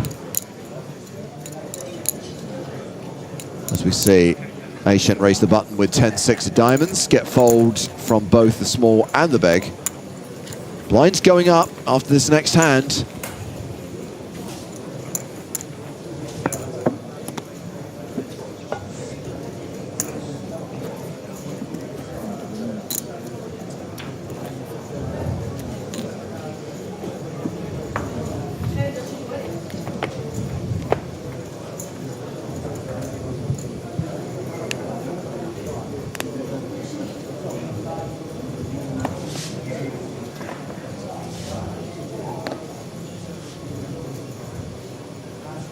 Absolutely, Gerald. It is a big comeback from just 4 big blinds, and now he's opening ace-8 on the button.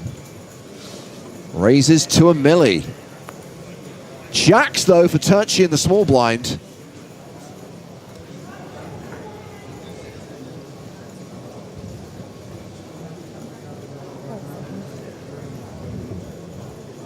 $3,250. 3,250,000. It is a 3-bet from the small.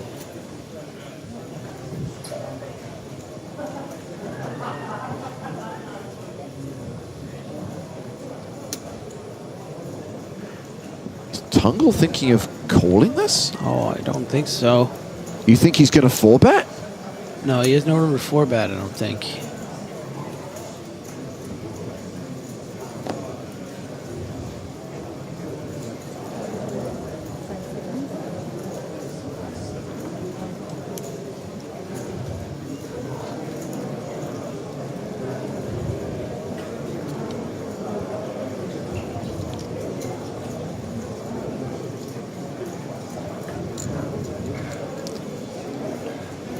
I think he's probably thinking about whether he wants to go all in. I think he'll think better of it. He's going to run out of lives here with how aggressive he's been playing. In a lot of ways, a little bit reckless. Does find the fold. Slightly confused by him counting out the call, but does make the correct fold. Turchi puts a little bit of distance between himself and Tungle as we continue to play 3-handed at the final table of the PokerStars Open High Roller here in Barcelona.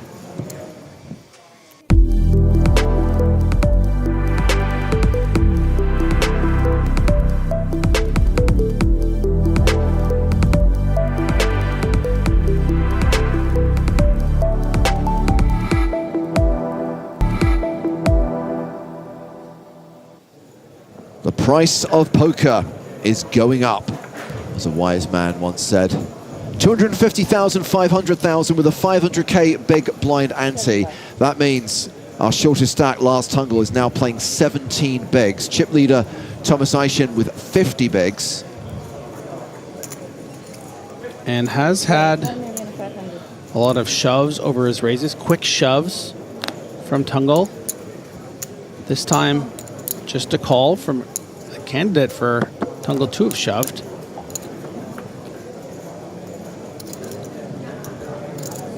$10-8 deuce. Aishen would have loved it if Tungle had flopped a pair there, but You saw Aishen check back, top set earlier on this FT. Yeah, he's going to go with that strategy again. Going to try to get Tungle to start acquiring some equity. Suits of diamonds on the turn. Tungle officially drawing dead.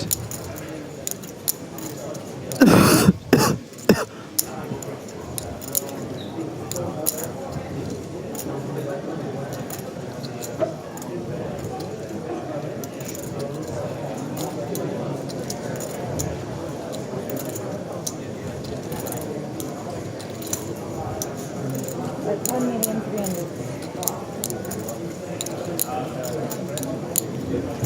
If only we could get Lars Tungle to read the YouTube chat while he was playing, he would be getting the sage advice from Andrew22 McNally. Tungle should just go all in on anything. Were he to do that now, he would be eliminated in third place, but thank you for your analysis.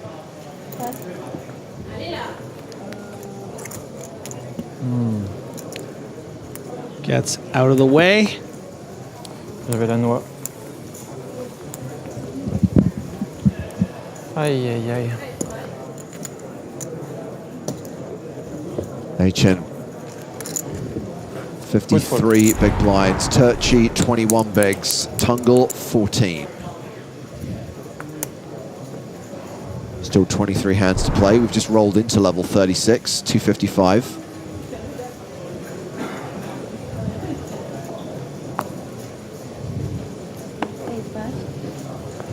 Folded to Tungle in the small. Ace 5. Yeah. Should shove here off these 15 big blinds. Goes with the raising strategy instead. Had a very good spot against big blind, but he folded. Turchi, Queen 3 of hearts. A good example. Yes, mango, pineapple, lemonade. The stream will go until we have a winner. Mango, pineapple, lemonade. Sounds kind of good. Those are three good things. And a bit of a tight fold, Queen 3 suited. Nice opportunity there to take a flop in position. The turned out to be a very live hand, but perhaps Turchi really valuing that small 3-4 big blind separation, doesn't want to give away two more blinds there.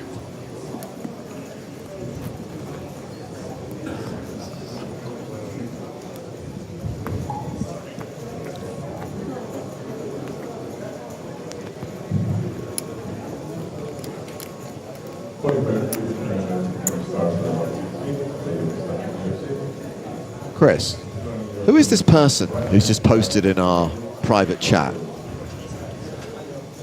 One of our Portuguese commentators has one of the worst bad lookalikes in EPT history. Woo! Lars Tungle looks like Norman Cook, aka Fatboy Slim. Griffin's reached for his phone. He's going to do a Google image search. Don't bother. Trust me, it's beyond bad.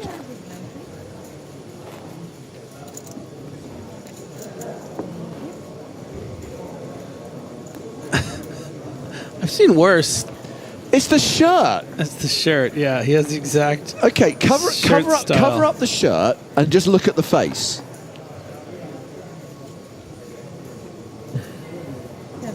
You can't base bad lookalikes on what people are wearing.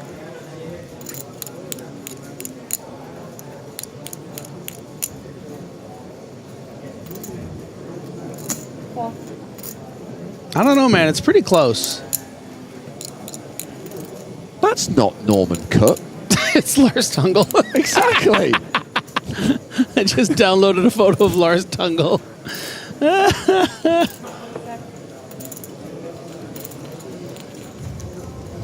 Almost had you, though. Trust me, you didn't. Paris Evans, the Thomasation.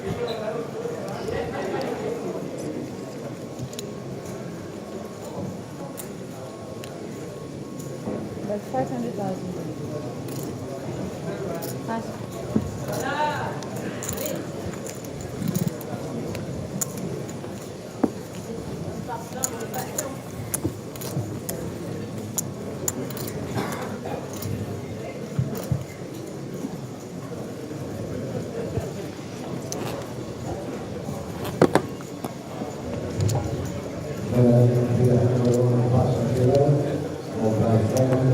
Great,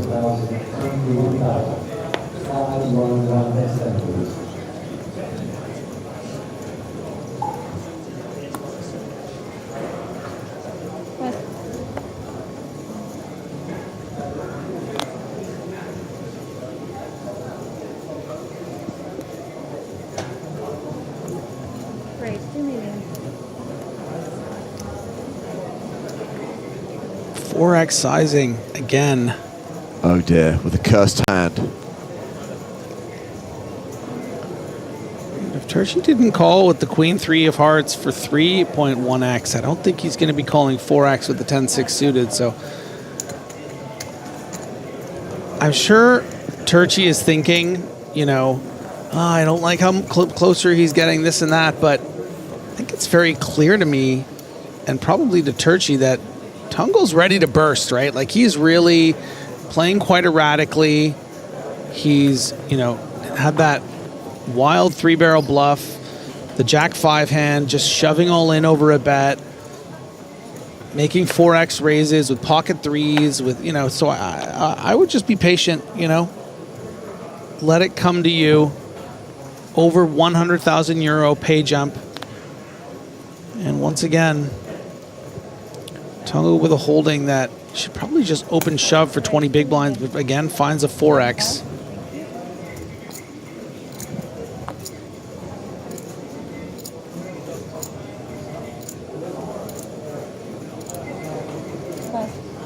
And the strategy so far is working. Moves ahead of Virgil Turchi on the leaderboard.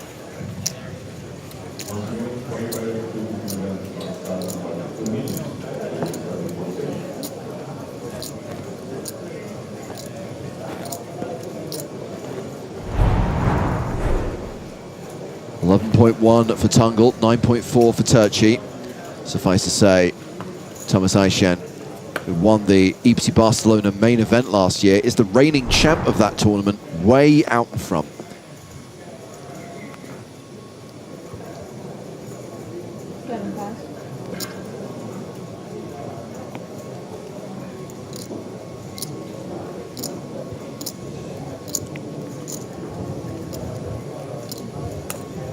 Great, 1.5. Thomas electing to go with that raise strategy from the small continuously. Tungo with a very playable Jack-7 of spades. Would love to see a flick in here. Bit snug here. No flickage. Unless I'm making it 2 million or all in, I'm not playing.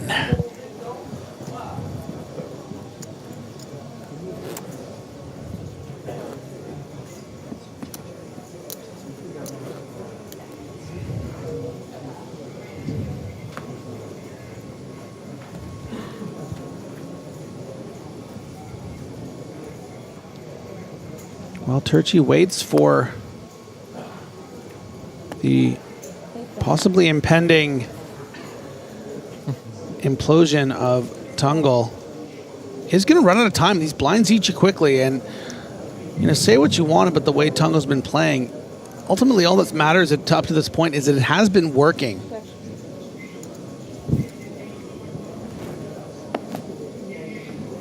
But all it takes is one big mistake.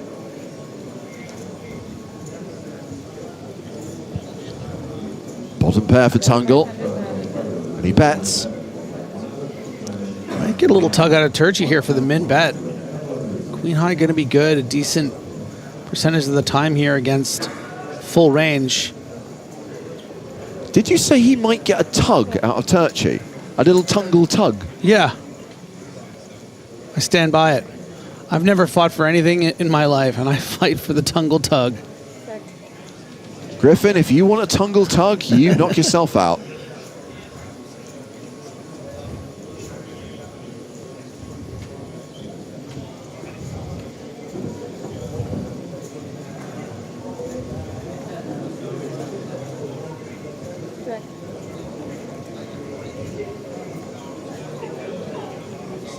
Well, a pair of threes still good.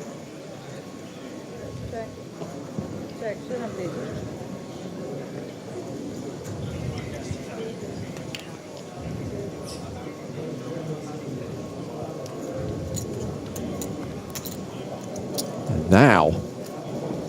Tungle with around 25 bigs, Turchi 15. I like the little shy boy demeanor of Turchi. Nothing worse than feeling like you're guaranteed at least second and then realizing, now I'm looking like I'm going to get third. Yeah.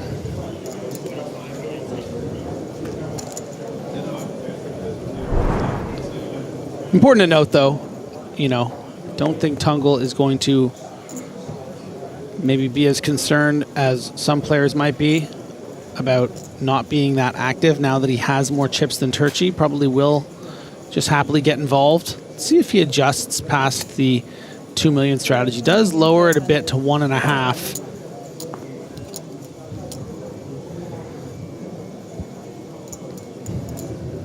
Oh yeah. The dog. The old canine. The old canine. Canine unit.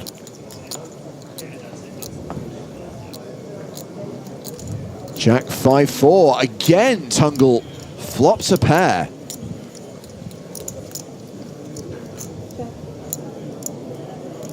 I think you can justify floating here with the King 9 of Hearts to small sizing, but I don't think that's what Tungle really goes with. I would expect something in the 2 million range. Yeah, it does about 1.6.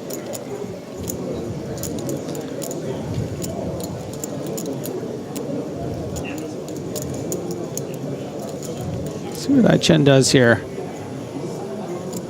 Kind of an interesting candidate to make a small check raise too, but you're sort of running out of room here. Tungle only 8.5 back. And look, he's going to go for it. And I really want to see, Tungle's not someone who's much of a believer when it comes to Ai-Chen. So I think if he were third in chips here, he might just insta smash it in. Now might be a little bit more concerned. I think it would be a big mistake to fold. But you feel the heat, right? You would hate to shove here, get snapped off by Queen Jack, and then suddenly you finish third when Turchi has less chips than you. And yeah, this one might take a little time. Crucially, I just don't want him to mess this up. I don't want to see a Tungle bungle. 4.2.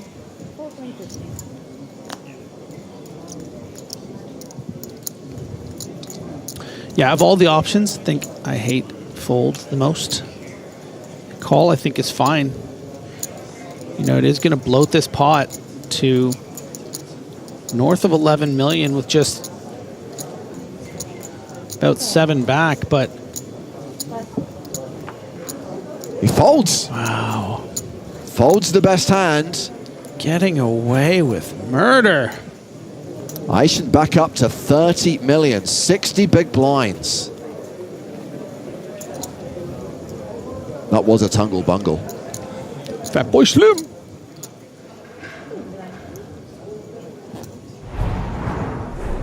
Again, finds himself pretty much tied with Turchi. It was a fungal fumble.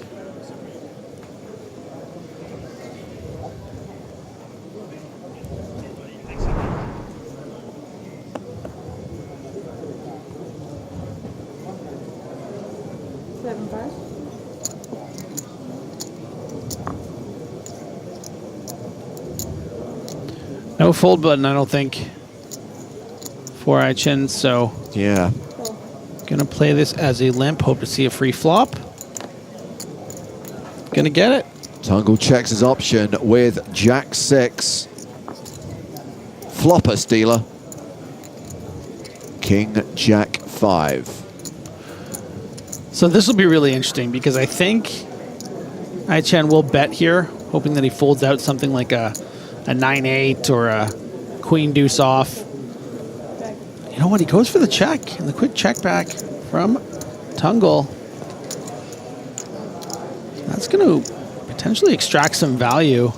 Ai-Chen never going to check down 4 high. Wow. This guy can dodge bullets. Think he's got a live read? That sounds good.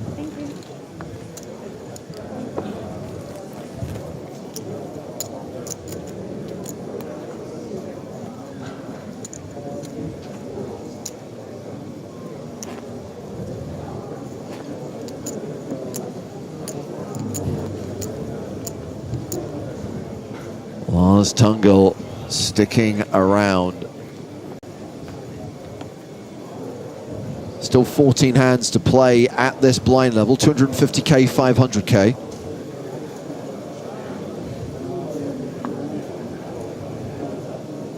Queen 9, Thomas Asian.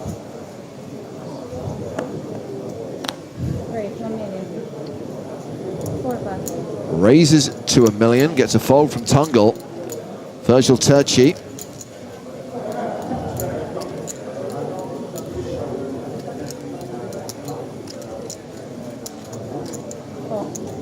Turchi willing to C3 with the 8-6. Recognizing he needs to start fighting for some pots or he'll just get blinded out. Doesn't get the board he needed.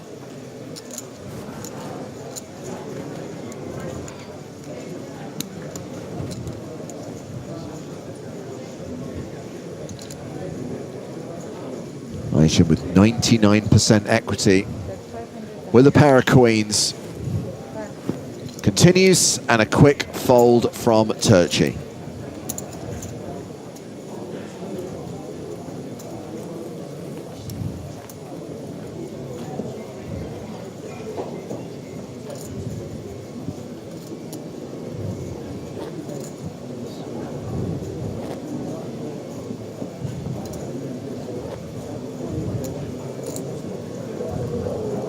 Both Tungle and Turchi on the short side, Griffin. You get the impression that if it's Aishen who eliminates Tungle or Turchi in third place, it's going to be a very short heads-up battle.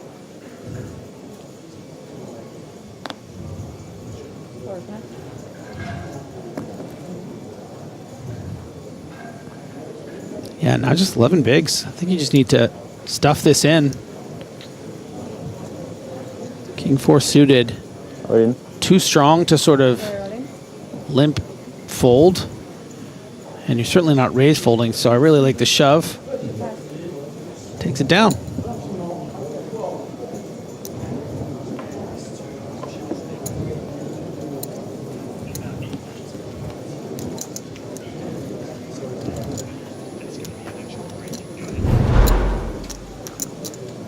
Virgil up to 14 blinds. Yeah, pretty much tied with Tungle once again.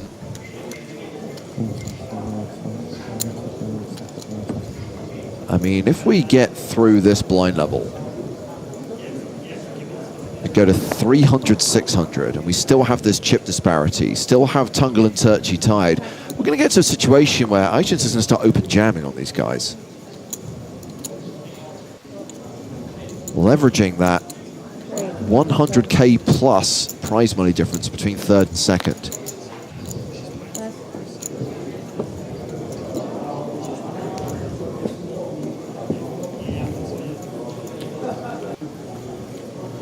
Have you ever chatted with Tungle? He's actually quite funny guy.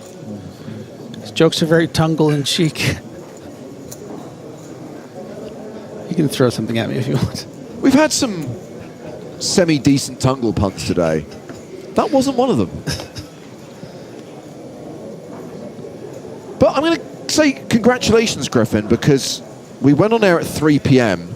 It's now 9:50, so that's a good 6 hours, 50 minutes of broadcast, and that's the first time where I've given you that look. Yeah. That might be a record. I think the longest you've gone without incurring my wrath. I'm on my best behavior since he who must not be named left. I don't want to be next. Tungle raises queens, gets called by Jack 7. Queens still good. Huge favorite, in fact, on this flop. Yeah, and Tungle, I think, is probably just going to bet too much and not allow Turchi to misbehave. This is a kind of hand that, you know, Jack 7, Jack of diamonds, that you could really justify some floats, maybe a raise, but Tungle betting a bit too stiff.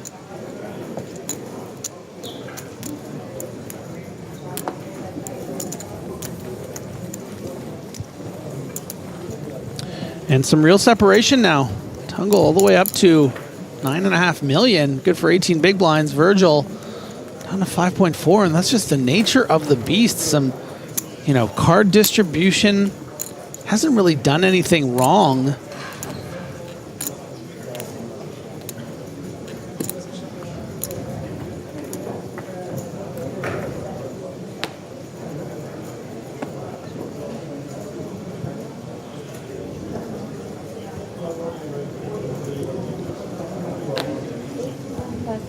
Tungle folds the button.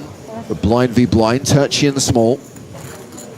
He gives Asian a walk. Come on, get out.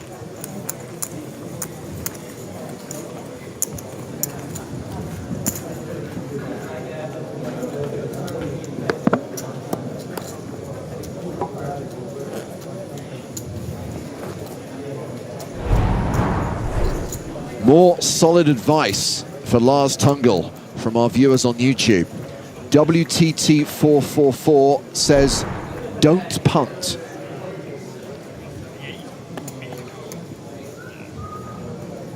I'm sure he would appreciate those words. Jack 9 for Turchi on the button.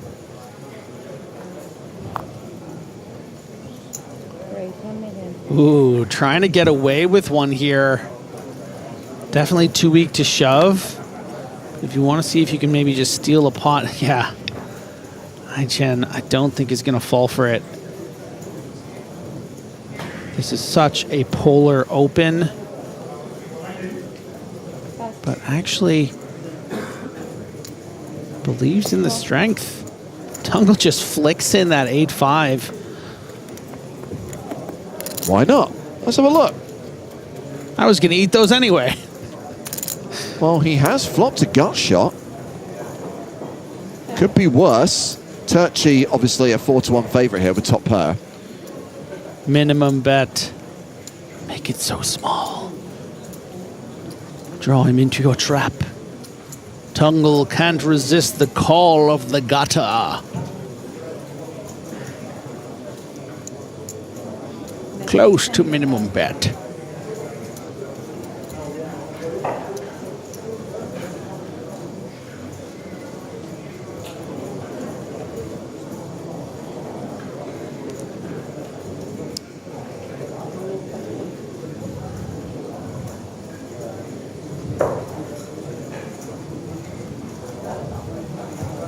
Good fold. Not going to chase the 7.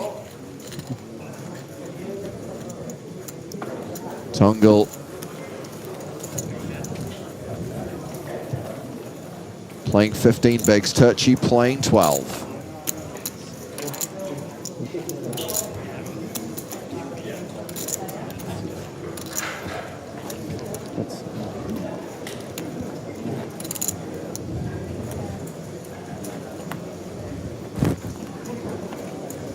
Chip leader Thomas Asian on the button, first to speak.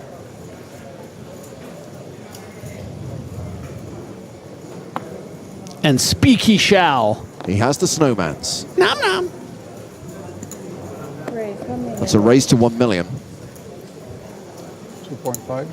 Tungle raises to 2.5 with a Lashif. This hand did not work out for the Bond villain.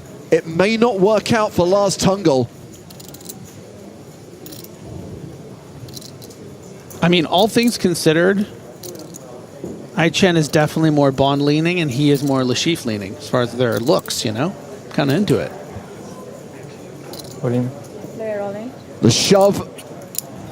And Tungle looks like he wants to call. No. He calls all in with ace-6 off. Why? Flip. Gets it in as a dog. Is going to need to spike an ace here. On a 2, I have 8, he has ace-6. Yeah, you know, I was talking about this phenomenon with David Lappin earlier, you know. Sometimes you just get so deep in a tournament, maybe it's your first time here playing for this kind of money, and a part of you just wants it to end. I mean, this is a really, really huge mistake here from Lars Tungle. Look at the smile on Turchi's face. Yeah, He's about to ladder 100 grand. Never seen anything like it. I mean, this is an incredible collapse from, you know, such an enigmatic figure at this table. And it's practically over. Less than 1% equity for Tungle. The set for Asian on the flop could be all over on the turn. Okay. Yeah, it just gives me energy. Like I'm happy for this 261,000. I'm not going to let this guy push me around anymore. 7 would be good. Yeah. Turn card is a 4. So he does have one hope. And that hope would be a 7 on the river, which would result in a chop. And you know what they say? It's always coming 7.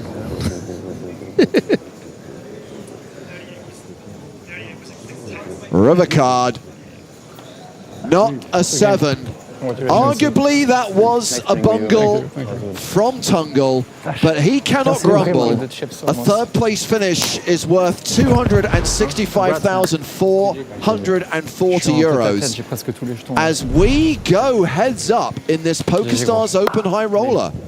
And as the players go on break, we're going to check out some hands earlier featuring Thomas Eischen, the hands that resulted in him becoming monster chip leader.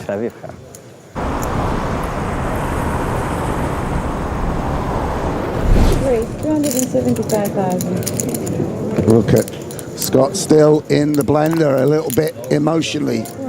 A roll of the eyes. Get this, a face palm. Gilly playing the hand named after the man sat next to me. It's the Grafton. Oh, beautiful. The 10-9 suited. I knew Simon wouldn't let me down. This is great. This is how you win EPT Cyprus. Every time I see someone fold this hand, I think that they're disrespecting you. Yes, they are. It's like I get a little shiver down my back.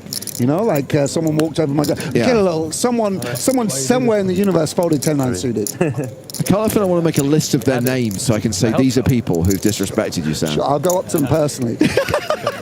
Unfortunately, we're not allowed to use the PokerStars database, otherwise I could go to their house and knock on their door. I just turn up at your house in Normandy and say, hey, you were playing on .fr the other night. I'm sorry. Yeah, and it's a tricky board, again, because the 6s, the 6x, very much part of Thomas's range, not much part of Simon's range. For that reason, we want to play quite some checks. Ooh. There we go, PokerStars dealers giving us action. Top pair versus the flush draw.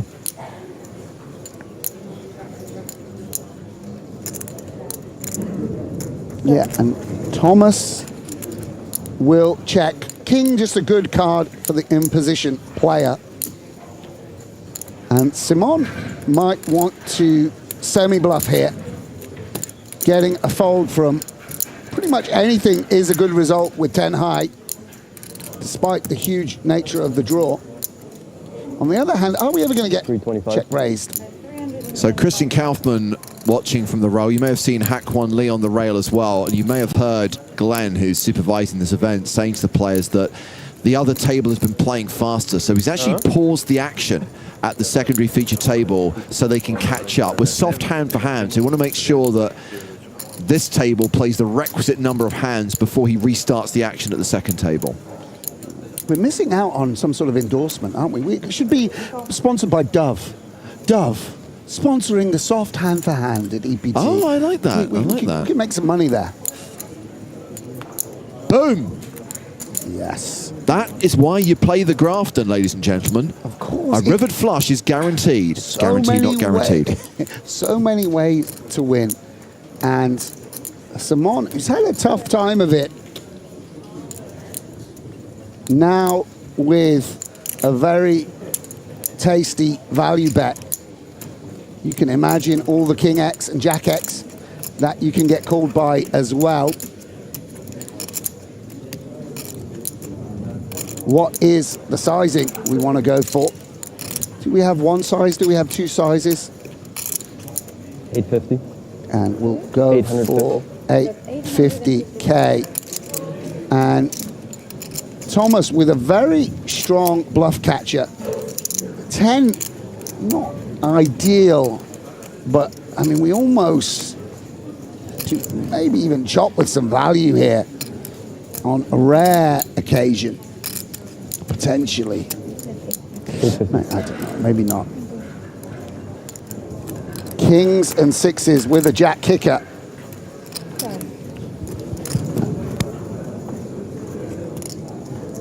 It's a time bank card being played by Eischen. Wow, these guys really have a strong sense of where they're at in hands. You know, credit to Thomas doesn't feel he beats much. Would ace high bluff in this line? If not, where are the bluffs exactly coming from?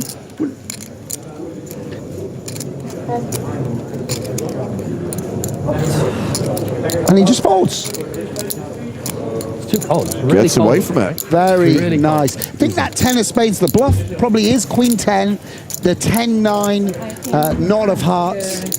I'll leave it. I've got a jumper. It's fine. Aishen with ace deuce. Raises. Yeah, this is what I was talking about a little bit more. Ace deuce off, no one else really able to open this wide. And we know twos have been lucky for Dijan so far. And will call. Well, gonna have trouble making a set now, isn't he? And these two face off again. Dijan wanting to stay active. What are we railing? we're too slow for you guys? 4.5 has been quite swingy. Yeah, basically what I saw with. 10, 7, 3. Fun. Il avait vraiment 5 à 6 là, il t'a salopé avec ça. And Dijan will check it over to the chip leader. Ça arrangeait personne parce qu'au final. Once again, a board, a hand, we can consider betting on the larger size. There is a flush draw out there, and that will dampen the sizing a little, but yet, again, 600K, and again, another quick call with the deuces. Very stubborn from David, but he does have the best hand. Yeah, wheel draw for Aishen on the turn. Yeah, and this might embolden the Frenchman. With no heart in hand, no diamond, well, the two of diamond largely irrelevant, I might be tempted to go for it again. See, there's going to be a lot of 10x in the small blinds flatting range. Can't know that his opponent is as weak as deuces. But still, last time he gave up essentially on the turn. What about this occasion?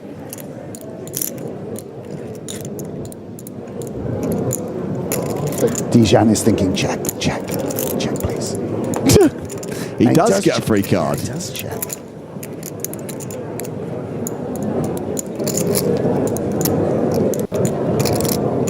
I mean, I can't even believe twos are winning it. I mean,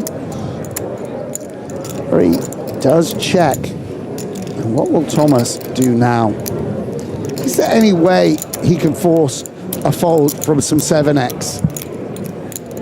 Well, again, I think we're in a situation where the pace of play at the other table is quicker. Sure enough, we've got players from the other table watching the action from the rail as their table has been paused right now. And Thomas will seek to sort of, yeah, he will represent the queen. 1.8 into 2.1, this is chunky. Yeah, he's saying I had queen 8, I had queen jack, something of that nature. Seems like the ace queen would have bet so big on the flop. What's he saying he has exactly? Hard to have two pair with his line. It's just a good queen, but what good queens bet the flop? I mean, maybe queen 8 can just go for this size. This would be a remarkable hero called James. I love to see him considering it. And he lets it go. Understandable. Yeah, those 5 over cards look intimidating, don't they? Aishen back up over 9 million, more than 60 bigs. I'm conscious of the fact that we're going to have far fewer lulls in play because we're short-handed on these two tables, but we're also flicking back and forth, trying to find where the action is. But I do really want to ask you some questions about your upcoming book, Maria. Yeah, absolutely. But we have pocket threes here. Will they David. give us a chance? Will we even have that opportunity? I'm going to still try. Maybe another day. Maybe another day. We'll try. We'll try.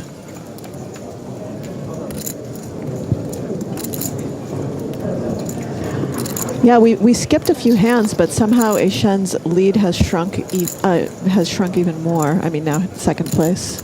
And Simone is now almost 1 million ahead of him in chips. Yeah, they kind of flip-flop spots, didn't they? They did. Still like 58 and 50 big blinds, obviously. Yeah, it's still very deep. Still juicy, but yeah, it's still something you want to keep an eye on, right? Because it does change the dynamic between them. Absolutely. And this is not a great board for threes because you can get counterfeited. You don't love it that much. Also, Marwan is someone defending the Jack 7 of hearts. I wonder if, somewhat wrapped around this 5 and that 8 of hearts in particular, does he feel obliged to maybe treat this as one of his check raises? Deeper, no ICM. I think you start absolutely considering that. And the backdoor hearts. Yeah, you have so much going on here. Absolutely. This ends up being more of a big blind board anyway, right? Kind of thing. I mean, having said that, Etienne does have a little bit more incentive to open a wider range as one of our chip leaders anyway, so a bit of both. Decides just to float. Okay. So that tells me that he's plotting maybe some turn leads. Sure. That is not the turn that we were looking for to lead on as the big blind. If there's spades. If there's a second barrel and you check raise, though, how strong do you look when you're check raising on a king turn here? That is very true. Let's see if he's got some moves. 2 checks. So Etienne looks like he's trying to get to showdown here. 10 on the river. And the threes are good. Now, as Marwan, must you bluff now, having taken this line? I think you must, right? Yeah, he's reaching for chips. And he agrees with you. So, going to be a tough spot for Etienne here. Obviously, he's ahead of some like 9-7s, Jack 7 of hearts, 6-7, this kind of stuff. Absolutely. How much of a hero do you want to be? Be a hero. Put on the cape. It's a tough spot. It is. It is. Because it's a value milky sizing too. He's gone for maybe a size that's even like blocking a 5 potentially. If you want to be like a real nerd, there's also a conversation about And like... Oh, never mind. That is a nice call. Very good. Thomas Etienne just not giving up here. Well done. And he's the chip leader once more.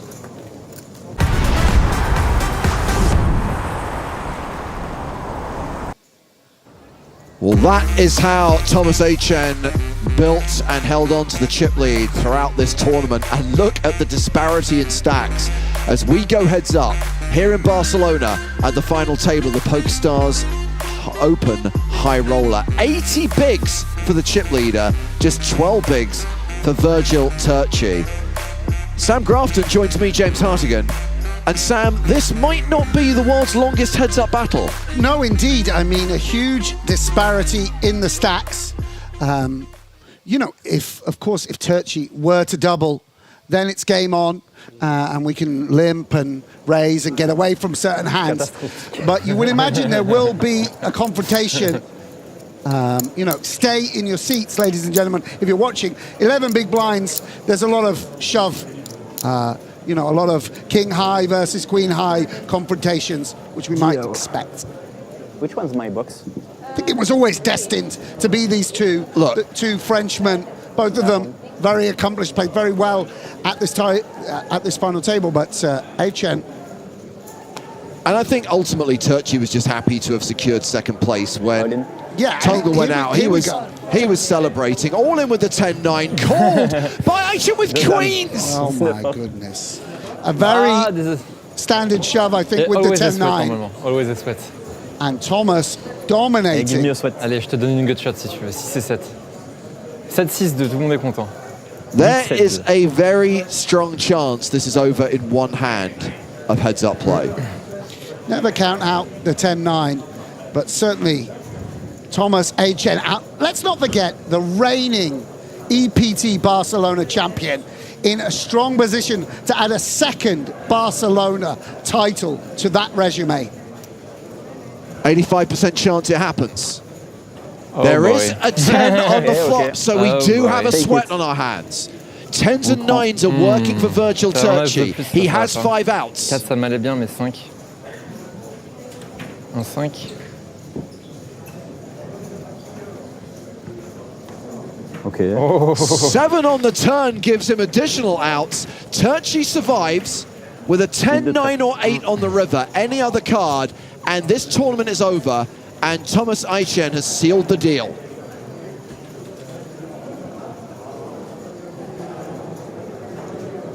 The river card is a brick, and Thomas Aichen is our champion 12 months after taking down the EPT Barcelona Main Event. He wins the PokerStars Open High Roller for the better part of 600,000 euros, and he will lift his second Barcelona trophy. Yeah, congratulations to both of them. Fantastic final table performances from both the Frenchmen, but it's Aichen that comes out on top, and really remarkable. Lightning does strike twice. And Turchi, as we said, happy to have laddered, happy to have secured that second place of 371k. But this guy, who came into the final day, the final 14 as chip leader, has closed it out. He is our champion. Confirmation of the results at the final table. 6-figure scores for the top 6, including the other former EPT champ, Gilles Simon. Lars Tungel managed to get to 3rd place. Turchi took 2nd. Aichen is the winner, and we are going to hear from our high roller champion because he is down on the floor with our very own Nick Walsh. So, Thomas Aichen, first of all, congratulations on the win. How do you feel right now? Amazing. Very high up in emotions. Very grateful. Tough to describe. Amazing. And you, of course, you were a champion here in Barcelona last year in the EPT Main Event. You're a champion here now in the PokerStars Open High Roller. What's your favorite place to play poker, and why is it Barcelona? I was saying it before my EPT win. Barcelona was already back then one of my best stops. And obviously after those 2 wins, which are the sole wins of my career, it's definitely my best stop. The question was apart of Barcelona? I don't know. Probably like Cyprus, I don't know. But Barcelona is my top 1 destination. But seriously, why do you think it is that Barcelona is so successful for you personally? Why specifically does this event seem to be such a winner for you? I mean, there is obviously variance, like it's huge fields. I could have busted many times in both EPT and this tournament. And then probably like, having a good rest before then, enjoying holidays with friends, and being entirely rested to play my best game. I think I played fairly well, and I was feeling good, yeah. Very good. And of course, you're a poker player, so it's on to the next game, which I'm assuming is going to be the EPT Main Event. Are you looking forward to defending your title in the EPT Main? Obviously, yes. I wished I could start from the first level, but I'll take it. I had this huge win, and I'm gonna lay track either tonight or tomorrow. I'll see, but I'm definitely playing it, yes. Nice one. Thomas, thank you so much. Congratulations, and good luck in the EPT Main Event. Thank you very much. Nice work, buddy. Very good. We saw him cut through a huge field last year. We saw him cut through a huge field this year, and from tomorrow we're going to get to see him try his title defense, but right now it's about presenting him with his high roller trophy. Back down to the floor.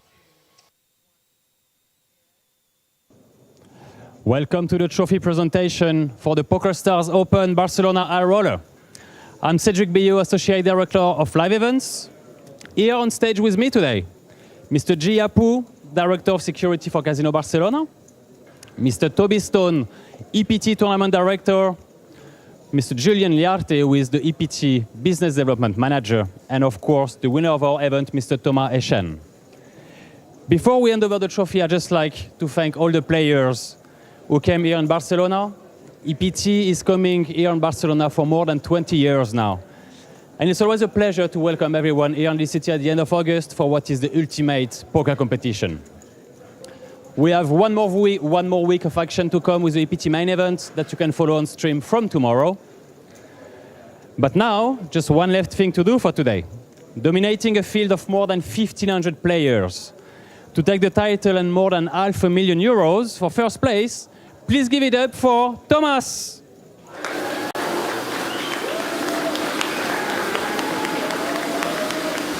Two trophies in 2 years. One word. Greedy. And tomorrow he begins his title defense in the EPT Barcelona main event. That's when we're going to start our coverage of the tournament. A reminder, you can keep up with what's happening here in Barcelona via our social channels. We are on Instagram, we are on Facebook, we are on X, at PokerStars, at PokerStars Live are the accounts that you should be following. And yes, main event coverage from tomorrow and through until Saturday. 3 p.m. Central European Summer Time is when you can watch the stream, and tomorrow it's all about day 2, and that will include world-famous bubble coverage. The crew will be back, and we will bring you 6 consecutive days of action from what is always one of the best tournaments of the year. Thank you very much for watching today. I hope you enjoyed our coverage of the PokerStars Open High Roller. For now, from Maria Konnikova, Nick Walsh, David Lappin, Griffin Benja, Sam Grafton, and me, James Hartigan, it is good night from Barcelona. Thanks for watching the EPT.